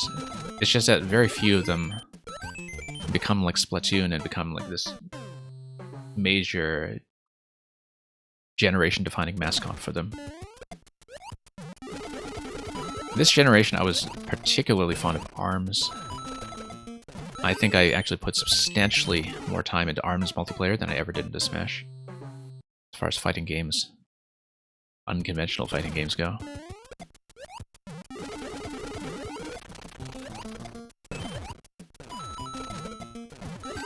But yeah, it's just that a lot of Nintendo IP launches tend to go unnoticed outside of the core Nintendo player base, and before Splatoon, it had felt like we hadn't really seen a breakout like that in a long time, like maybe not since, say...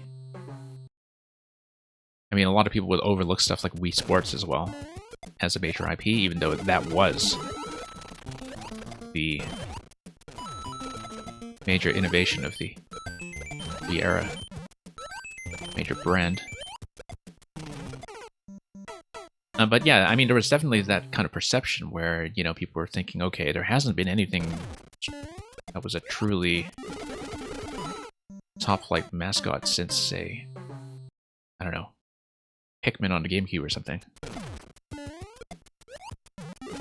And it wasn't until Splatoon came out that there was this sort of undeniable contender for that status that would kind of definitively be something that everybody could agree on was at least the last big Nintendo IP.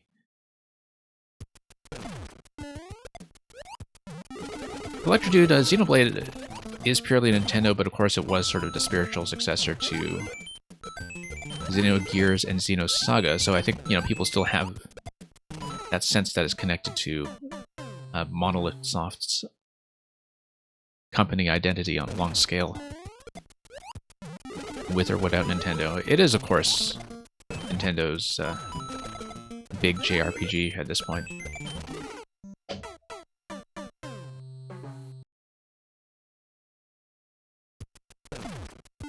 Oops.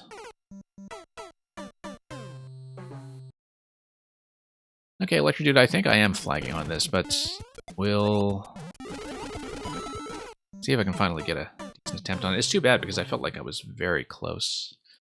Let's try to do the second half quickly and see if we can figure out what's going wrong with the final shell jump. I'll try to do a few cracks at the practice segment here, because I have done that shell jump once before, but only once, when practicing the second half only.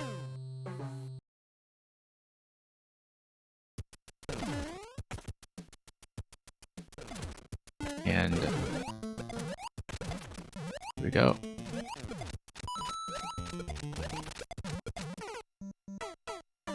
Yeah, maybe this whole segment does need more practice, who knows. But it's the final jump in particular that still feels somewhat unsolved.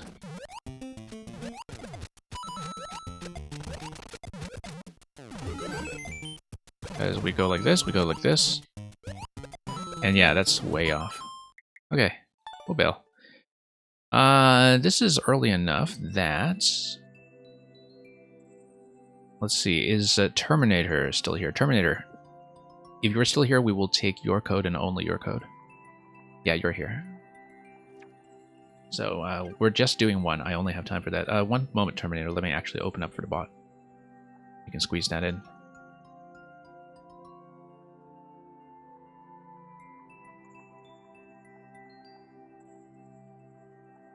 Yeah, I know you kind of came in late-ish, but we'll treat it as sub-privilege. You feel like I should try to throw later than I think. Yeah, I think something about my falling arc going into the indicator is kind of making me panic early and throw before I even hit that box. And we'll wait for Terminator to get through the cooldown of repeated messages in chat. And try to plug that in once more. I mean, I can see the code too, I'm just trying to list it in the bot properly.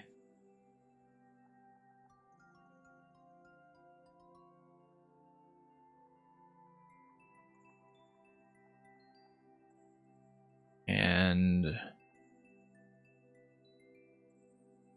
yeah, we'll just do one very quick check for Flint the Dead, who I think has been gone for hours. But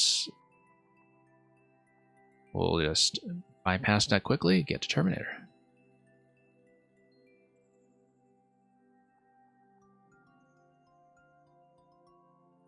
Yeah, too bad we had to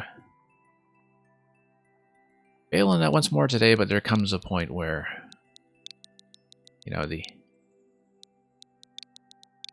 controller handling mechanics are not going to get any better this sitting, and I can just kind of tell. Electrodude, oh, I didn't actually mark it as a loss. Hang on. Let's get the display going, and then we'll see how Mario and Yoshi face another adventure like no other. Be cunning and quick. Yeah, we played number 1 and 2 from this series on yesterday's stream. Very cool series of concepts so far, so we'll see how Terminator has changed things up this time. We've got Pokies. For some reason, on the entry checkpoint, that's mostly just a timing mechanism. Yoshi is going to set off the bomb, and that's going to coordinate everything here. Oh, nice. Fancy little setup that takes Yoshi down under. Love that double tap. Actually very satisfying to see. Felt like that was going to be slow, but I'm... okay. Going to chase Yoshi through, I guess. I feel like I'm way behind schedule now. Okay. Oh. Kind of continuously here.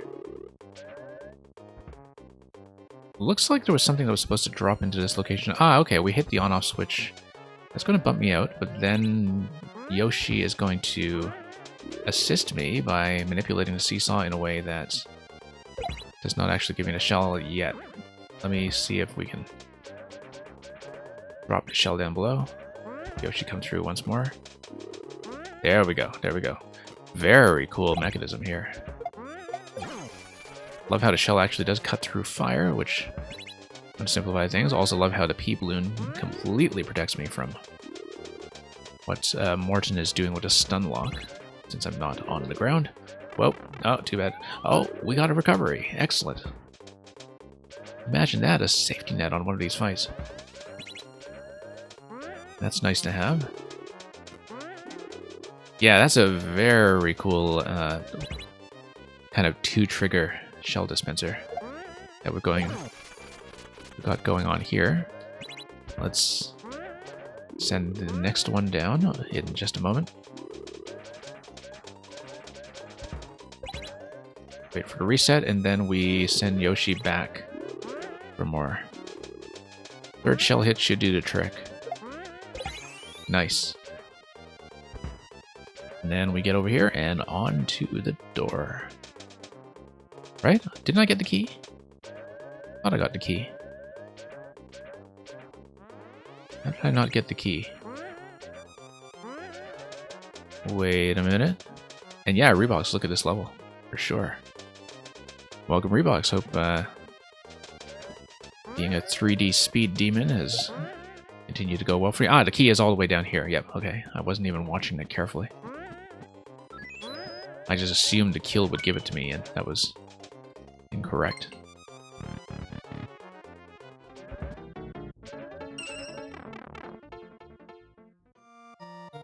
Okay, going to be a checkpoint, so there's going to be even more ahead, but maybe so. This looks like a kind of bonusy room in some ways. So it might just be a speed check more than anything. Also, in case you decide to fly down into the pit and die that way. Oh, no. We're going to have... Ah, I see.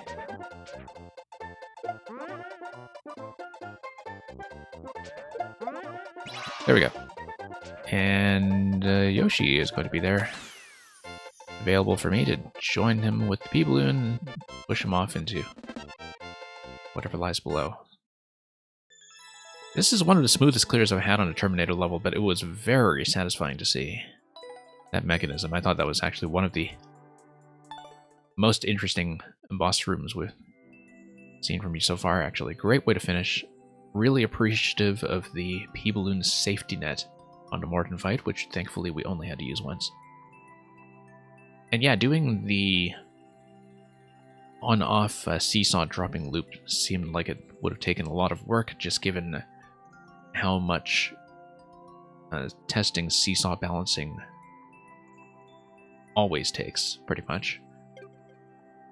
So, glad we could finish on that note. That will be the last thing we play on this stream today.